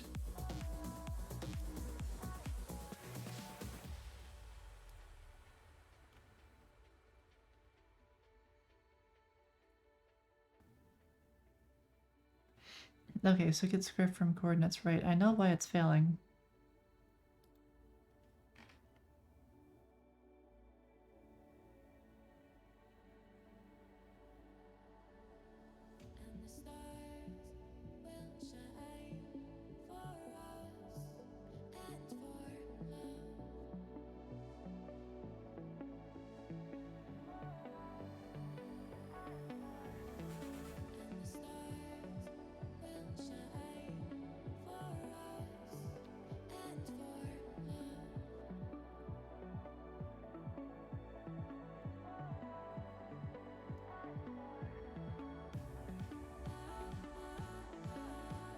Alright, here's the plan. I'm going to restart IntelliJ because this is not working for me.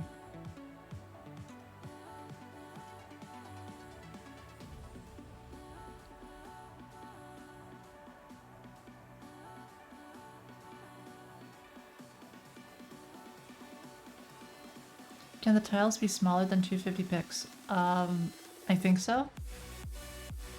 But, like, it won't do anything. I only use a little bit of the actual tiled info. So, like, I wouldn't mess with it personally, but I think you can change it to whatever you want if you really want to.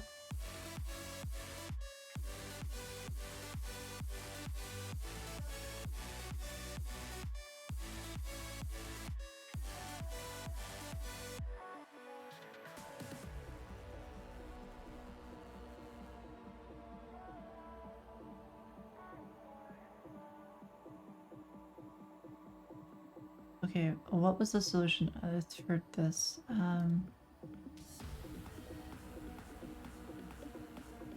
Does it get hung up indexing? Yeah.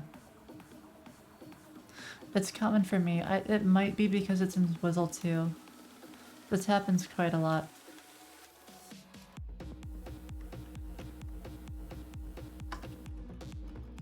IntelliJ. Scanning. Files to index.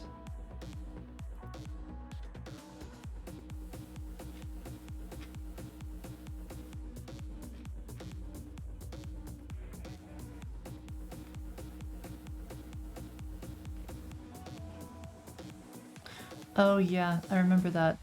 Like deleting the indexes or something.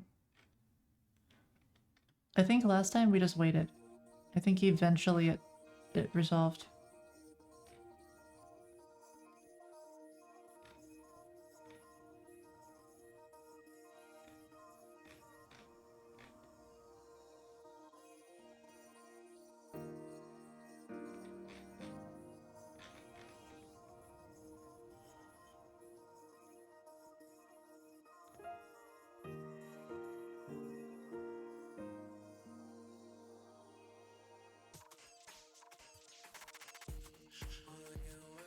Alright, we'll just try deleting it, I guess.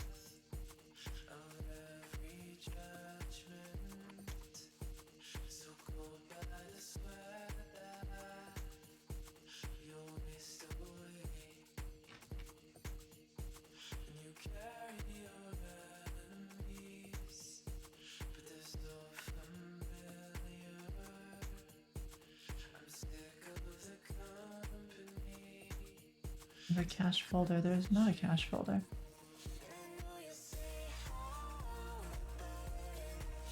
There's caches for that one, but there's no caches for this one. I guess they moved the location.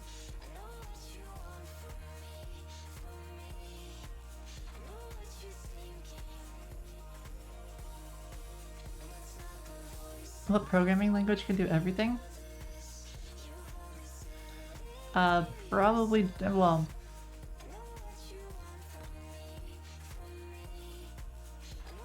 You'd recommend putting my cash in the bank rather than a folder. That's pretty good advice, Agnes.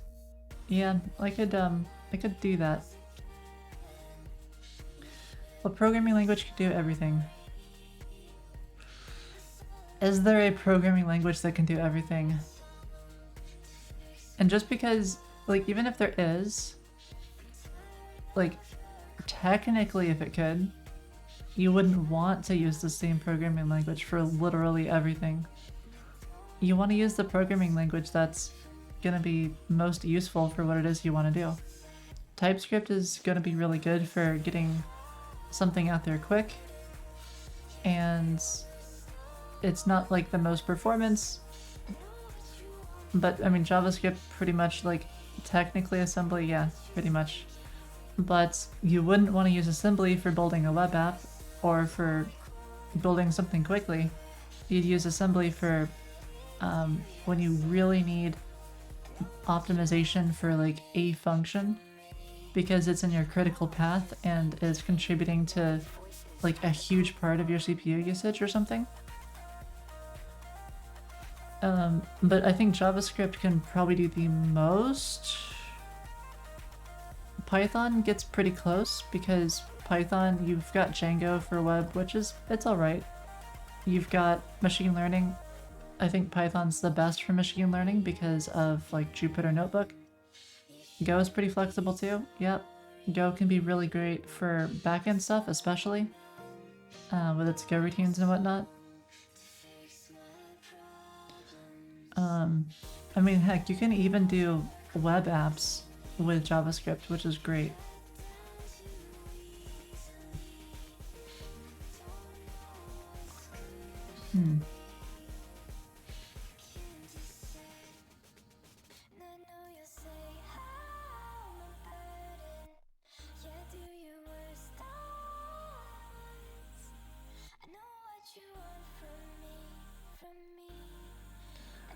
Yeah, what do I do about this? Let's see.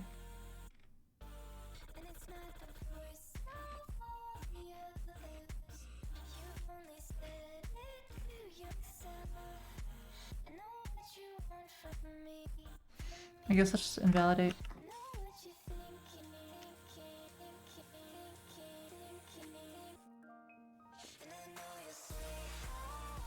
Hi, Eljo.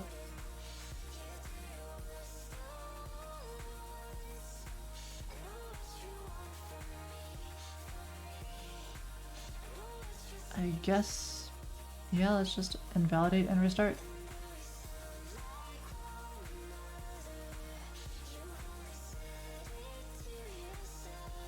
Do I use Tailwind or vanilla CSS? I use Tailwind on the side project, and then on Foony, I use MUI, because I like MUI.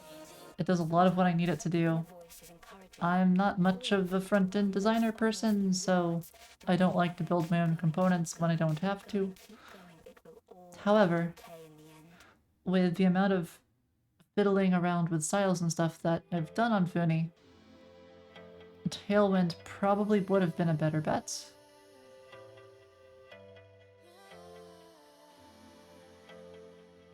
Oh no, you broke it. Snicker, you broke it.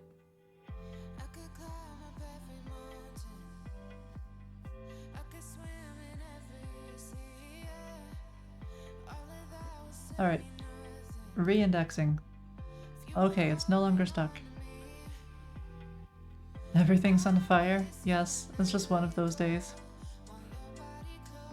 Part of the fun of web dev is some days everything is just on fire, so you sword fight, or you drink beer, or you mess around. It'll be fine.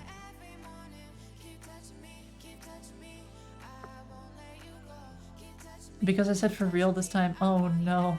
I know. Fate is conspiring against me. We're gonna have to have for really real this time. I'm doing pretty well, David. Okay, let's just hope it continues.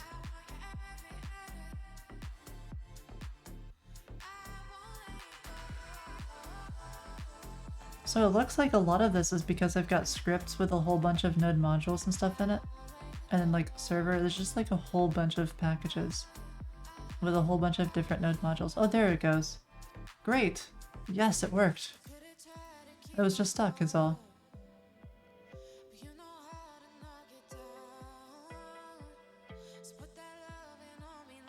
What needs to index node modules? Because it needs to know all of your libraries that you're using so that it knows all of the different type information. So it gets the Java doc, so it gets like, oh, this library, it's got these methods and all that jazz. Tennis juggle and hangout. Tennis juggle, tennis ball, tennis racket, bounce bounce, hangout, hang on bar, try to hold on. Is learning C as a first programming language and practicing DSA? Is it a bad idea? I mean, data structures and algorithms on C is pretty nice, but I wouldn't use it as a first language because I feel like you'll probably burn out. Because the amount of things you'll be able to make after a year is not going to be that much. You're going to have a much easier time making stuff if you choose like JavaScript or Python, and so you'll be able to see like the fruits of your labor a lot easier. If pointers are burning you out already, definitely don't stay with it. Like I don't have to think about pointers that much with JavaScript or TypeScript. You kind of have to know about like reference equality, but that's about the extent of dealing with pointers. Like, imagine this. If 2 years ago, if I had chosen C to build Foony in, we would still be building, like, the website. We would still be building probably the first game. It would be awful.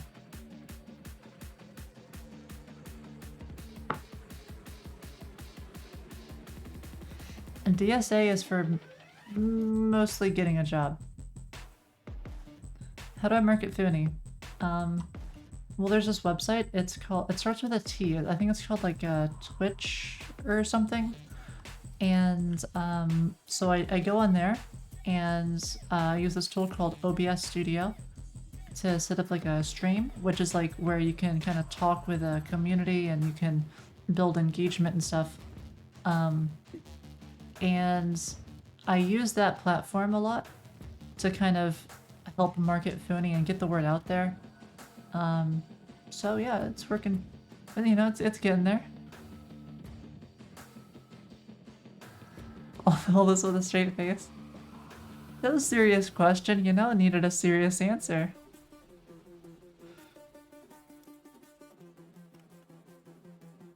You appreciate the length of that answer? Yeah, no worries.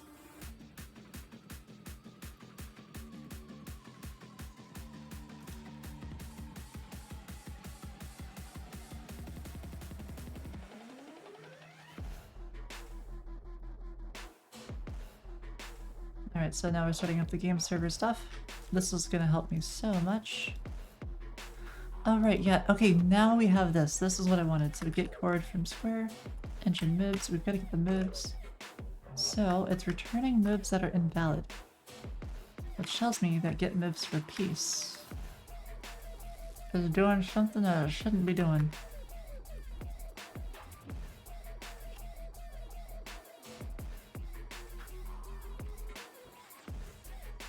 What's most necessary to get a job at Google or a web-related job?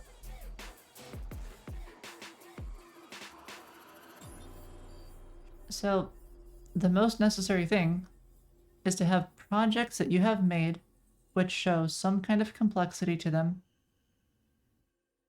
that you have made, and you just put those on your resume, right? It really helps if they're open source because then you can, like the recruiters or whatever, can actually look at your code. And that will help you get a job. Just straight up, that will help you get a job.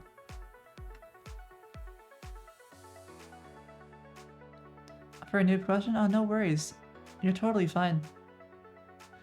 Like, everybody starts there. You should see my first code. It's awful. The methods are like way too long. There's these huge conditionals. There's enormous while loops everywhere. My initial code, like the very first code I wrote, had go to statements. That's how bad it was. I mean, this was like a long time ago though. This would have been,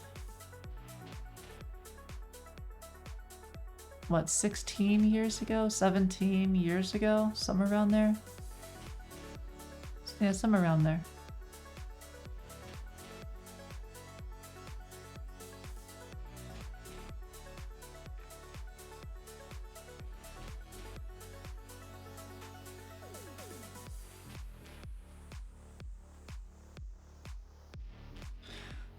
I will say though, David, that this is to get your foot in the door. You still have to pass the interviews. For the interviews, that's when you need to know DSA.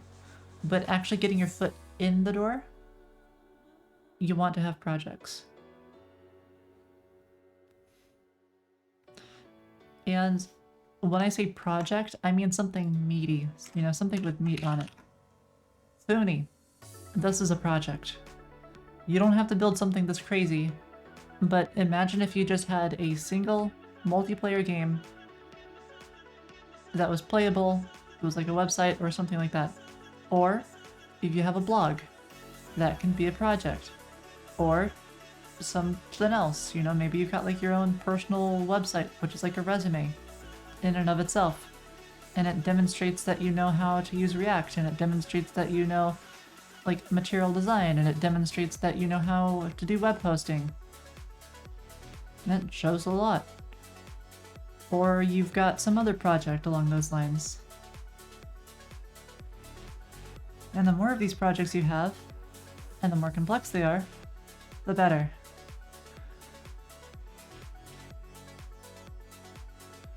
Like rolling hills over the horizon? Absolutely.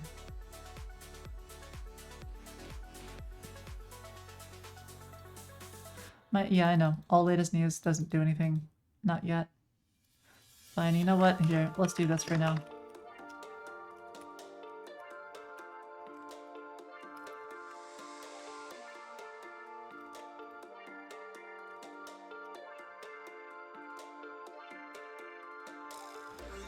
Okay, gotta start that up real fast.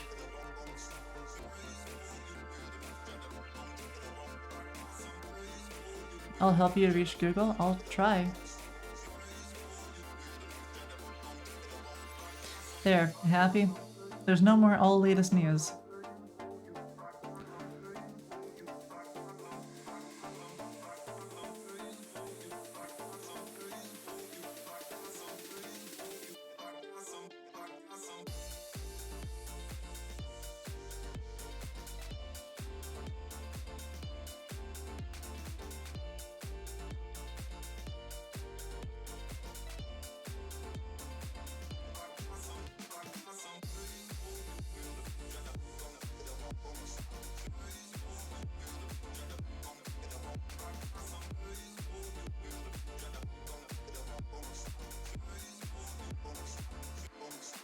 You need projects which get users? No, they don't have to get users.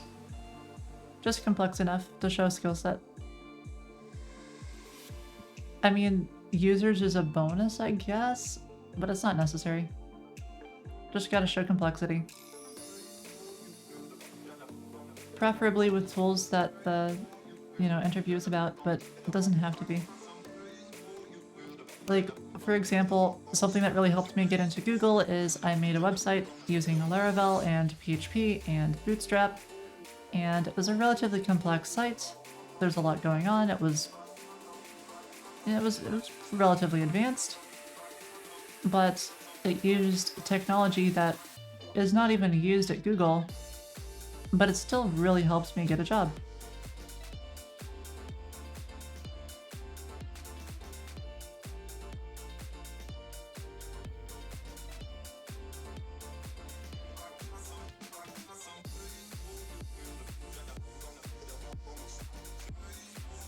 Howdy, Beard. Okay, so we've done that. Let's do... Right, checkers. Before we do checkers, I was investigating why this was broken.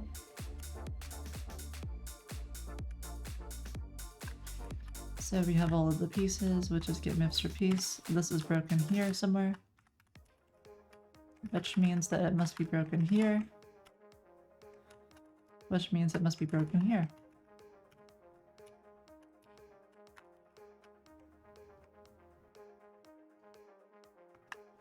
Which means that the delta x if2 piece. Okay, so then what does get piece return? Pieces of whatever get index from and then get index from coordinate. No, that's fine. That doesn't crash me.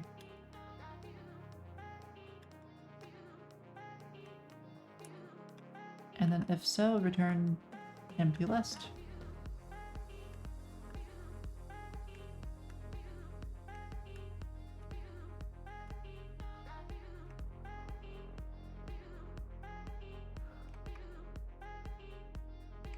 Oh. I think this should have been null. Can't move here, pieces in the way. Because, yeah, it's gotta be null, not undefined. Alright, I think it's fixed.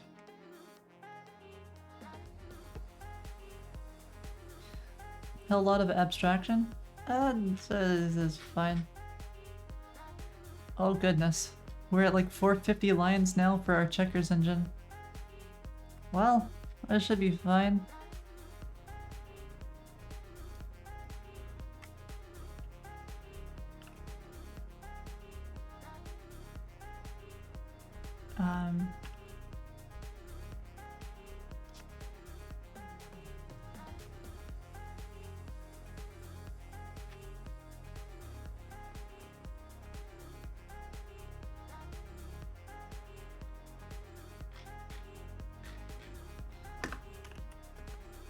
I wish I had autocomplete. I wish that this search bar had some sort of like autocomplete for things like language or whatever. That would be even better.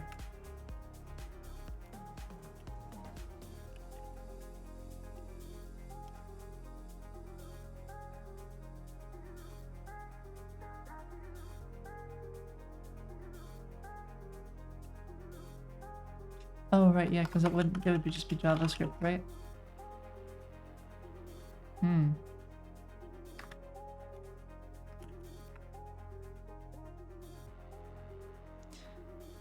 that makes no sense. What is my opinion on personal projects versus open source contributions? They're both really good. Open source contributions are fantastic because open source contributions also get the eyeballs of recruiters, and they might just reach out to you by email telling you like asking you if you want a job or something. You'd probably still have to go through the whole interview process, but open source contributions are really good. And what's especially good about open source contributions is it kind of teaches you how to code. It teaches you how to contribute to teams and projects because someone's probably going to review your pull request. They might have some things in it that you need to fix before it gets accepted. You'll see how they're, you know, they might have some things set up which automatically runs tests. You might have to add tests of your own. So, yeah, really good stuff. They're both good. I don't know what's better.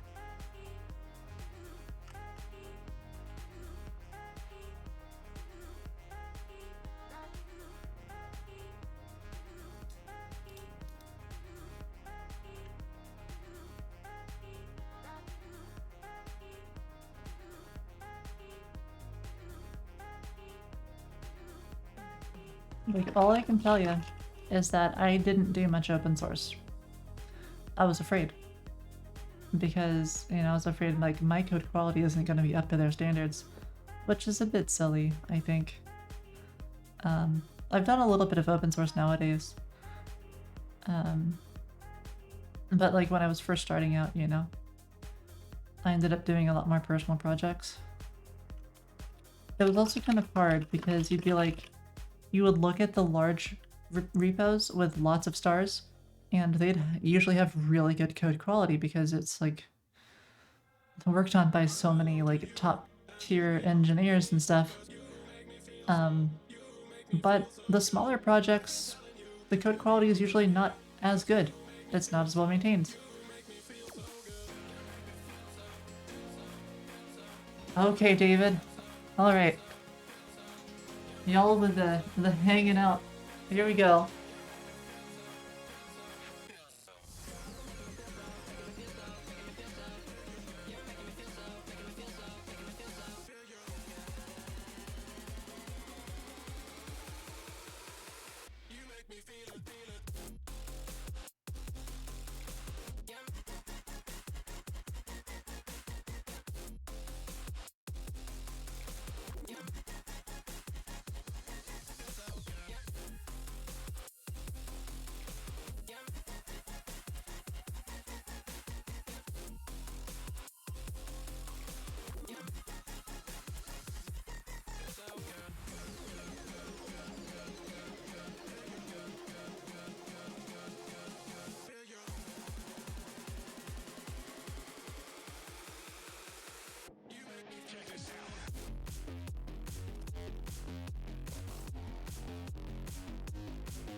Your hangout means pull up.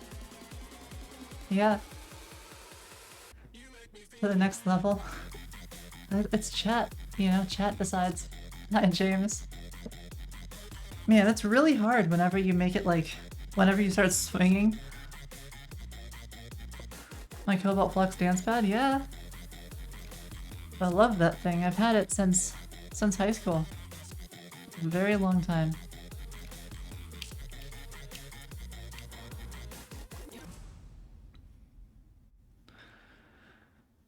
Okay, let's see. Did I fix this? I did. I fixed that. So then, go ahead and rerun this. And thanks, David. I appreciate it. A lot of best wishes. Thank you so much. That's extremely sweet of you.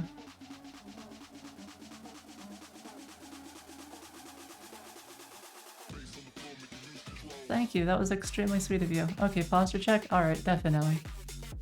Slater, howdy. Oh, golly. Lana with a huge raid. Welcome, Lana. Goodness, how's your game going, by the way?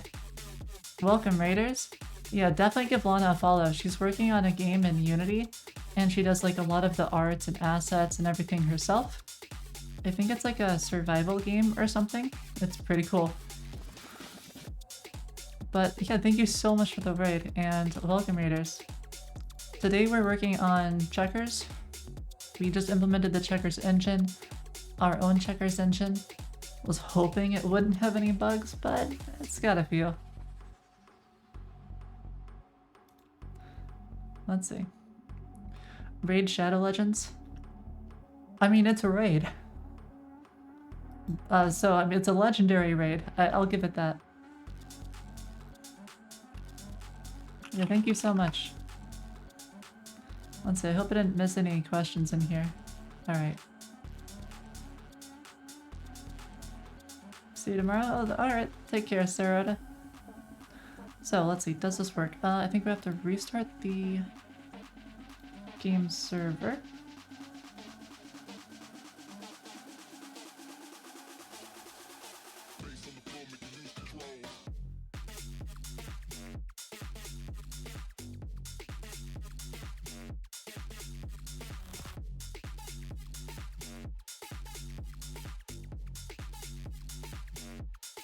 Alright, let's see if we've got any bugs in our code.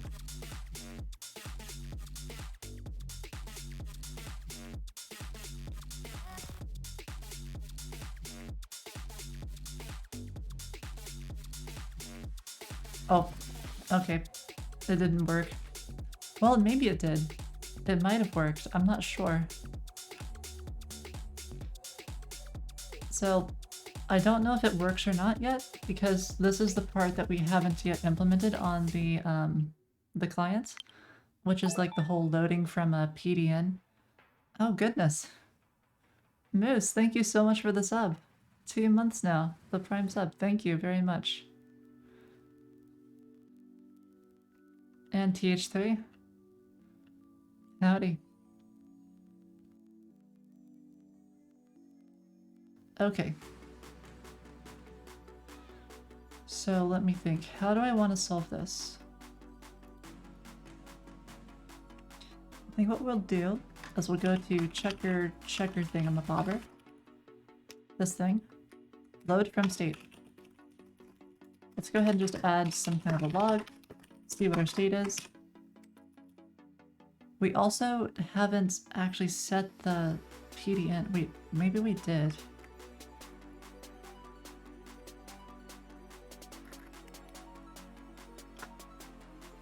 Oh, we do! Wow, I'm shocked. I didn't realize we actually said it. Oh, you'll be here a while? Oh, okay. Even better. I'm very glad. Glad to have you.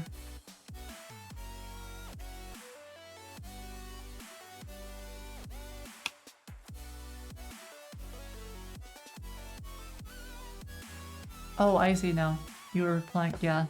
I'm still working on it, you know? I'm still getting used to this whole Twitch thing.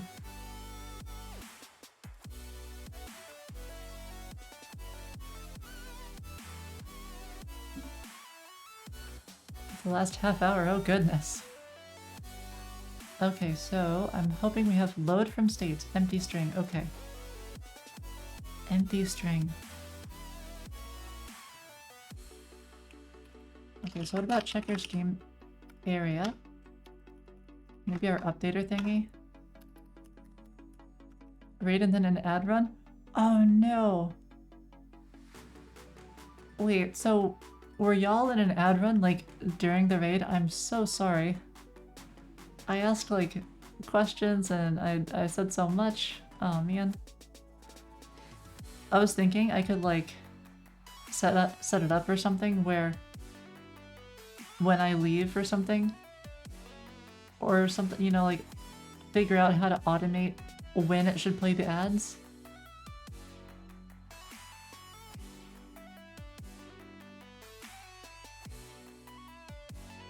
Alright, let's see.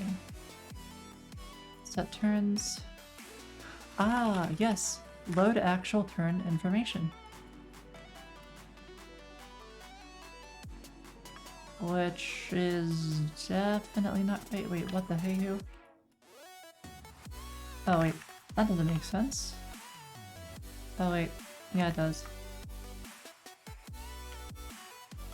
Load from states. Set turns. I guess we'll just have it be like BDN.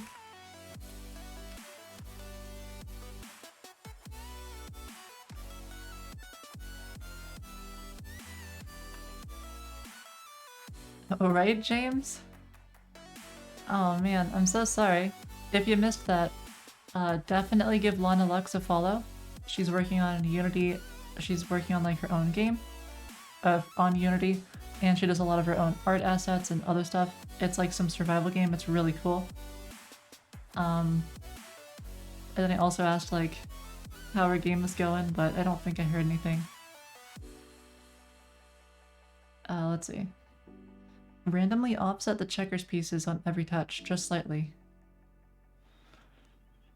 I think that might mess up people's OCD. I don't know about that one. I mean, we could do that. If people really want it, I'll do it.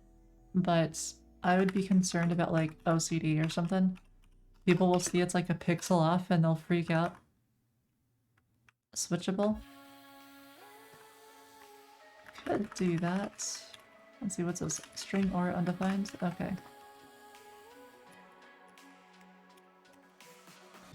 So hopefully now it'll at least get there. And it will tell me what the he-who heck is going on.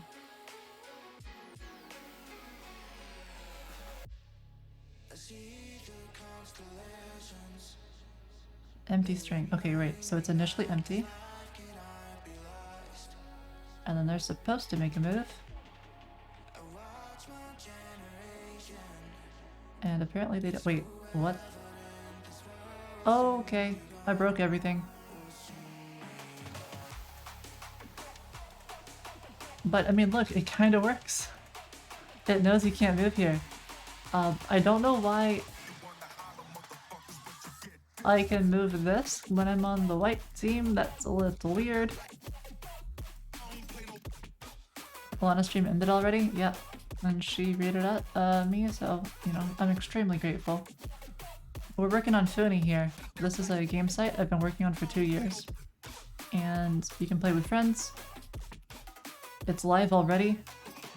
This one's my favorite. It's kind of like Bomberman or Ballono. And it supports up to like 100 players. And yeah, welcome. For you, it's the VPN that blocks ads. Pretty cool.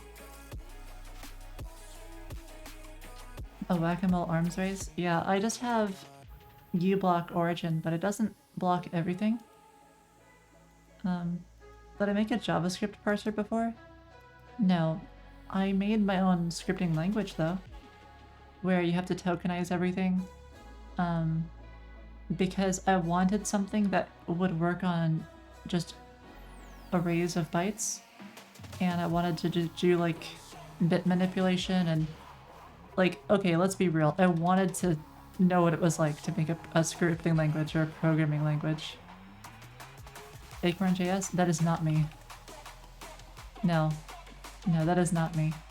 This is made by smarter people, by like brilliantly like awesome software engineers.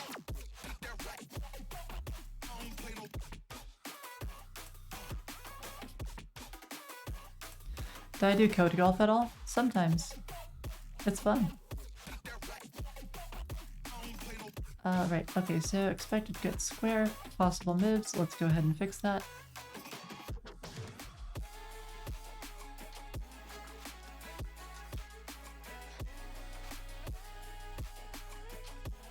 Wait, so get chained moves is still busted.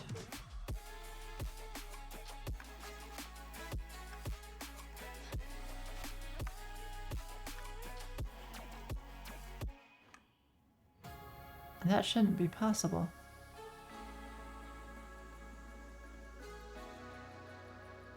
Oh, but right there. Yeah, see that? X is 8. That's busted.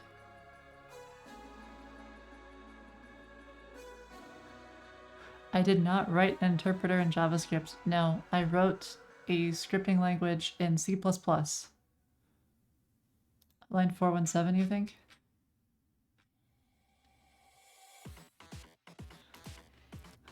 Well, that's where it's failing, but it's failing there because, I like how I'm not even on line 417, and you're just like, ah, 417, I think. Oh, maybe you saw this. I can just imagine people, you know, taking screenshots of all the different parts. Just compiling all the code for Foony, slowly. Exactly, MC. Exactly. Primegen oil, USD, yeah. Mm-hmm.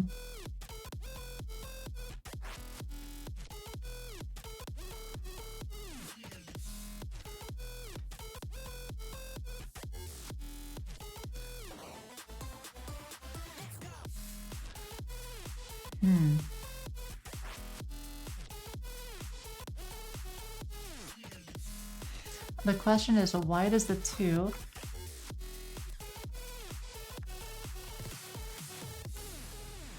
so x plus delta x, x plus or y plus delta y, 2p's is equal to undefined, do this. Else, if not, this should be fine.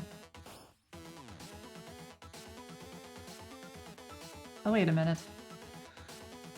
What? Oh, that's the problem right there. Oh wait, no it's not. If it is undefined, do that. If it's not null, that should be fine. X plus delta x times 2, y plus delta y times 2.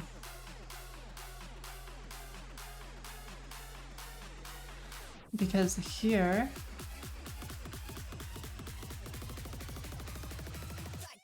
it should be impossible. Like, if it's off the board, it'll be returned in one of these 2 areas.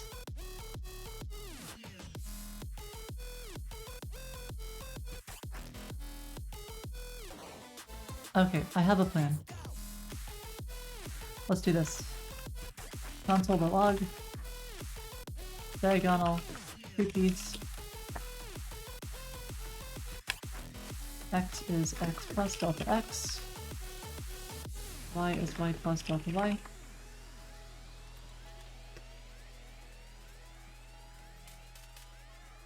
We'll just do some console logs, because maybe there's something I'm missing here. I'm pretty sure it's one of these 2 things. Those incredible days, why did I hurt you now? You now. What it might also be is the client might just be using an old version of the library. It might actually be fixed. And the reason I think that is because the server is just fine. It's only the client. So I think we just have to restart the client and it should be fixed.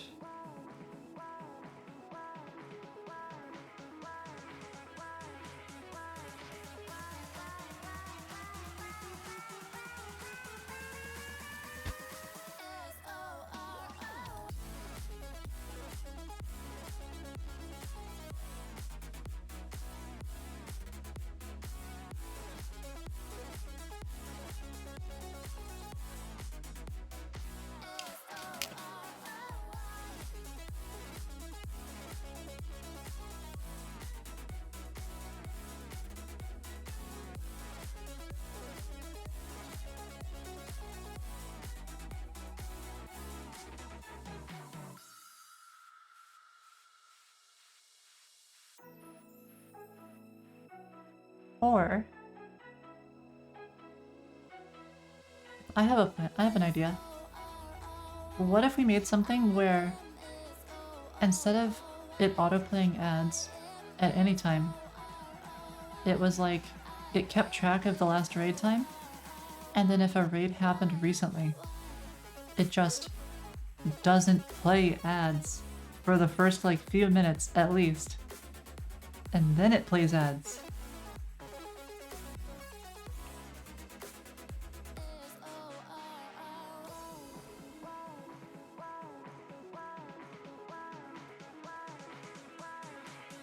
Okay, so that works fine.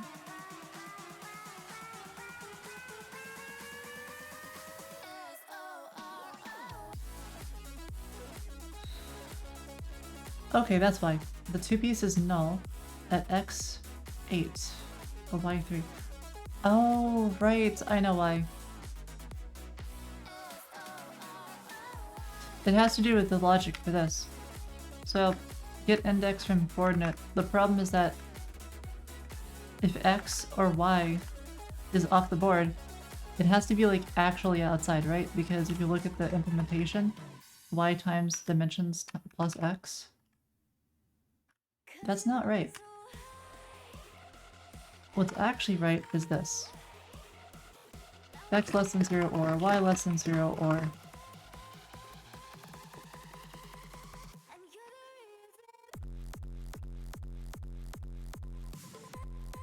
Is this C++? No, this is TypeScript. Is it good to learn it as your first language? No.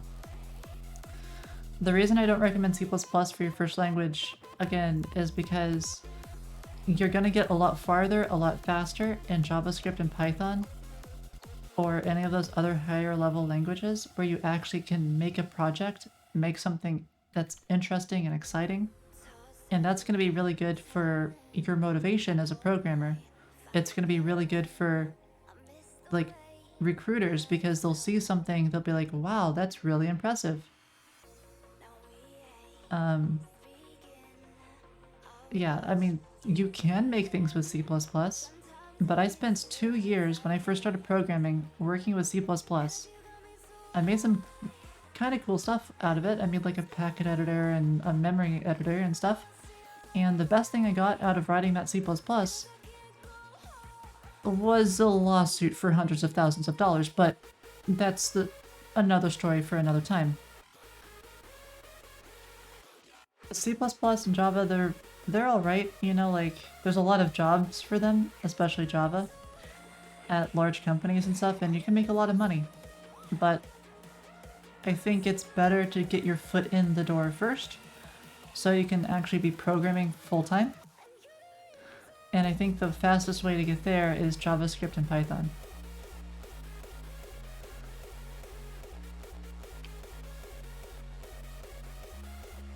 Oh yeah, segfaults are a whole bunch of fun with C++. And by a whole bunch of fun, I mean not fun. Okay, so x is greater than or equal to columns, or y is greater or equal than rows. And return -1. Out of bounds. A question about proxy? I don't have a lot of experience with JavaScript proxies. But if you're talking about like IP proxies and stuff, I have a bit more experience.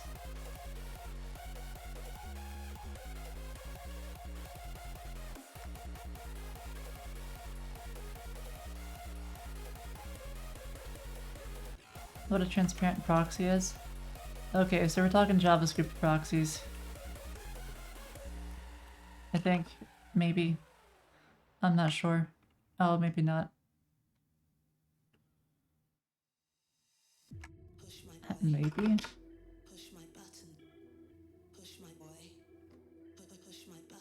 Oh, I'm not familiar with this.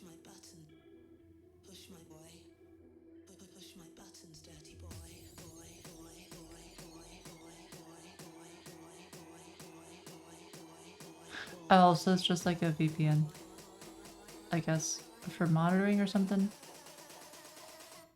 It just passes it on down the line, I guess.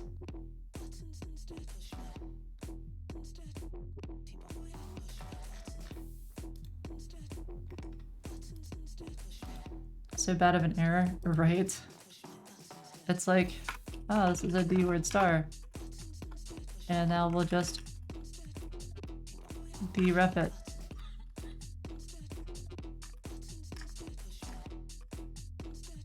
Great.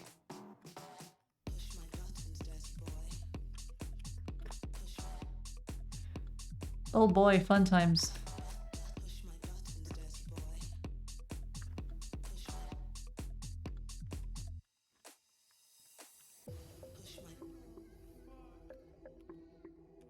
Lots of fun times there. Let's just randomly segfault by accessing memory that's bad.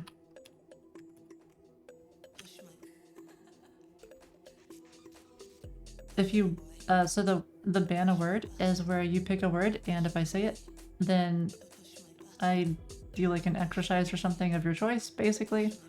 Or you could make me wear a hat or something along those lines. And it's like a 5-minute timer or whatever.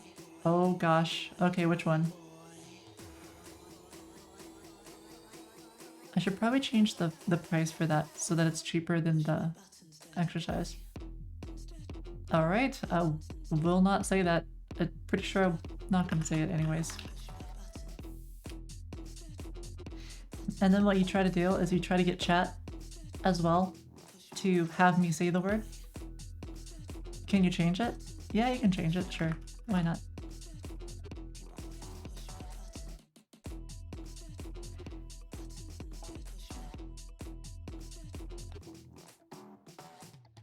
Okay, that one's not fair. It can't be like too common. That one I think is probably too common. Hi, Nazak. Alright, let's do push-ups.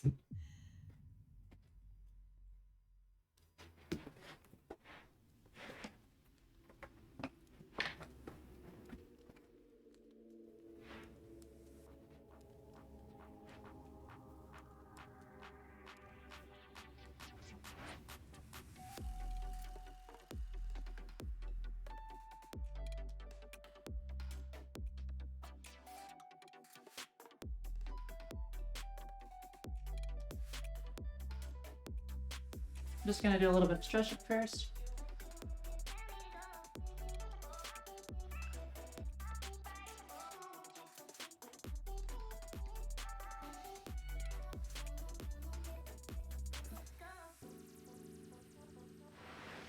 Alright.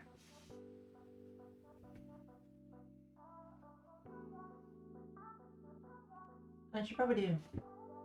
Let's do some diamonds.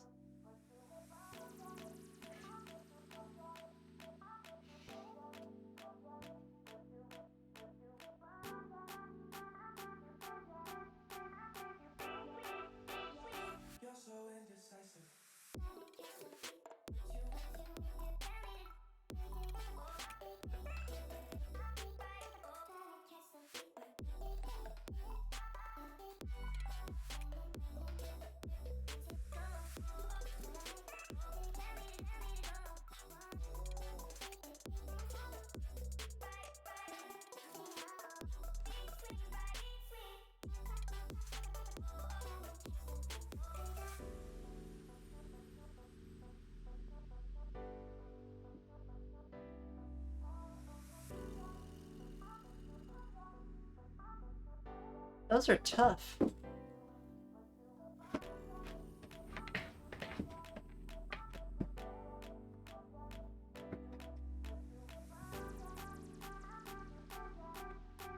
Alright, let's see. Professional fitness stream. Right? Okay.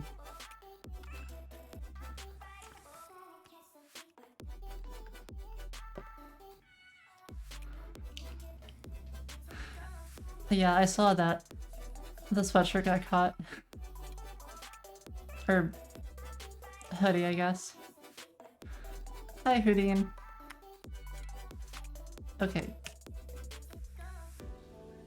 We're returning -1 here. And that should fix the whole thing.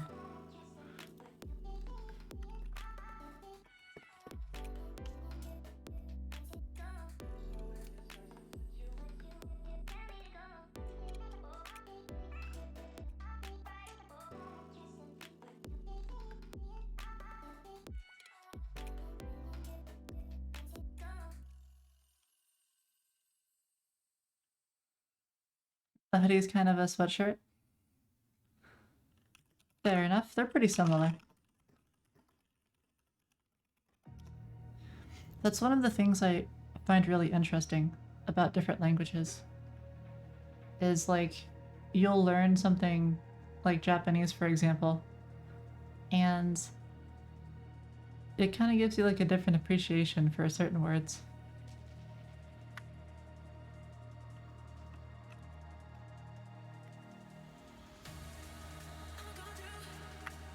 I can't think of many words like off the top of my head right now, but yeah, it's hard for me to explain.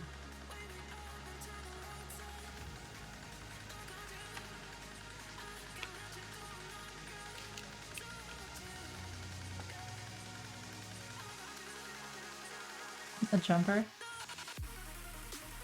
That's pretty cool. I guess a jumper is kind of like a hoodie or a sweatshirt or hoodie or something. I never thought of that. Okay, I guess this is jumper in America. Not quite the same thing.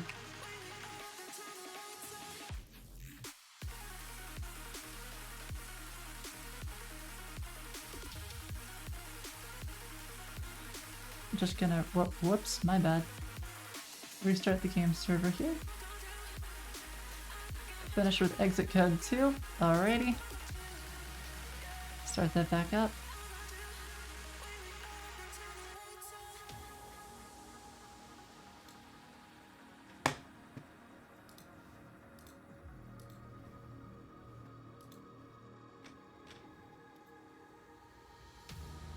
You're a linguistics major.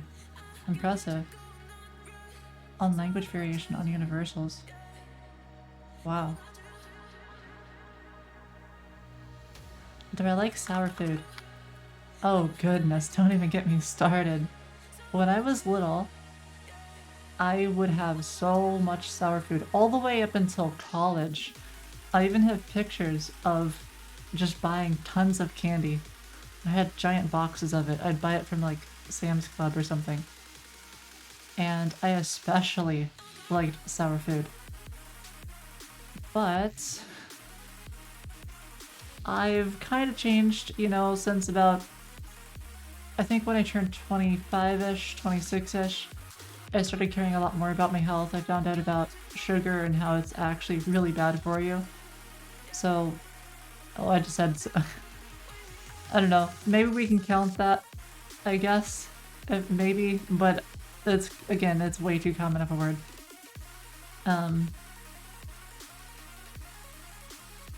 Let's see. But yeah, if it's a software engineer thing, I don't know. I'm not sure. I used to eat those Sour Patch straws and stuff.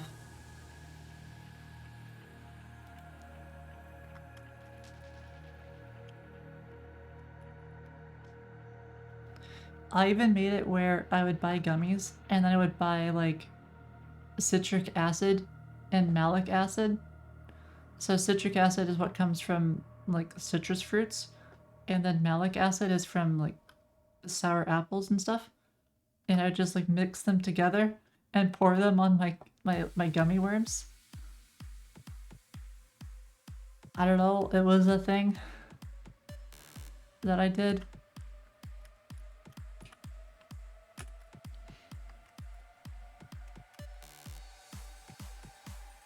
It's genius? Oh well, it's something, I'll tell you.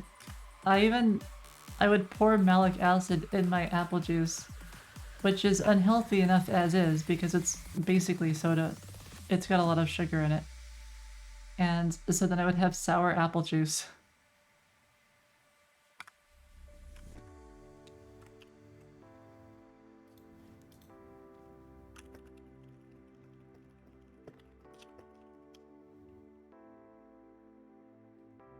Homemade sour, yeah.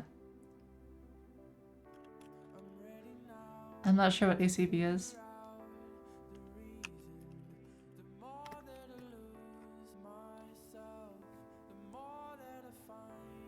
Oh, apple cider vinegar. That's actually healthy.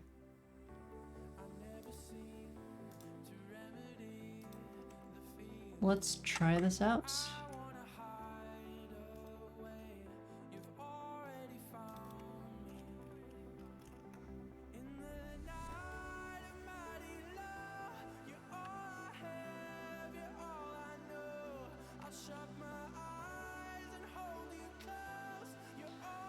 Okay, we've got load from state.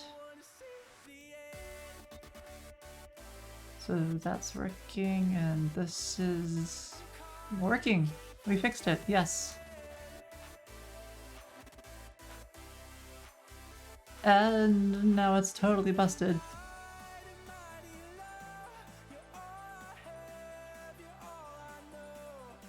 From all the acid. I didn't do it for very long. I stopped. I got bored of it.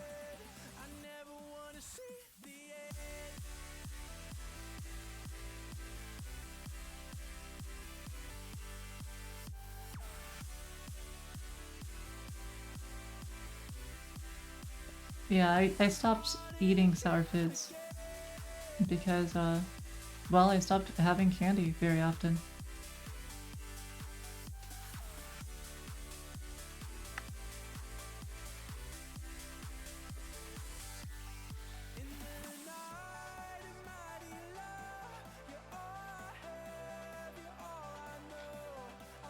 How much do I plan to sell Foony for?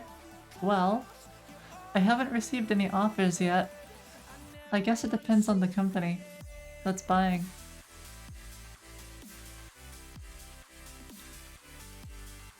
If I refresh this, the state should be reset.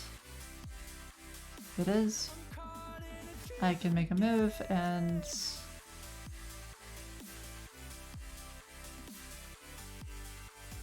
For some reason I can't click the other pieces. I don't know why.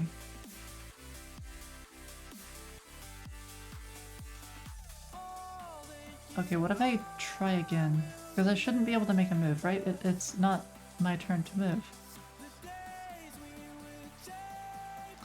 Oh, fudge. I gotta fix this. The chess or checkers config is broken. What about Zynga? If Zynga bought Foony, oh my goodness. I would sell it for at least $5. Probably more.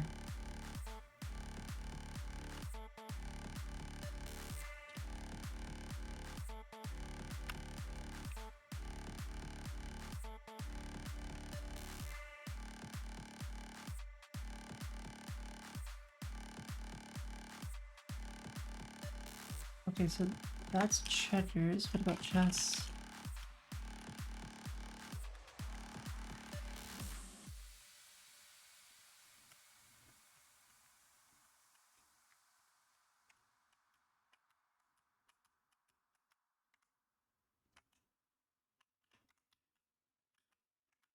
And that comes from states. Okay, this is what I want.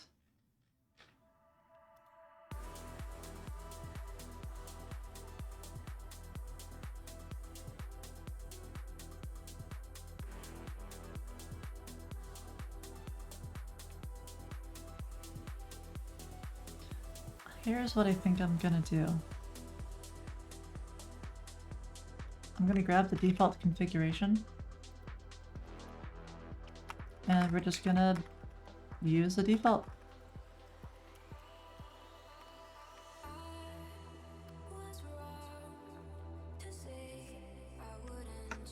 Pickles. Yeah, pickles are pretty good. I didn't eat a lot of pickles when I was young. And I still find myself buying, like, yesterday I had McDonald's. It was like my cheat day.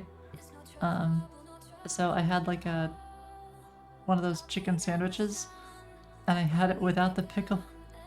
I still do it. I'd probably actually like the pickle nowadays.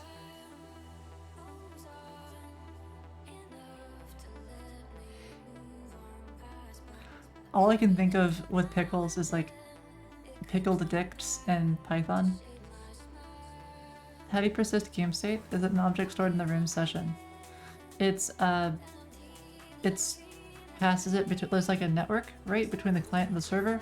So there's like, it's over WebSockets, and whenever a client connects to a room or a game server, the server will pass the default or the initial state, whatever the current state of the room is.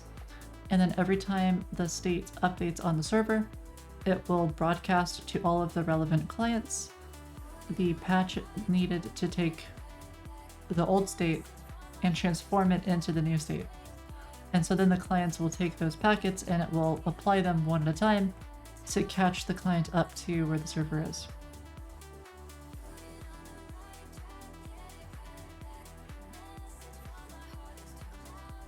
It's a lot like how Firebase works.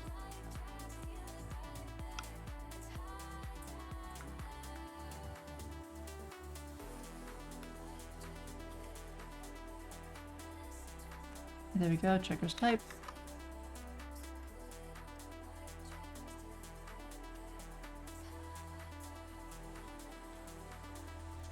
I think as soon as I do this, it should be fixed.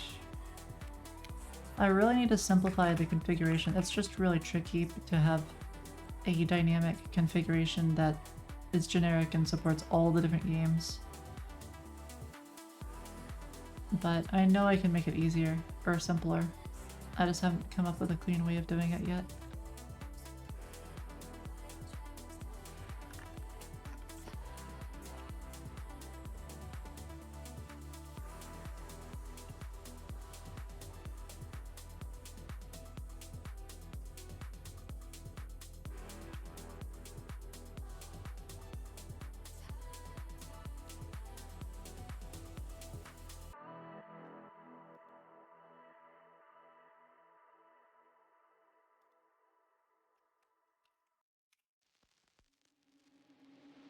Make your head go purple, make your cheeks go red.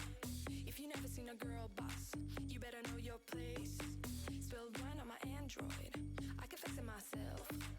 I don't need another cowboy, cause I be wearing them pants. If I want a jar of pickles, I can open it, no man. I know your banana tickle when a girl can do her thing. If I want a jar of pickles, I can open it, no man. I know your banana tickle when a girl can do her thing.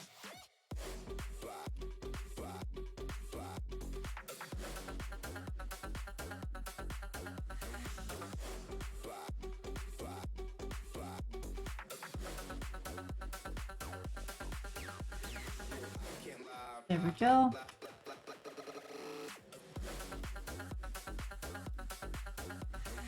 Hi Darker, how's it going? So that's these effects, set public config.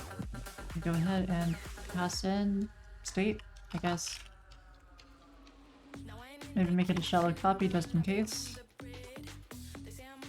Though I don't think that's necessary. What networking I use for multiplayer games? I use Socket.io. If performance becomes an issue, I'll switch to Move WebSocket. And what else? I use the Firestore for like persistent data. So things that are like the XP or something, things that don't get updated very often for a player but need to be like around for a long time, that uses Firestore. Firestore. It's more specific than just Firebase. If I say Firebase, it could also mean the real-time database.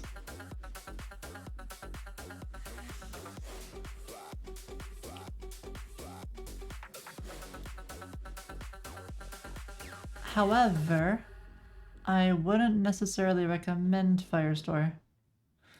The pricing can get pricey. Though I guess there are quite a few users that use Foony somewhat heavily. And I guess for the amount of usage that Foony gets, which I know this doesn't look like a whole lot, but it's a decent amount. Oh, what happened? Our 7-day actives are down. Oh well. I'm sure over a long enough time horizon it'll be fine.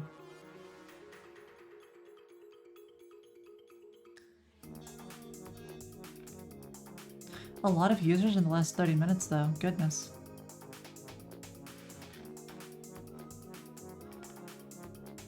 Okay, let's go ahead and get this finished.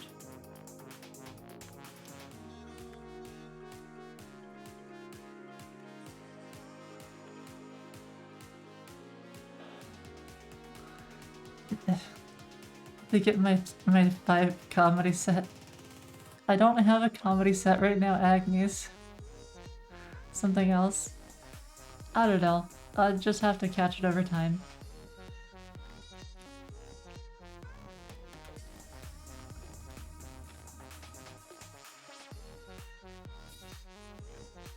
Did you see my application for partner, by the way? Like, that was great. I had chat help me, and we came up with this story about like my first grade teacher and like a golden star, and we actually submitted it as like my application for partner. So if I don't get Twitch partner, you can blame it on that.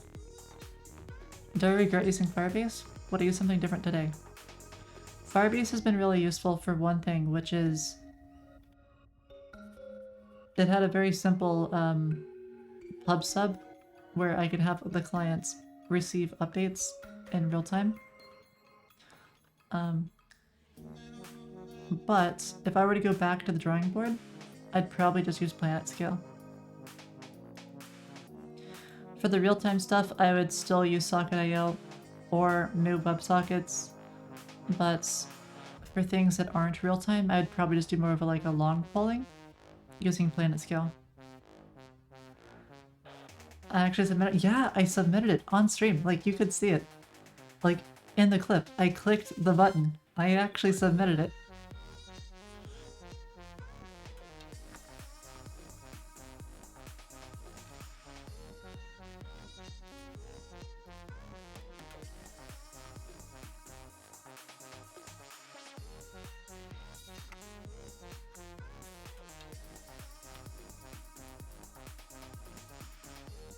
Alright, so... let's see if it works.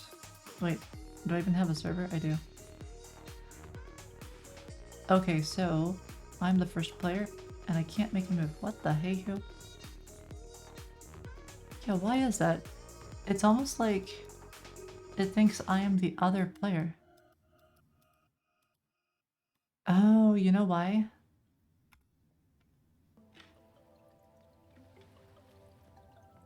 Oh, look at that! Load from state 1. Okay. That's useful. So, I think, the current player is off by 1. But, you can see here, it made a move from 9 to 13. Which doesn't mean a whole lot to me. Wait, 9 to 13? Oh, from position 9 to 13. Yeah, that makes sense. Okay, cool, it worked. It worked a whole lot. Heck yeah.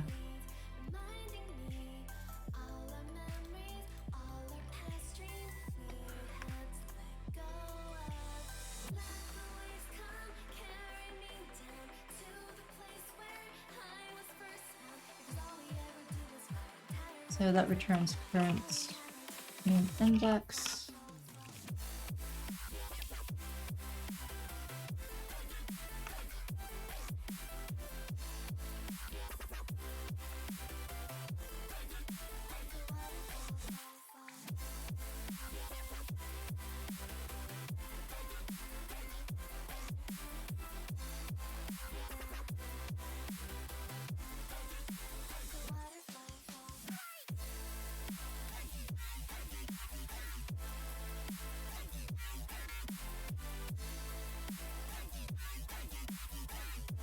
Yikes. Darker. Firebase is not for high scores. It's not for high scores. Okay. And what do you say Firebase? Do you mean Firestore or do you mean the real-time database? You're gonna very quickly run into problems. The real-time database.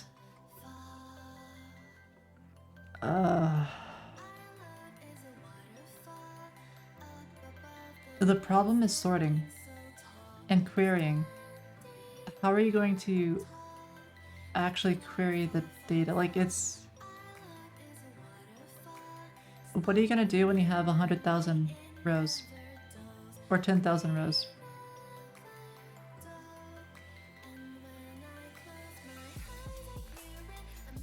Like, if you sort on the clients, that means you have to pull all of the data, all of the high scores, before you can sort them.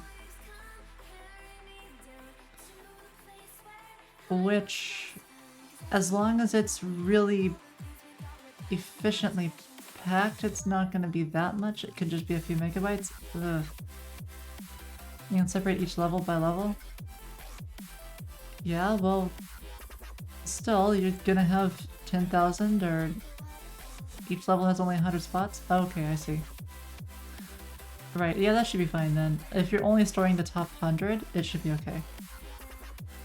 But if you're doing something like you want to have the top 100,000 players or something and you want to see where people rank, it's not really going to work with Firebase. It gets really messy really fast. So for something like that, I would strongly recommend Planet Scale. Or Redis. Redis is fantastic for high scores. You can scale it to millions.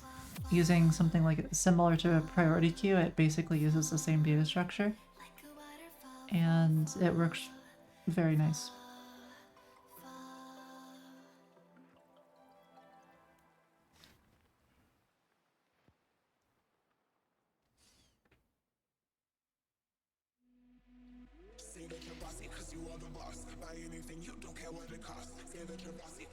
Okay, so I want checkers game area. I want to figure out whose turn it currently is. Oh. Disable when not the player's turn. Okay, and how does that work on chess?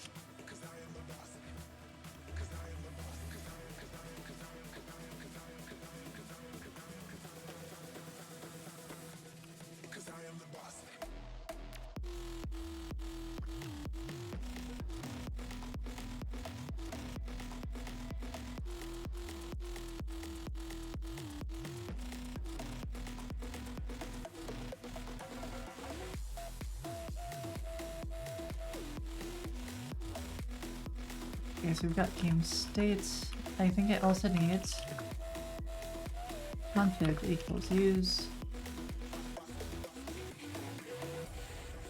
game session of checkers.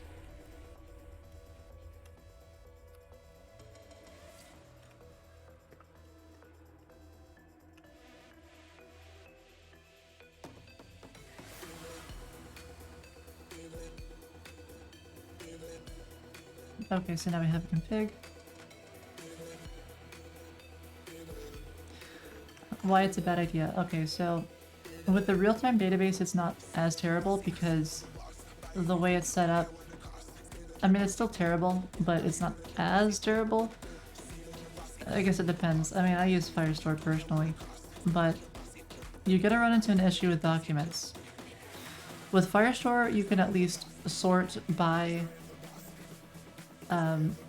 some index, so you can have like a document for each user, for each score, where each document is going to be super tiny. The max size for a document is like a megabyte, and you kind of want to make use of that. Because if you look at Firestore pricing, it's about the number of documents that you read, write, and delete. And it's 6 cents per 100,000 documents. So if you're returning a high scores and you're sorting it where each score is its own document, and you just return like the top 100, that's 100 reads. So you do that 1,000 times and it's 6 cents. So the price adds up very fast. And when you compare the pricing there to something like Planet Scale, you could add an index to Planet Scale and it's going to be like 1/1000th of the price.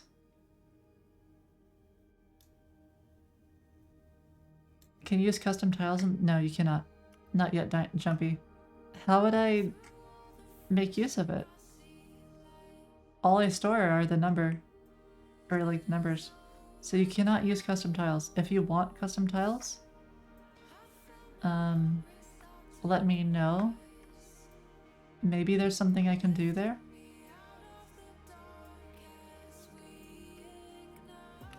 But it's very much based on just like, it's a very efficient format, so I can't really add extra stuff very easily.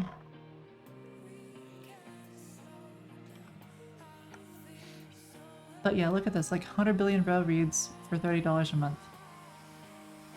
And I think like the overage is like you get 1 billion reads per dollar or something.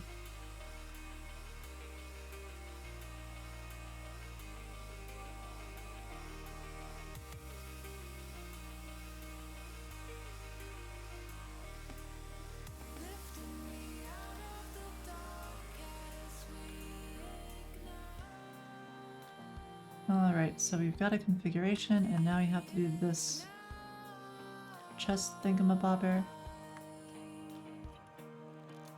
which is about turn user ID.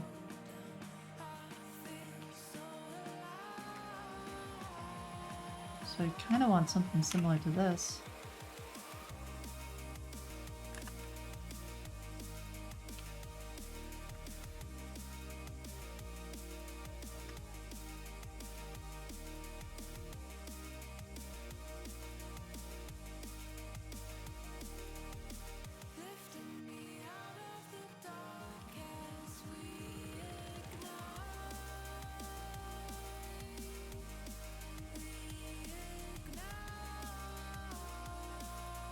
You have a cool idea, but it can't. It's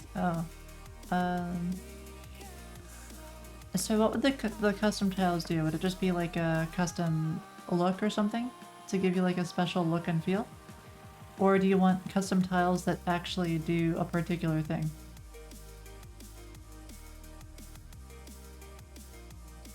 Is there anything I recommend? Yes, there's something in particular that I recommend. Anytime you want data storage.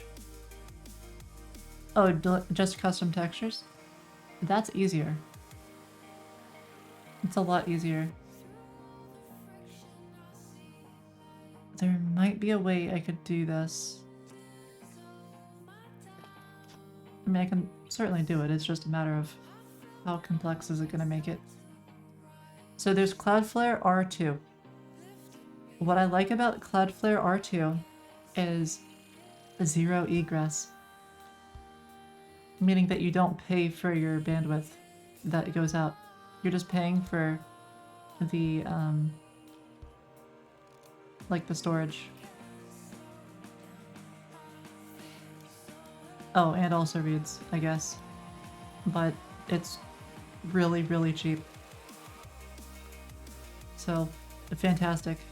I love it. Cloudflare R2, it's did you know like the name comes from S3? And R2 is just like this letter before and a number before. It's better. It's like, it still uses kind of like S3 syntax and stuff, but it's way cheaper. It also has really high durability, and I like it a lot. So I would use this personally. You can use it for any kind of data storage. Anything you'd use S3 for, pretty much. It may not have all the advanced features, so if you're looking for something that's really particular, then maybe you still need to use S3, but I would prefer R2 if it works for you.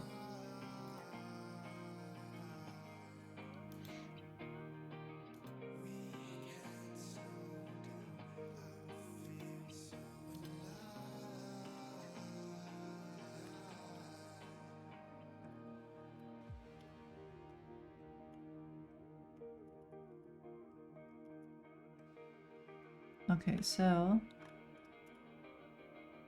this checkers engine. Oh right, it doesn't work there. The bunny. I've not heard of bunny. Whoa, this is the first time I've heard of this.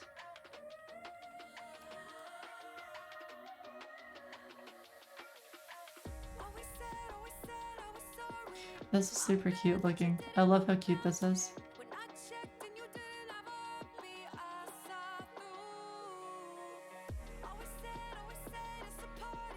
Funny logo. Awesome logo. Like, heck yeah. Look at that. You got a jetpack. Your objects get jetpacks. That's awesome.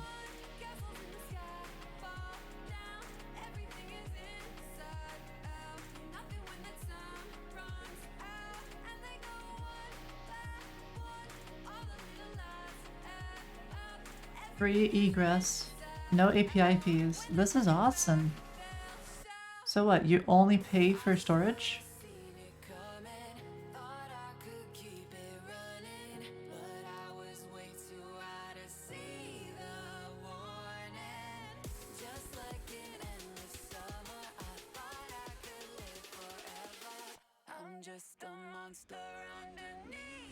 That's really cool, actually. Their CDN is one of the fastest. I've never heard of Bunny. Wasabi. I've heard of Wasabi as well. I've heard good things about Wasabi.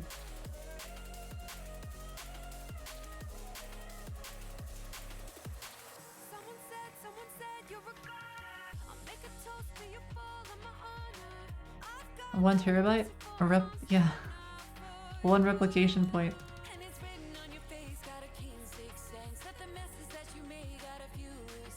That's... Wait, that's really cheap. That's actually really cheap. Well, I guess it's not that cheap. Because, like, 16 terabytes on a hard disk drive. I mean, I could be buying, like... I can see why they make money, but it's pretty cheap. It's pretty good.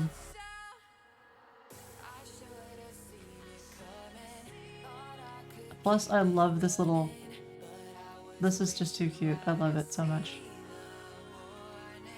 It's no, you shouldn't buy it. Like, you shouldn't like pay for a service because of that, of course. But this is cool. I'm glad you showed this to me. This is awesome.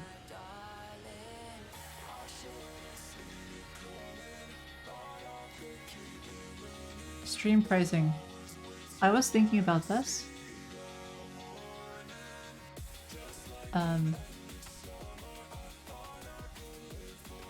Video player, transcoding, all that jazz.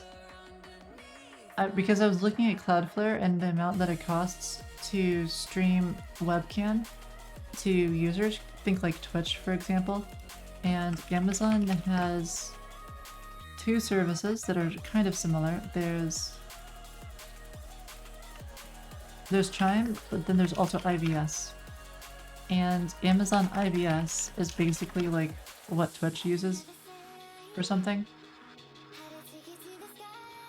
for its videos and comments and all that jazz. And then you look at the pricing for it and it gets kind of pricey. But then I was looking at alternatives like Cloudflare. It also has a streaming service. But I guess there's also other stuff like Bunny. So that's interesting.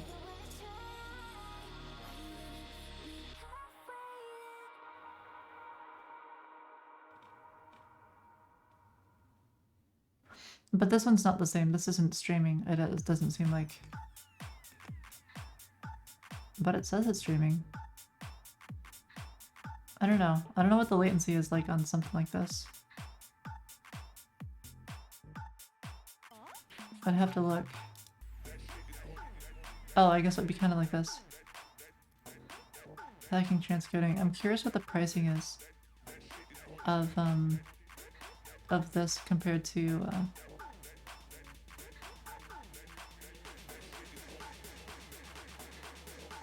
oh, I guess right there.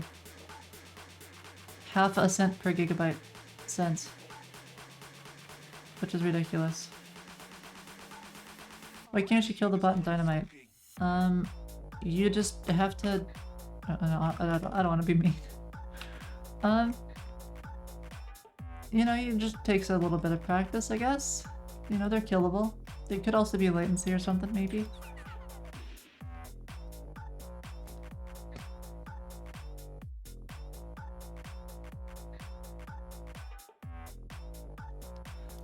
Okay, so it's broken with this because the configuration may not be loaded.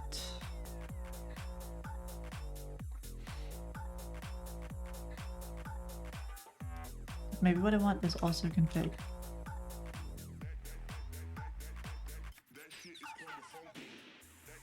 And say this chest is only for enabled, right? Yeah. But then it also has to load.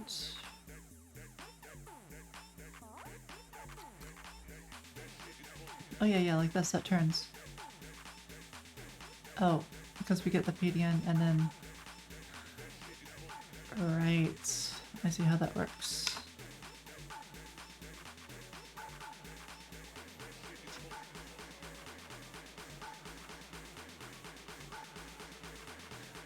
Is it just close to the camera to look huge? This? Is this a big cup? Yeah, I'd say it's pretty big. Still big.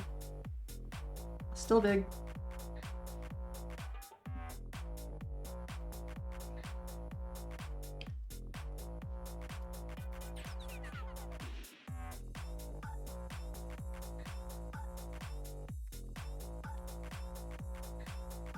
It's a big pint. A mega pint, if you will.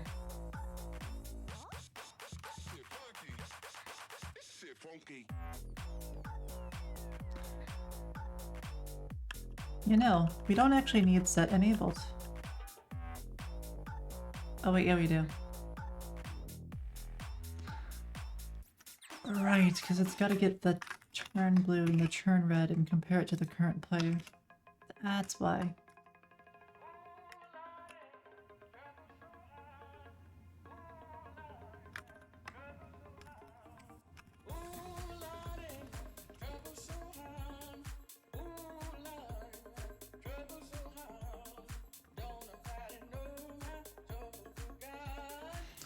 Oh, that's tricky. Well, I guess it doesn't matter how often we call this use effect, right? It's totally fine just to move this into the thingamabobber.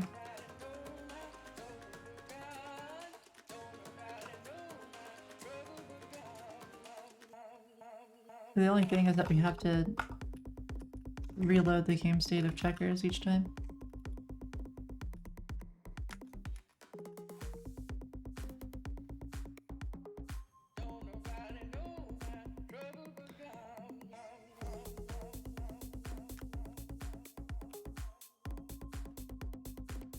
Let's see, so we've got turn user ID.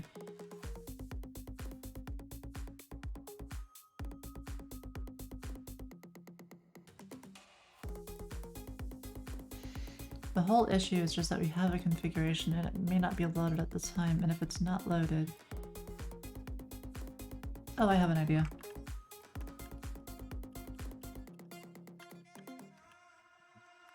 Let's just do this.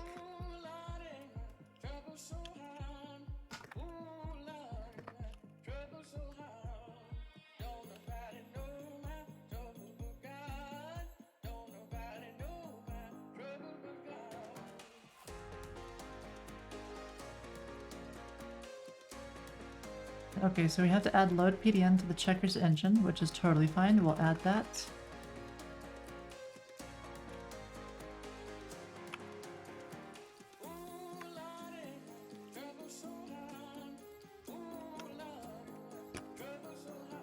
There we go. Okay, now let's implement load PDN.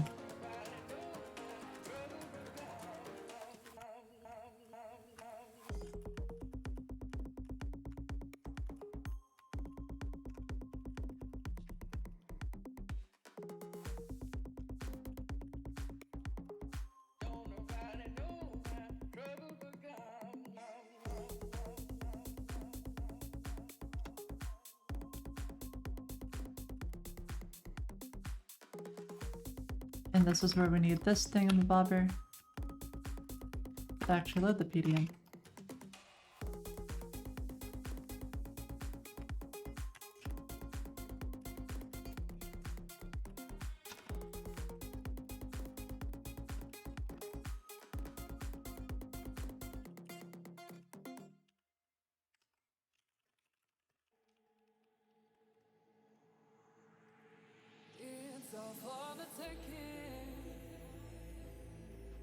Howdy, Livy.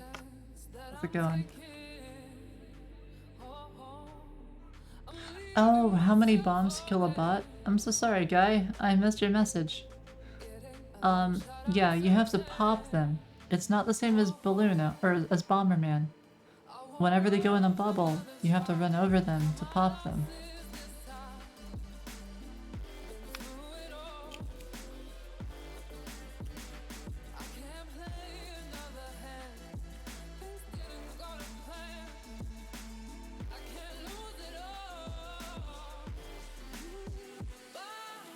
Okay, so I think what we do is we take the PDN, we split it on the numbers, and then we just, or alternatively, we use a regex and it'll return to us the stuff and we just do and done.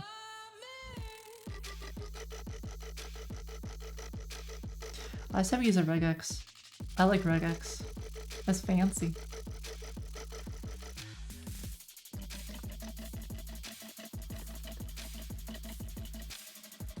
I love regex too.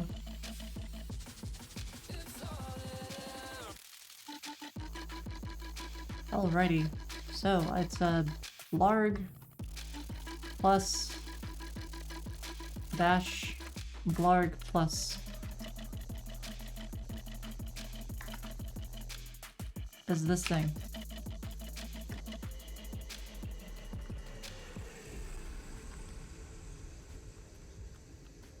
Okay, that's the whole match, and this is group 1. Oh, you know what? Let's actually split this up. We'll do like group 1, group 2. Yeah, we'll do it like that. And this is not just a dash, it's a dash X, because it's one or the other.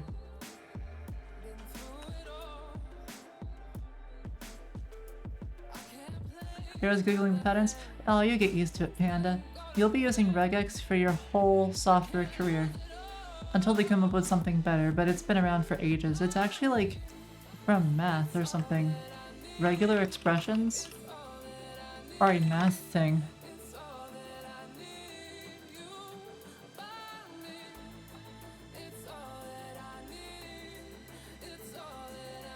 In other words, I'm pretty sure it's gonna be around for a very, very long time.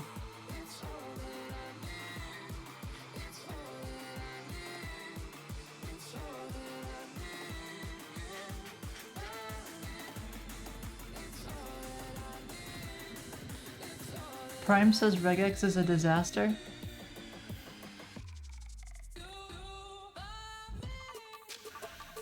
Prime? Come on now. Regex is beautiful. Look at that. It's so readable. You write it once and you just ignore it. You just don't read it. You just pretend. You just close your eyes. It works somehow, okay? It's like a unicorn. How does a unicorn work? You don't know. It just does. That's the same thing.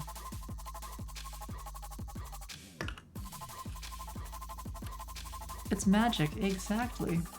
This is why I love regex. It's like fairy dust. You know, you just sprinkle some regex dust all over the place. Regex, like Pearl, is write only, and Pearl has a regex which is actually really nice. It's the one good part of Pearl, and it's also why regex is read only or write only. Debugx? What on earth is debugx? What is this? My regular expression.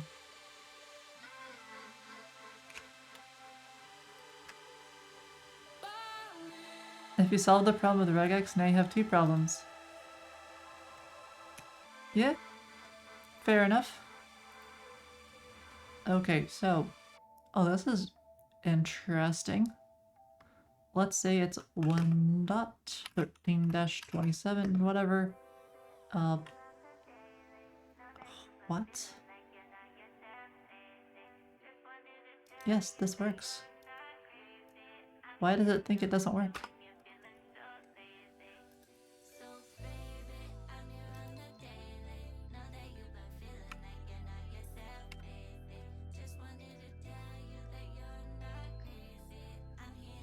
IDK.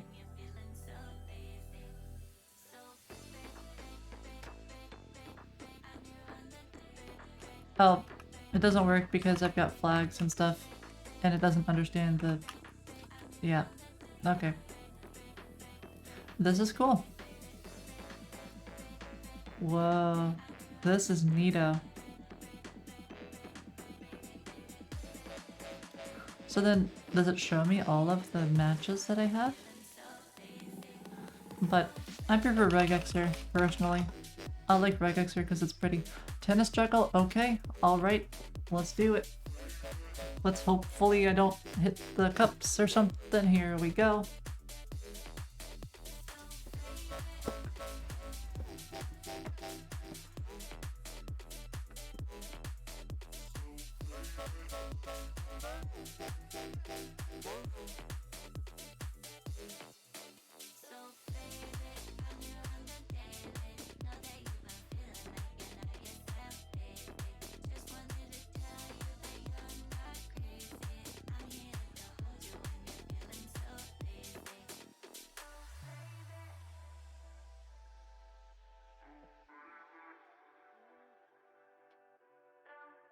I'm gonna try it one more time.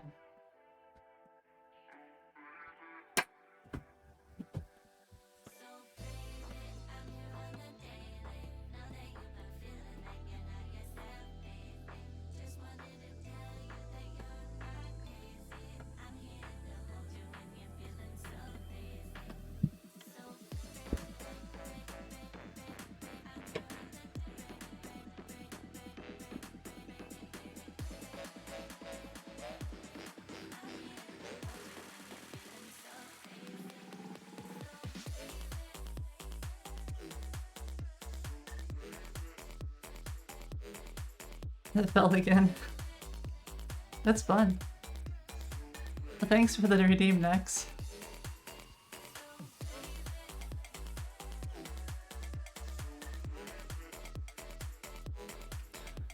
Think I can do Zach? What is this? What on earth?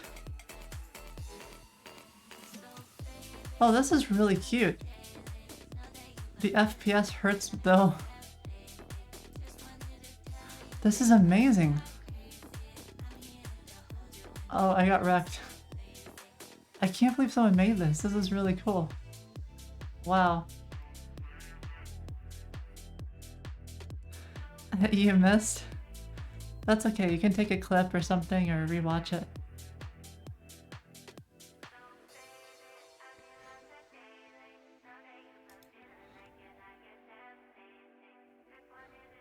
The basic structure of the post. Lazy loading learning. Oh, this is really cool. This is fantastic. Let me know when you finish this next and I'll go ahead and... Or if you post this on Twitter or something or whatever, I'll retweet or something. Not the same feeling? Well, Kybor, if you want to watch, you can always redeem.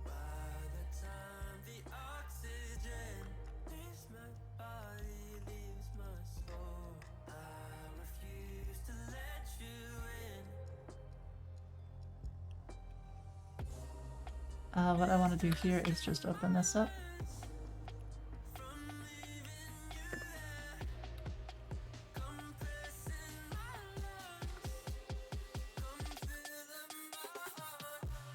Let's just try this and see if it works.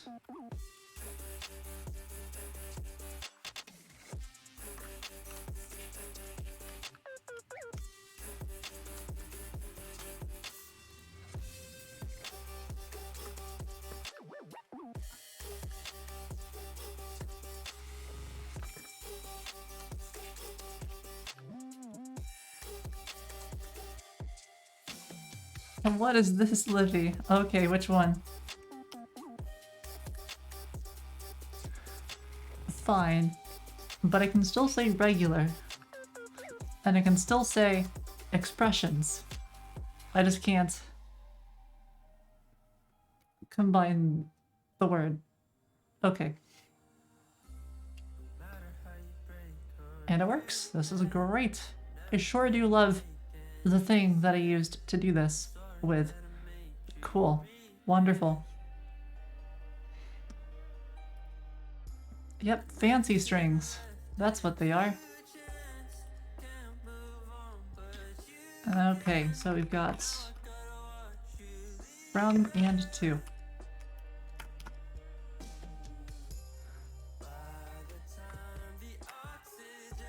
More specifically though, this isn't just from, this is from thingamabobber. Fancy strings, that's what they are. They're fancy strings that you never read. Where the heck was this thing? There it is. From, and I'll just call it from index. To index.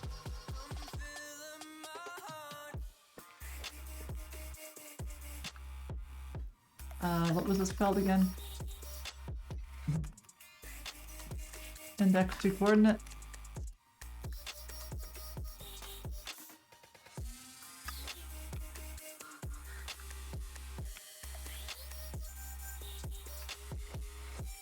Here we go. From index. Oh, right. Parse.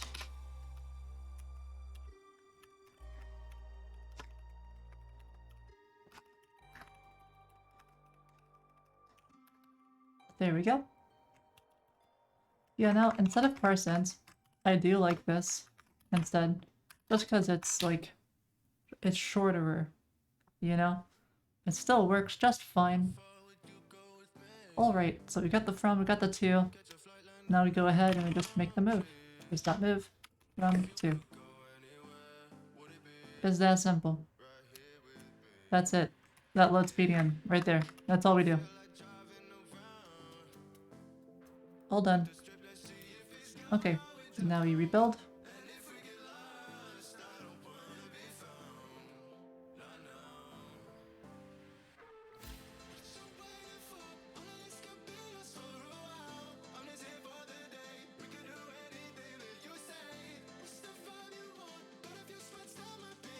Hi, Shiraz.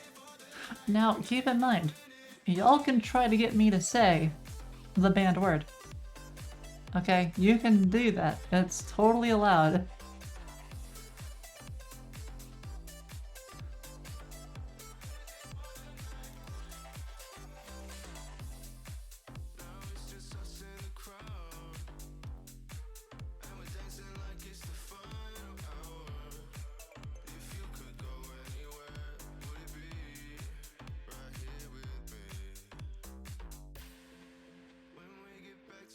What was the banned word again? The word was, nice try. It's about a magical string. It's regular, you know? It goes regularly. And, it's also an expression of sorts. Do I have an old boyfriend named Reg? No. I don't. It's gotta be the full thing, come on.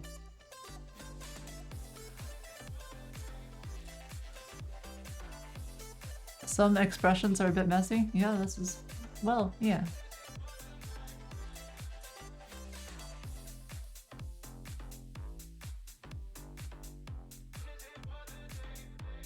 It's you, Reg?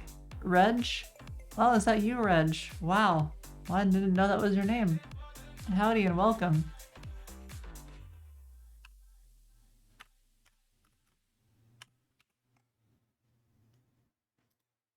Go ahead and start this up. I think it will work. I hope, I hope.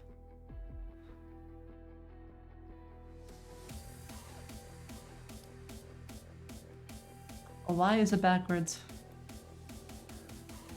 It's like it doesn't want to play. It's not doing bot turn on turn 0. Also, how did I make a move just now? Teams is here, yes, check it out, this is right here, okay.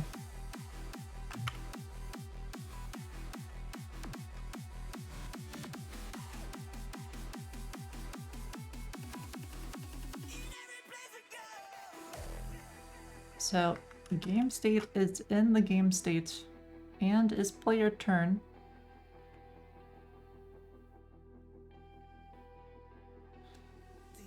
Checkers, wait, checkers turn, that's not equal to B, it's never B, oh. Well, yes it is. Howdy, pneumatic. Scene.set enabled. Which then goes down to checkerboard set enabled, which then sets it enabled. Eh?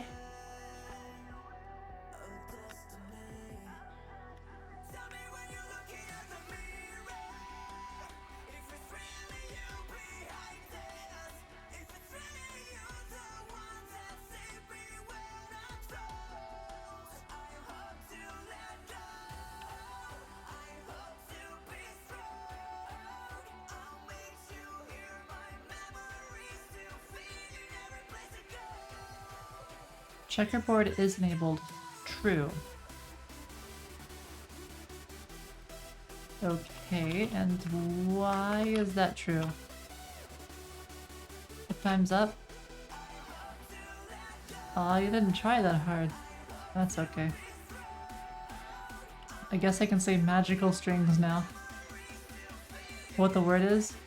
Yeah, the word was, nice try. You almost got me.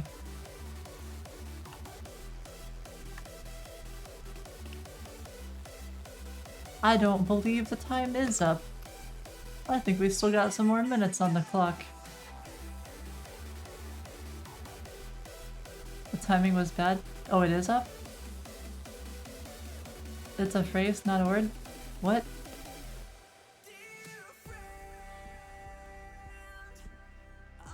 Scene set enabled.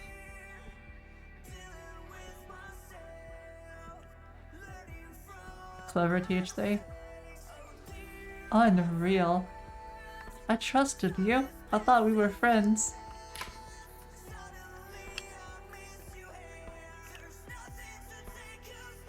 Turn user ID. Current user ID.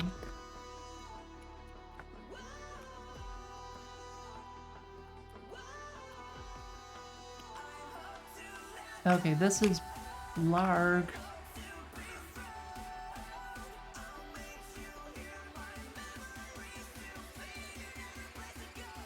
Try this again.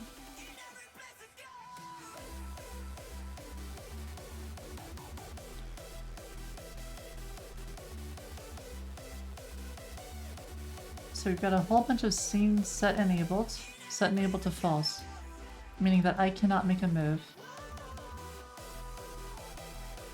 And the reason that is the case is because Teams is here, yes, check it out. What? Oh, debaucher, oh. Maybe it was serious? Oh, I don't know.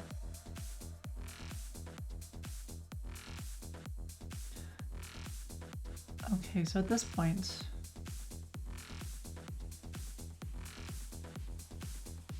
the diagonal two-piece. I need to remove the diagonal two-piece. This console log is not helping anymore.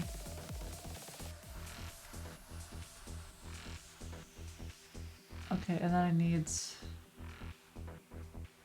load state 1, 9-13. Checkerboard is enabled. Yeah, but my turn is... it thinks I'm on like the other team or something. Teams is here, yes, check it out. Okay, so I'm on team white.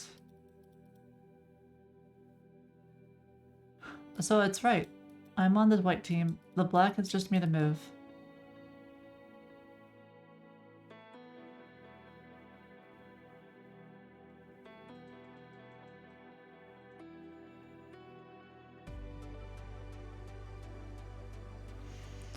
Because black is turn 0. You can't ban that word. No way. That's too common. You gotta have like a real word. Come on now. That's not fair. Y'all being unfair on me.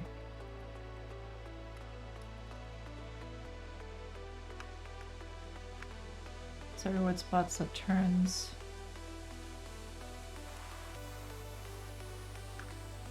One console log or one debugger? It depends.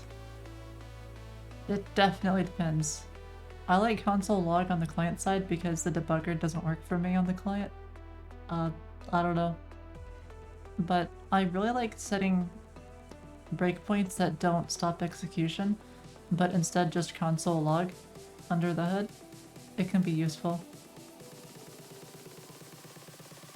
Like, it's unusual. I don't know.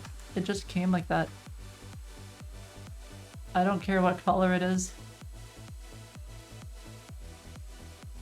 It is a bit odd though, isn't it? Like, why is it black and white? It's just what we got from the designer.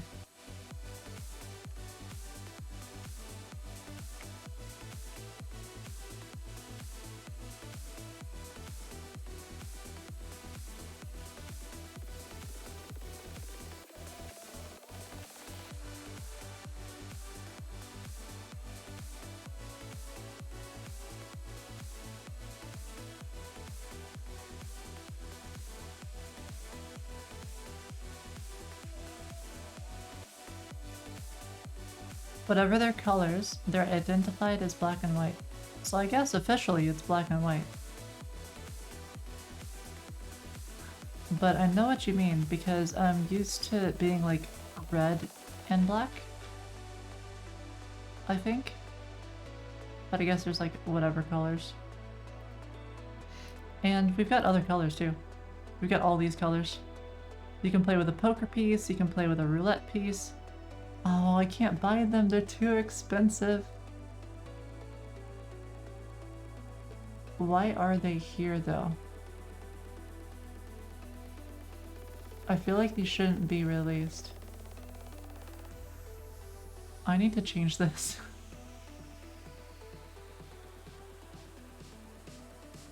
The color of the tiles on the board as well. It's actually from chess. The color of the tiles on the board, this is just from chess. You reuse the pieces. So if you unlock a chess set, then you can use it in checkers as well, like the background.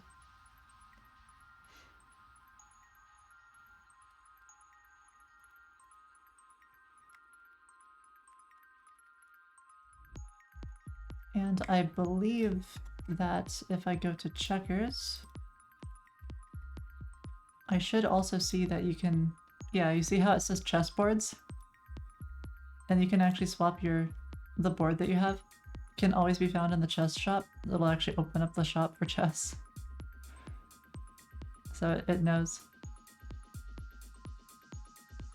I have it unlocked, right? Yeah, I do.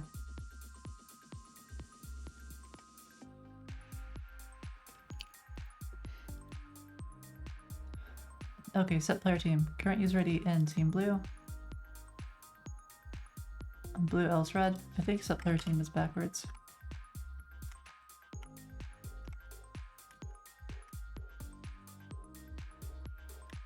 The player team is BL's dub.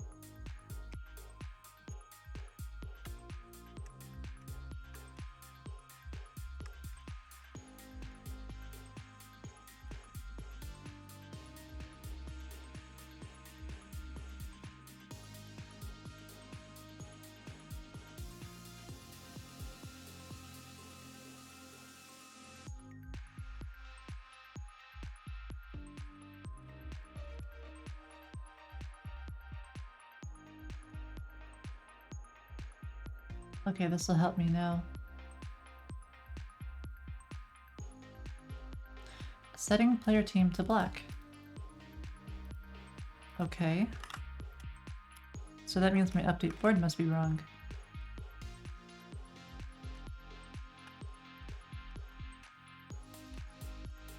Rotate board is inverted. Dub.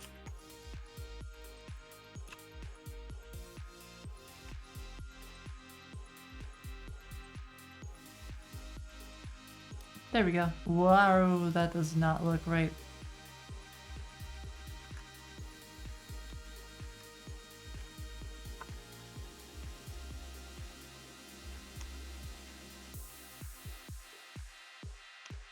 Okay, let's make a method.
I don't know why the pieces are backwards like that though. Maybe it's separate from chess. Maybe the chessboard looks different.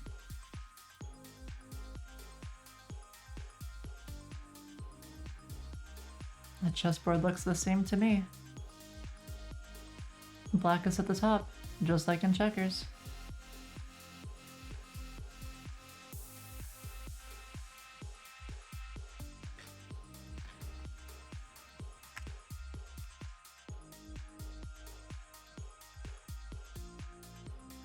So why would it be different?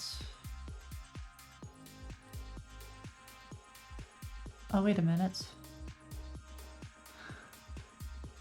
Oh, this is on checkerboard. This isn't on, I just broke chess.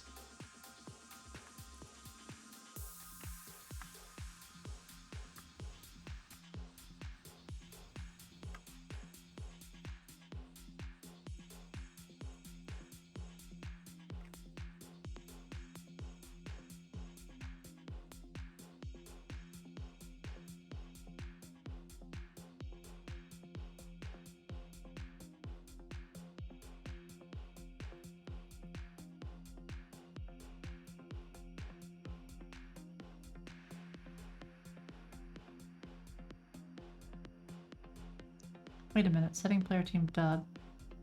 Setting player team B.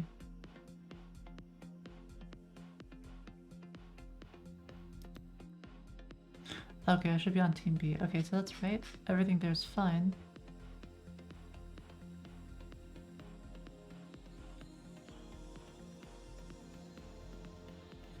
But what's weird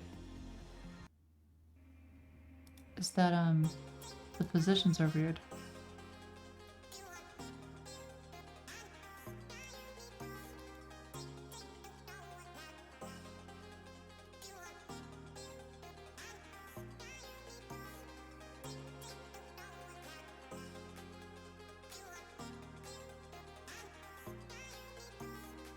Okay, so the diagonals and everything, this all makes sense.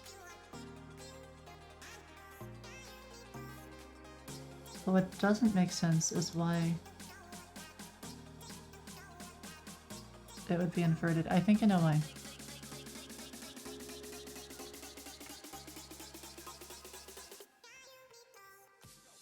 So it should be inverted if it's B. That makes sense to me.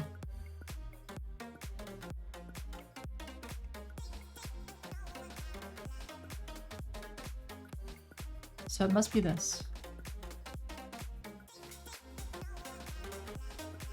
Okay, coordinate from square.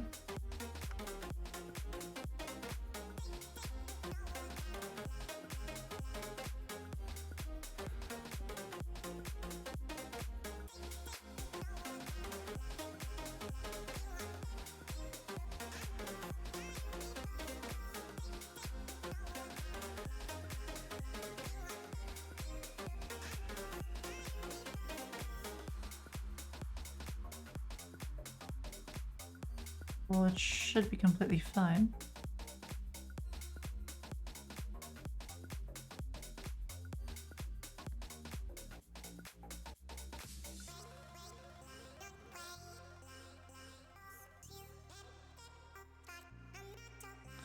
Okay, let's see. It's two-dimensional. It returns the full board as X and Y. Maybe it's backwards?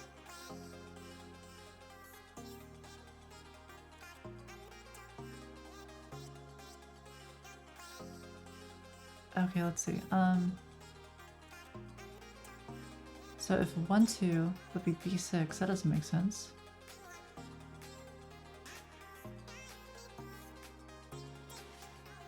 No, it wouldn't be B6, it would be B3. Oh wait, B6.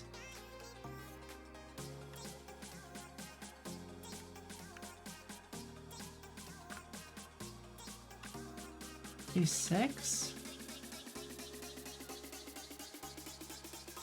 That's why. All of the rows are flipped.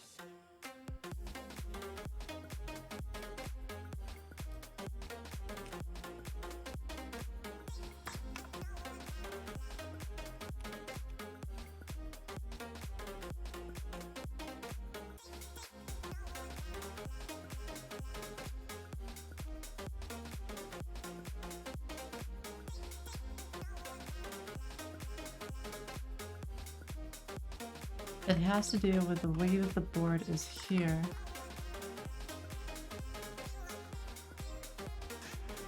Chess.js board.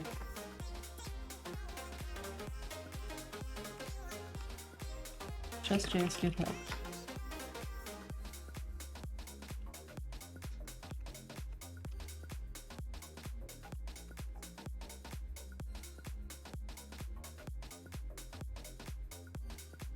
That's why. That's what broke it right there. Because in Chess.js, the board is represented backwards. That's weird. Okay, I think I'm gonna go ahead and take...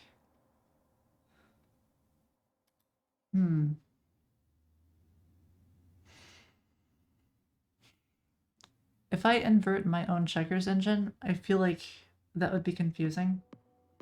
I think it would be better to take chess.js, take the board, and flippy flop it around.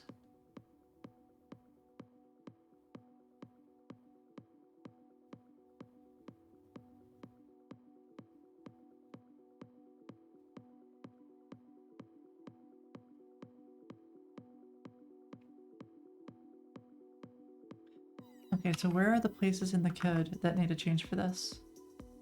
So if we're just flatting it, that's fine. Doesn't matter. Flat, doesn't matter. Doesn't matter. Doesn't matter. This matters.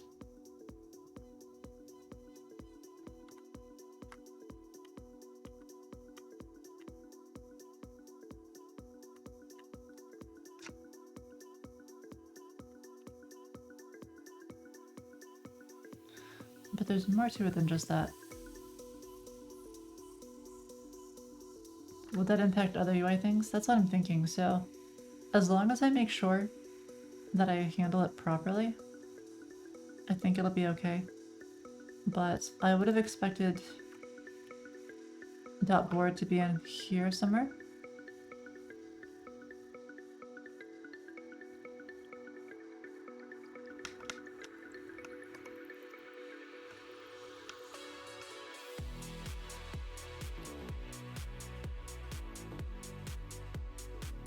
But there's nothing in here that looks like it would break it.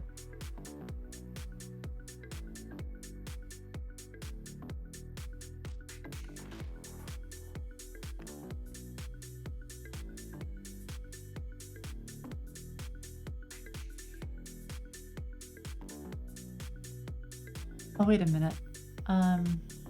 Get grid point from square.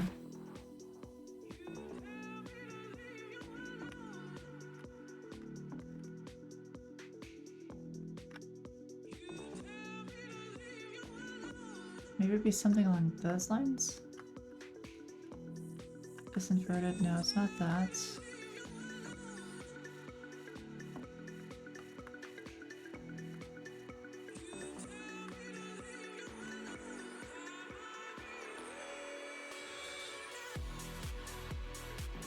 I could do something where I add like an inversion thingamabobber or something.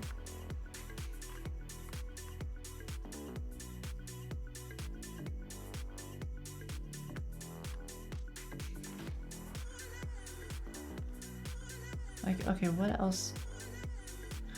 Maybe there's something else in here that I'm missing.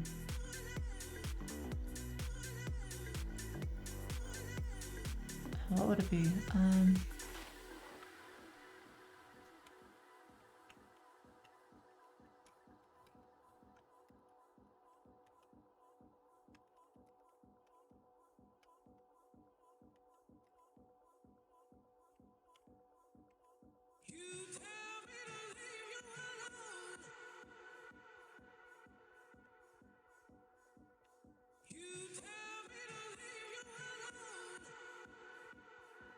Oh yeah, it's this because get coordinate from square, where it converts it to an x and a y.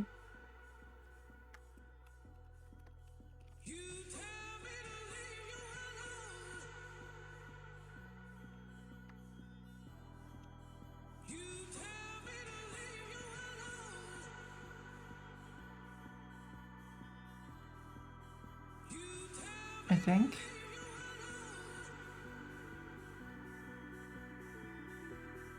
Oh, and then get peace. This is what's messed up.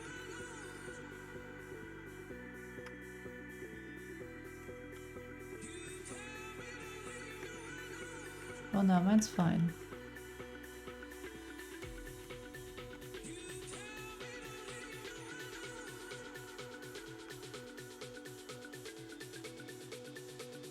This could be simplified though.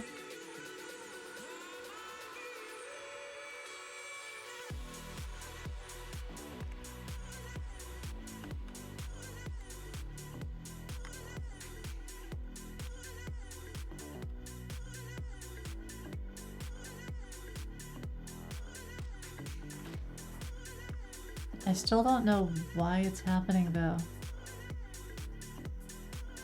Because I looked at it and it's just like flat, so it should be fine.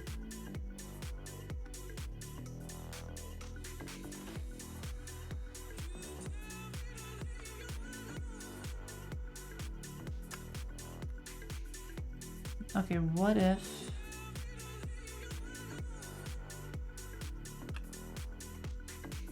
If I go here, let's just go ahead and console log.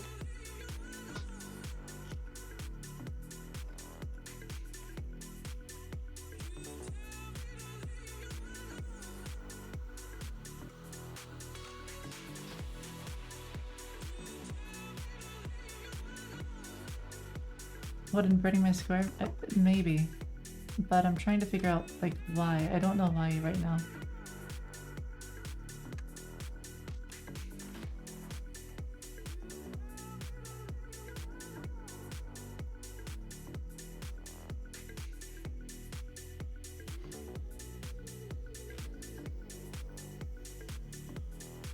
Okay, so we're at this point and we have a board state. So what is our board state? So it's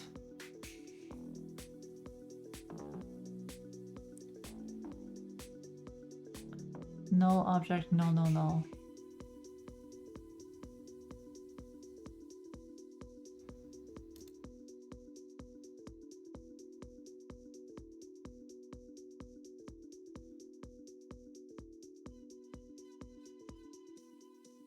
Wait a minute. A2, A6, A8.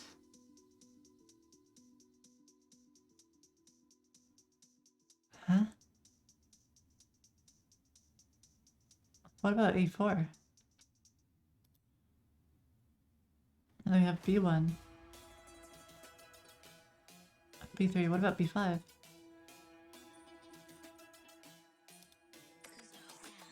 And C2, C6.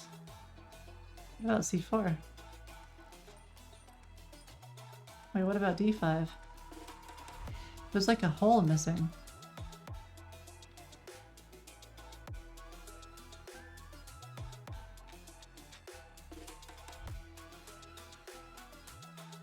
I want to remove that pinging room thing. That's kind of just... I don't need quite all these logs here.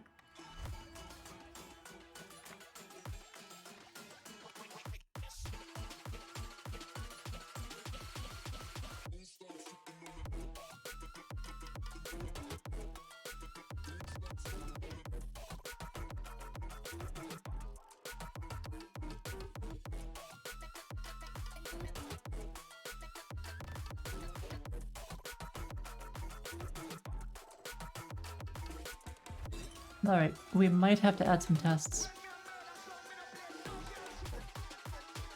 The weirdest thing is my board state does just not make sense.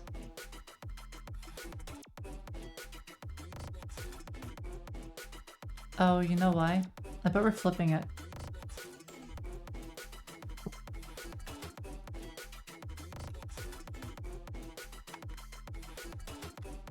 The better engine is fine, but I bet the checkers engine thing that's taking it and then converting it, this here, is wrong.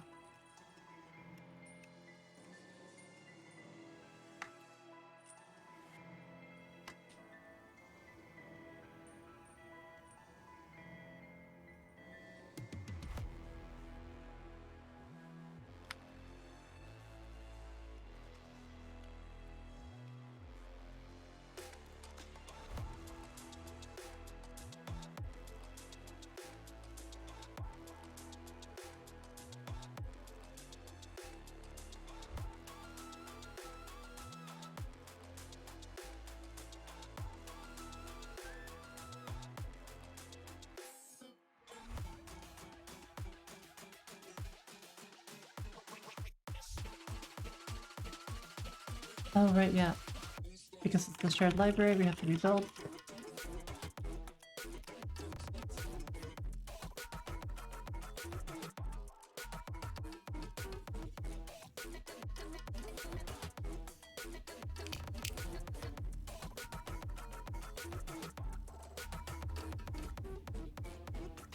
Okay.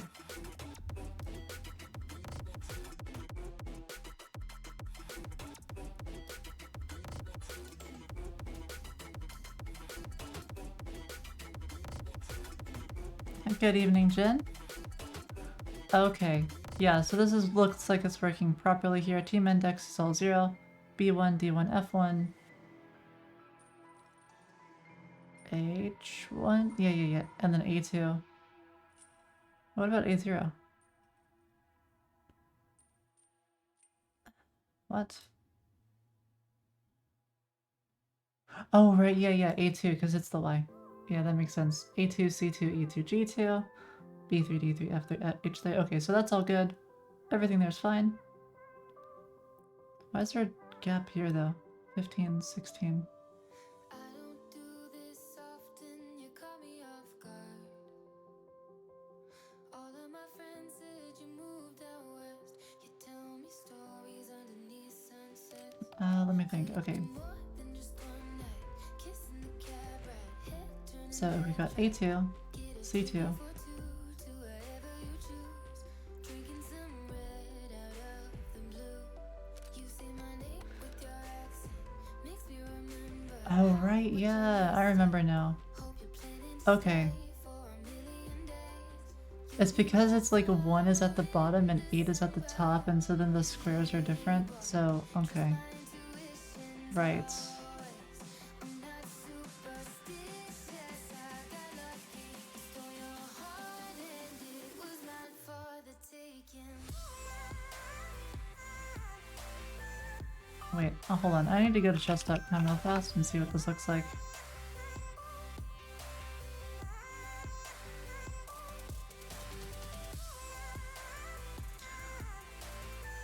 That's what's throwing me off. It's the inversion of the 1 to 8.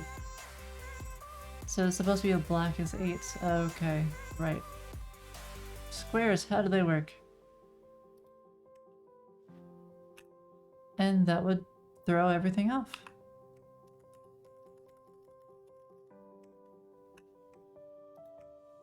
I'm bad at pretending, you know I'll be true.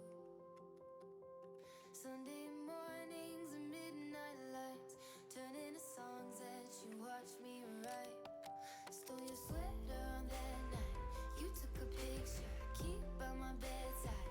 So you mind when you're gone. Okay, so then, I got my ticket to the west side. You say my name with your accent, makes me remember how much I missed you. instead of y plus 1, Planning to stay, this is 0 base. you'll be my summer in December. So if I get it to, well, if I leave it as 0 based, My intuition's always, I'm not superstitious, I got lucky. Stole your heart, ah, was mine this is no longer a function like this. I need to move it out. Because now it's based on the size. for a million days. In a million ways. Stole your heart and I got lucky. Stole your heart and it was mine. In a million So we get the dimensions, columns, rows. So if it's greater than or equal to columns, if this was greater than rows,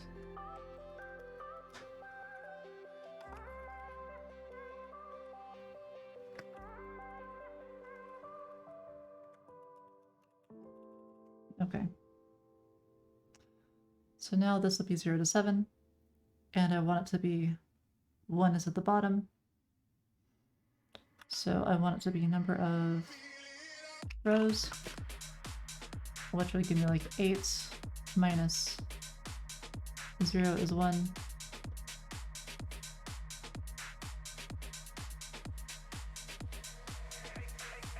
You're right, because it goes up to 7, so then blah, blah, blah, blah. I think that's what I want.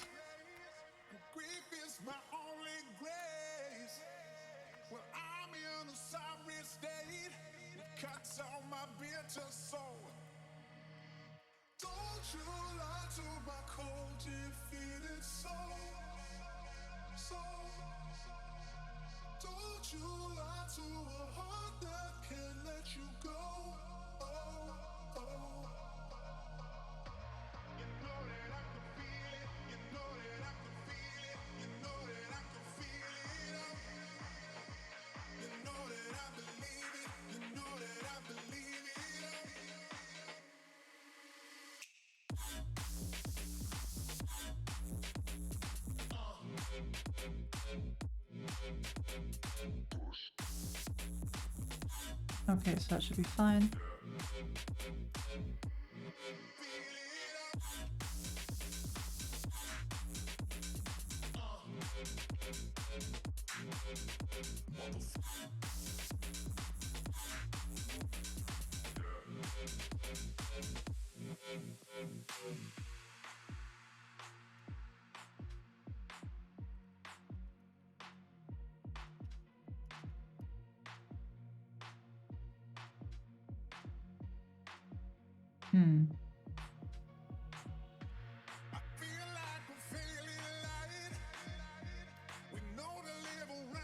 I feel like I have to change this one too, though.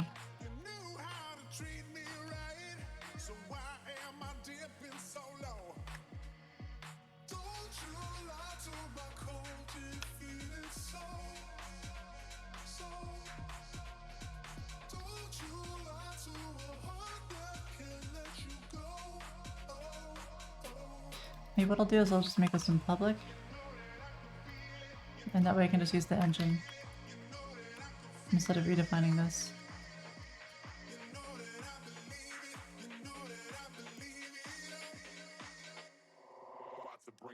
What about coordinate from square? Yeah, I don't use that.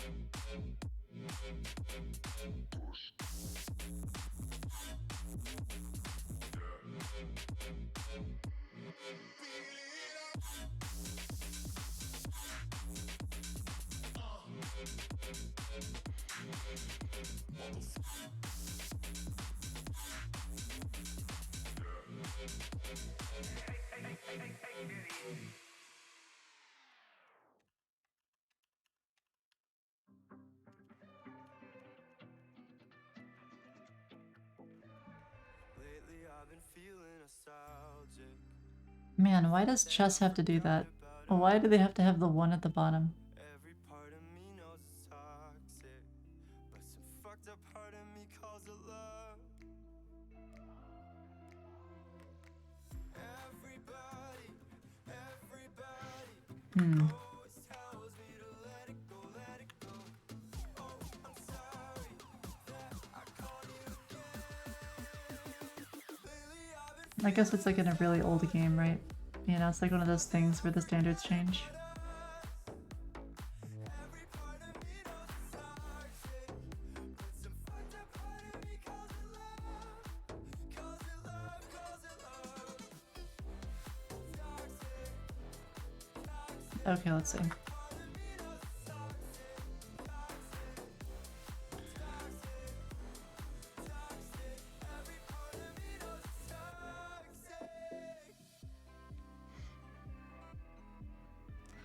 I get only one level? That's pretty good still, Jumpy. Any advice? The company's using Golang? Well, in that case, I guess learn Go. But my advice is the same. It's just, you build stuff. So if you want to learn Go, build something in Go. You can build websites in Go, you can build some backend service in Go, build like a server. Take care, next.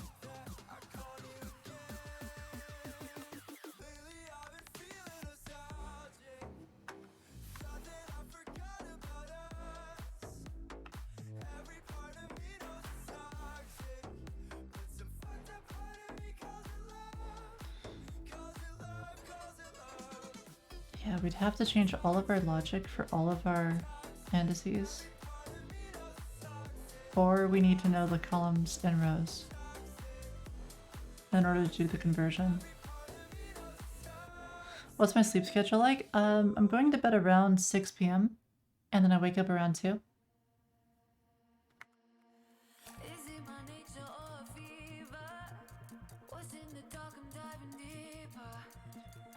It's not that the players are at the same point or anything, or flipping visually. It's just that, the way the squares and stuff work. I mean, I don't know, I want to be consistent with chess. Acorn time? It's noon.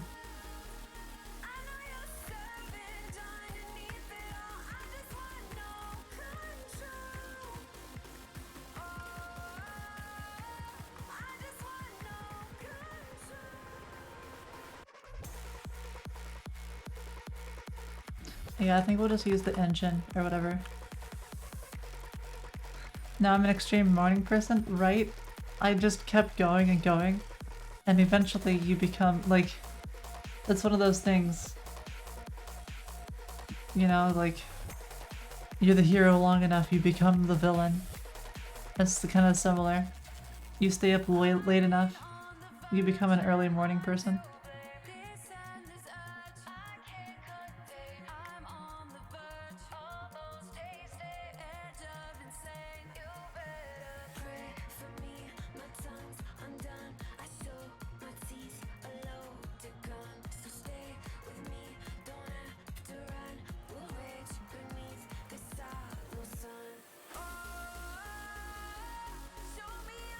Right, because the checkerboard, all the square stuff is gonna...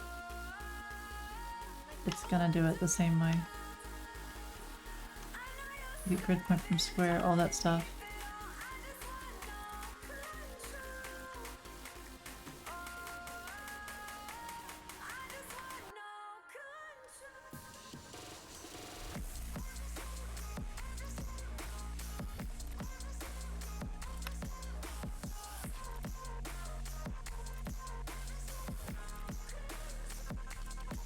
How does this even work?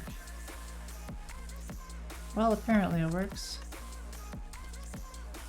I know, I'm sure I'll find the logic somewhere where it's just like inverted for the Y.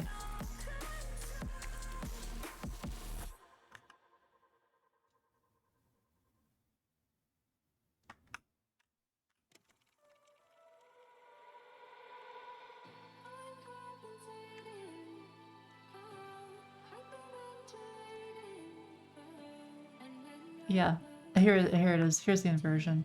Get matrix location from pointer, clamp rows -1, minus all this stuff. It's different than from the X, you can see there. That's what's doing it.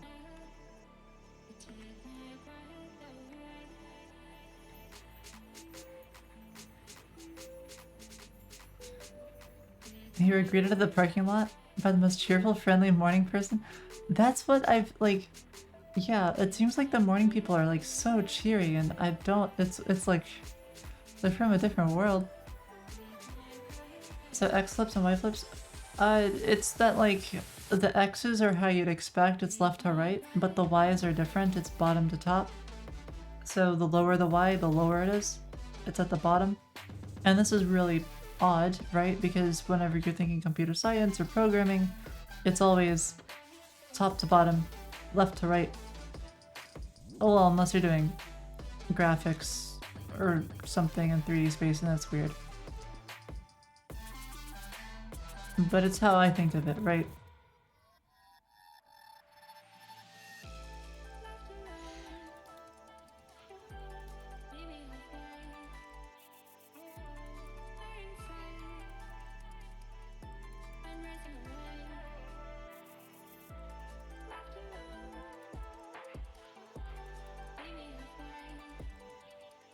And now I think we have to do conversions because all of the pieces on the engine are expected to be in,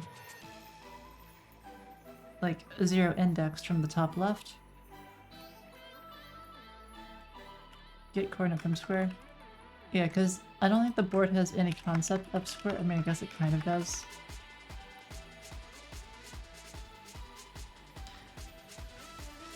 Which means I guess I could, I really don't want to make it based on squares, though.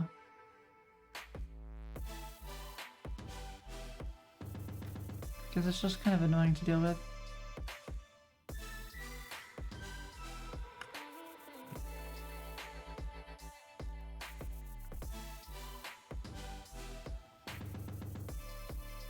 Get square from coordinate and get coordinate from square. Let's just do it, I guess. You pass in a square,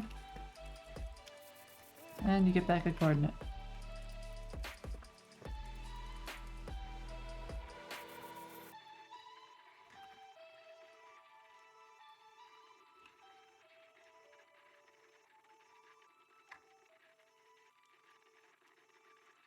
Which is not going to be quite as simple because we have to invert the y,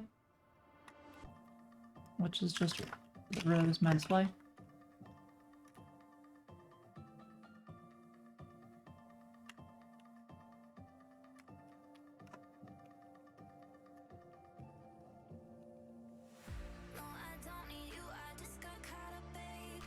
So through parse ints, whatever the row is, because the row is going to be 1 based, so you get it to 0 to 7 instead. I think I just want not subtract. That way we get the rows, which is going to be like 1 higher, subtract 1, get back to a square. Okay, that's good. There we go.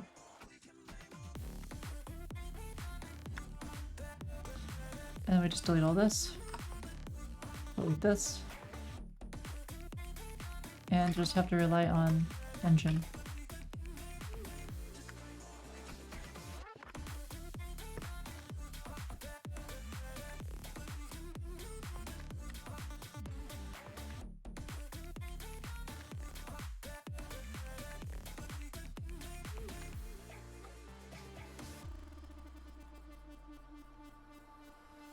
It's not super pretty, but it works.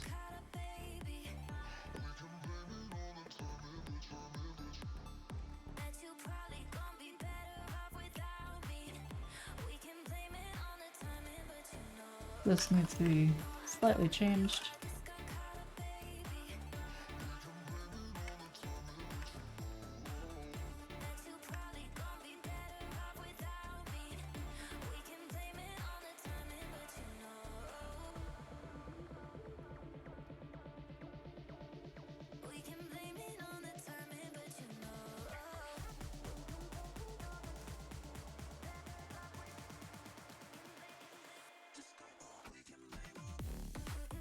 There we go.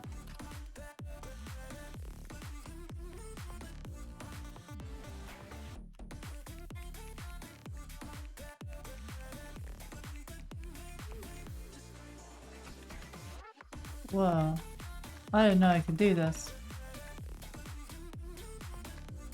I'm not sure how I got into this, but that's cool. How did I do that? Something like alt up.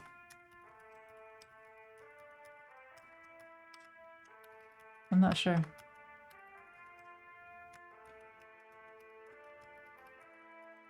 Oh well, whatever.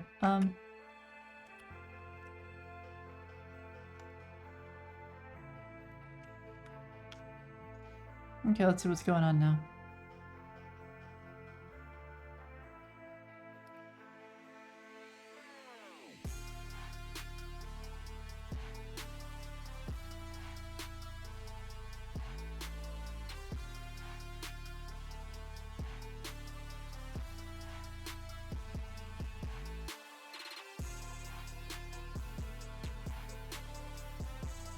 It probably would make sense to run tests for this. Like, actually do tests.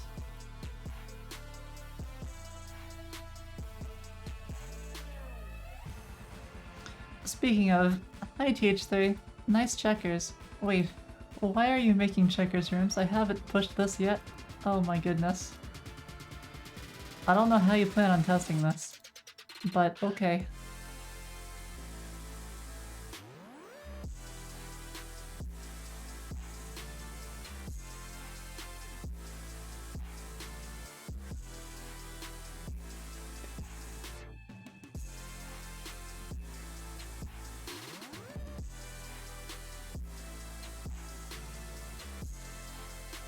Okay, so now I have board pieces. So now I have black at B8, which is what I expect. D8, F8, H8. And then it's A7, C, all that stuff up to G. That one's blank. This one's blank. B6.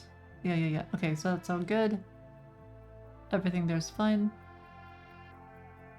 Board is backwards. That's because checker's engine is backwards. Monster check? Okay. Fair enough.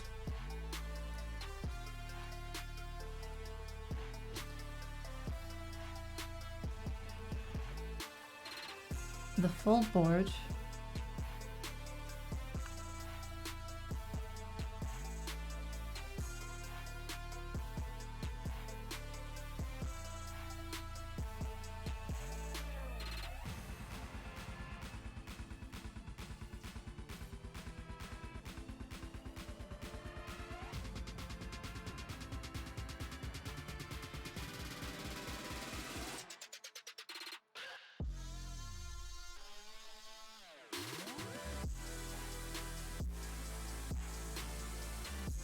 And now just flippy floppy the Ys, I guess? I don't see how that's really gonna help.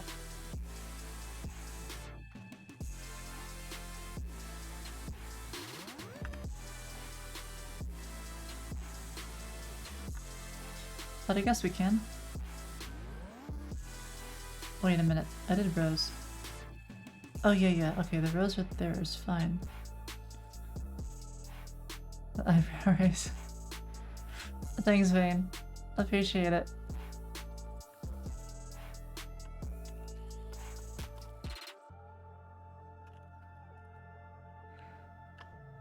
Okay, so we've got columns and rows. I don't see how this would be any difference. Whatever, let's try it out. I think this is gonna be odd if I do well. I guess we'll try.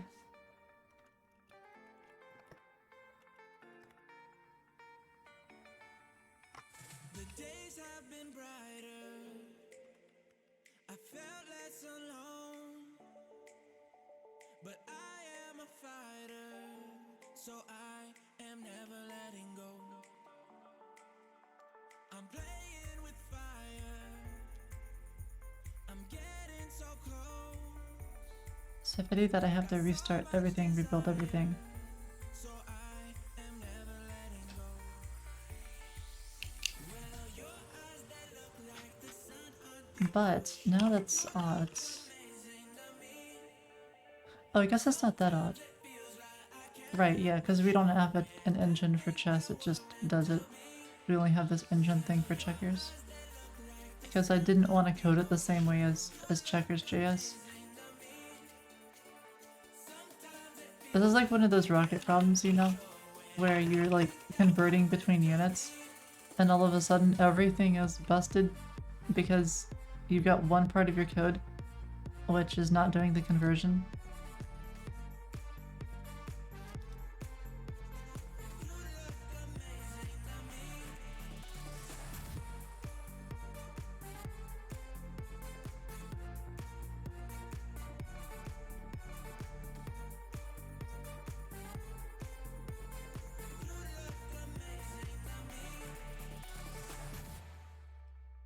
The days have been brighter.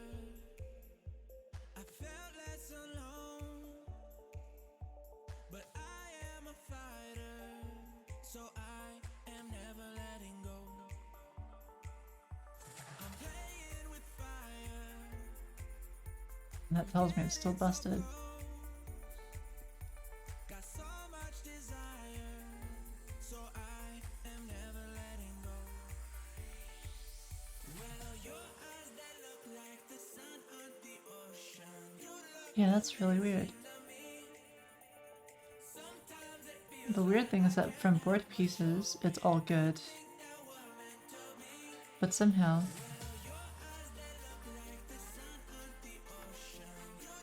we have a board state is weird. which means that the return value is all weird.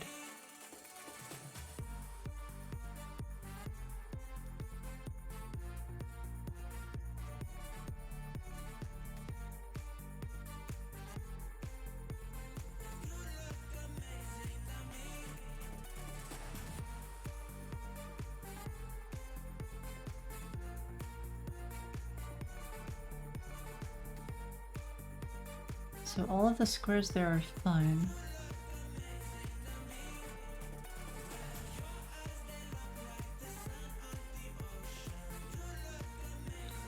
Wait a minute. Maybe get coordinate from square is busted.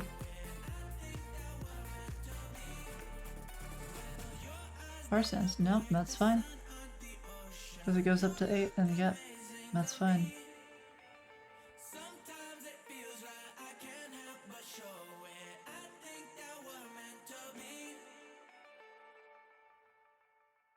Wait a minute.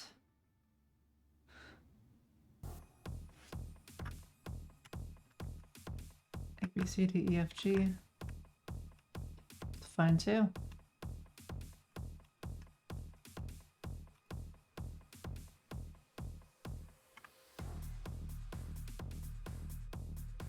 .NET Blazor? I don't know what that is.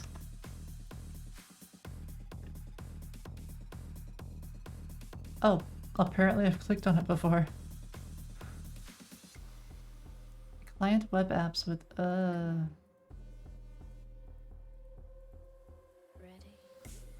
I don't know. I feel like, oh, I see. So you've got like actual HTML, sure. But this is basically JavaScript. Oh, it runs BASM. I don't know. I like to be a little closer to actual web, and web is HTML, JavaScript, CSS. So I kind of prefer just using something like that, like TypeScript. I don't know enough about this to really give much of an opinion on it, right? I guess it would be nice if I could actually look at an example of this without running it. See what it's actually generating on the, like the DOM would be useful.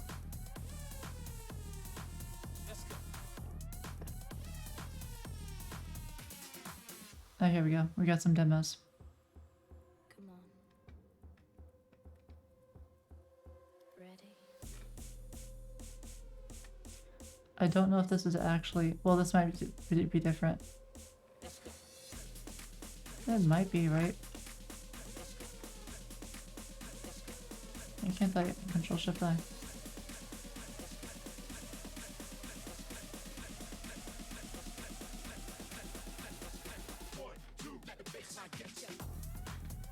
What?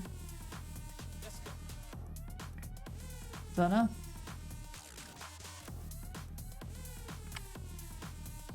Hi Jedediah. How's it going? Oh, take care. It's built using Blazor? Okay, I'll take a look at it.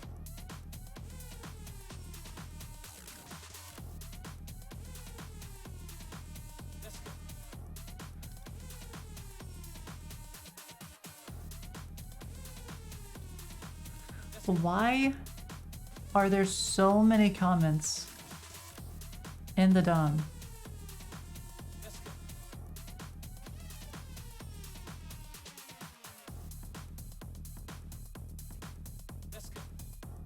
What?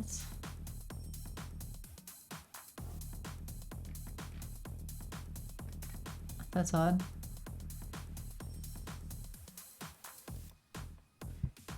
Have I tried any paid search engines? No.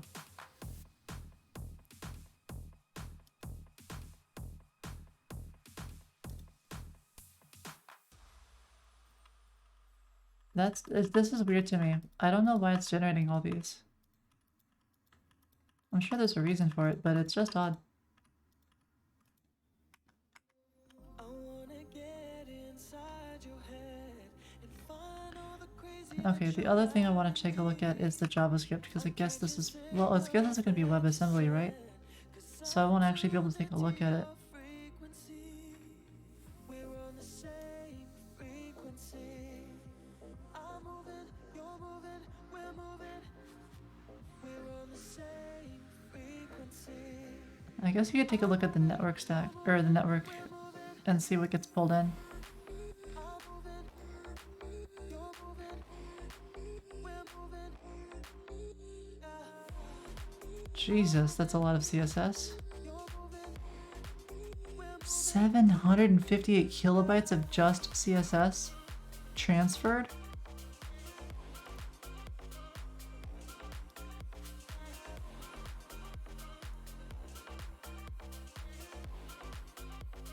Oh, it's a bootstrap, that's why. Good lord.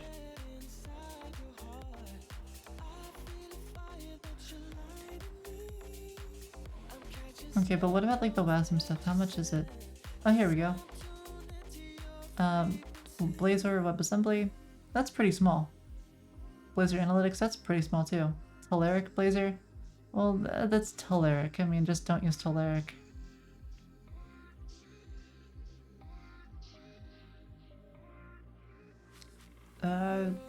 I don't see anything mega large. I mean, this Blazor WebAssembly is pretty nice, pretty small. But the only things really gross about this, I'd say, is like the CSS, but that's just Bootstrap. What else? Oh, .NET. Like, okay, this is kind of large. Well, it's only transferred 42 kilobytes though, which is not the end of the world. Okay, what if I sort by transferred size?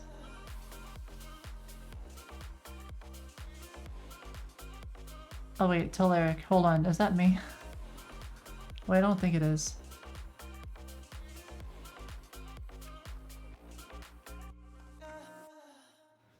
Oh, right, yeah, Telerik. Oh, this is the Xamarin thing. Or something, I think. Maybe. I don't remember. How performant it is? Oh, yeah, I have no idea. I mean, apart from those libraries, the size, that seems reasonable.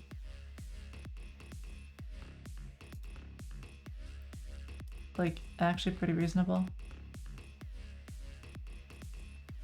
Oh yeah, that's just JSON, doesn't matter.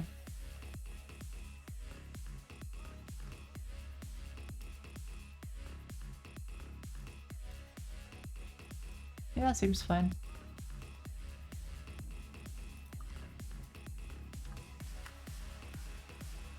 Slower than JS?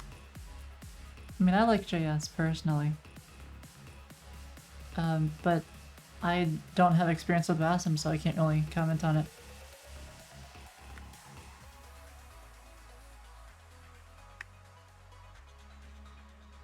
It's built by C# Fritz? Wait, he built Blazor?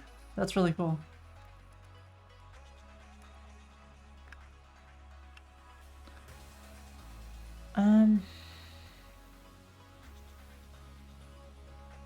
Oh, he built ClipTalk. Okay, that makes a lot more sense. Alright.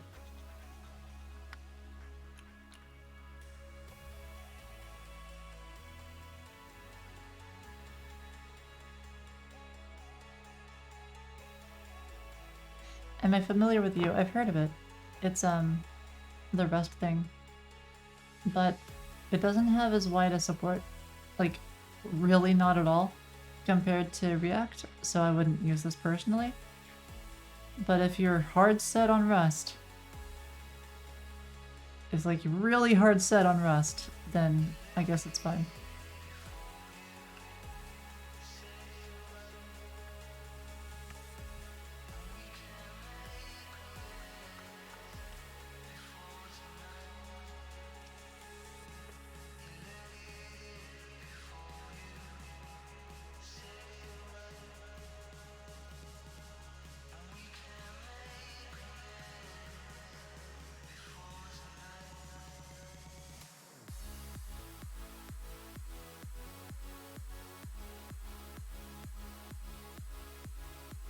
I guess we'll just log this and type square team index, because I mean nothing here is really standing out to me. Like Oh my goodness, that's broken. Everything seems fine.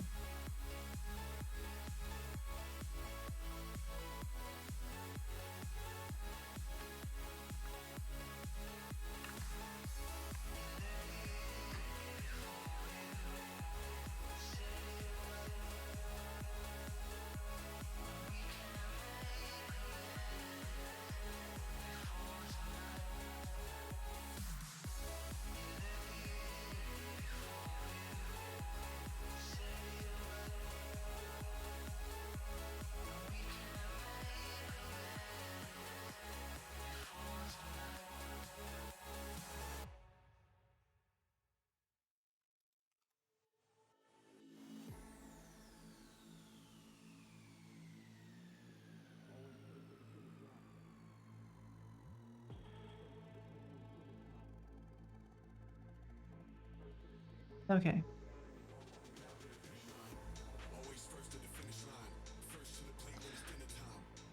And board pieces. Board pieces are fine. Board pieces are exactly what I expect them to be. They're good. They work just fine. Now,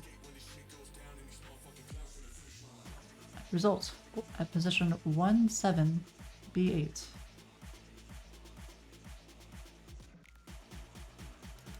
So it's 17375777 0246 1357 0246 1357, all that jazz.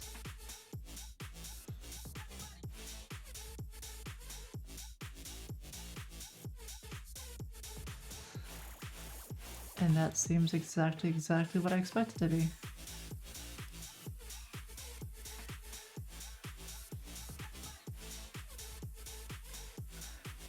Okay. So first we have a list, then we have another list. I think I'm beginning to understand. Wait, no, but then why does this score A7? Is it 06? Right. And A1? Oh. It's busted over here.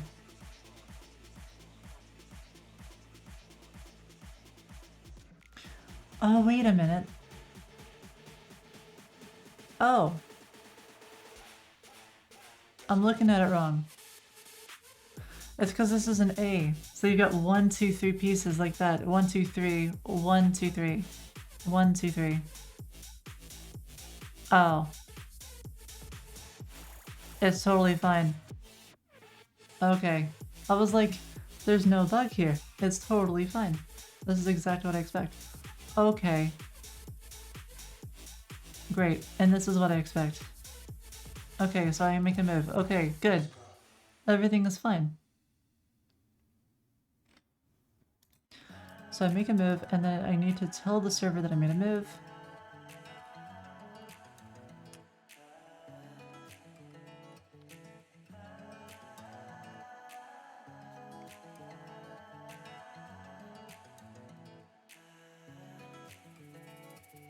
You 96 fire making? Geez, Snicker, you're going for 99. You're almost there.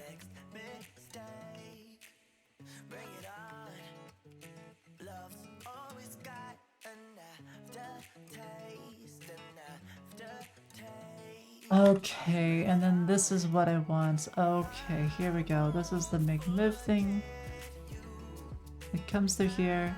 Make the chess move. If it okay. I'm gonna go ahead and do a commit. All this is fine. Delete a whole bunch of console logs. Fighting the inevitable. I can't do this anymore. We're just wasting time. My audio's being weird. I guess my headphones. Oh, 98. Jeezooks, that was fast.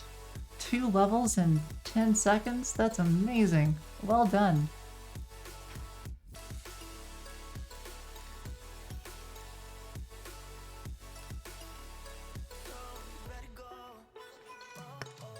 Go ahead and do this.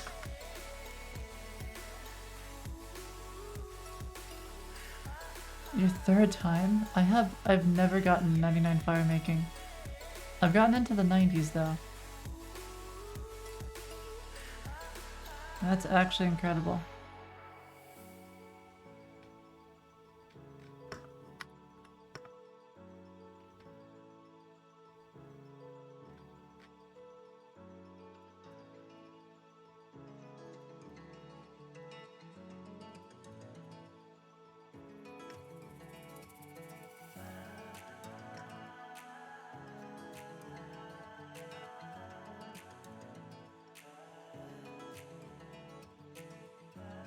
This is a lot of code.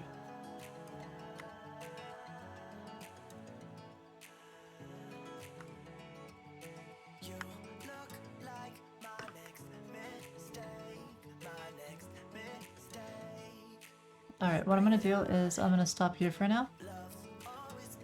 Because my audio's being weird and like really, wow, what the heck. I don't know if it's happening for y'all too, but anyways. I'm gonna find someone to raid.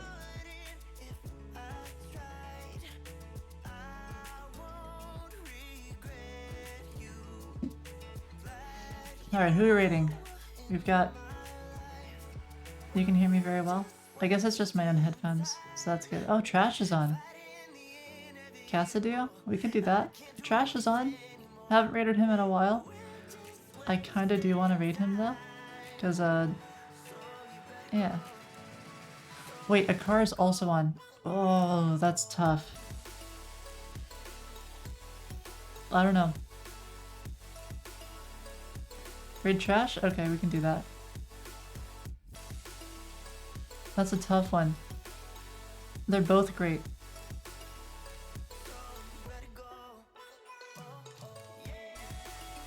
Alright, we'll raid Trash this time. We'll raid a car next time.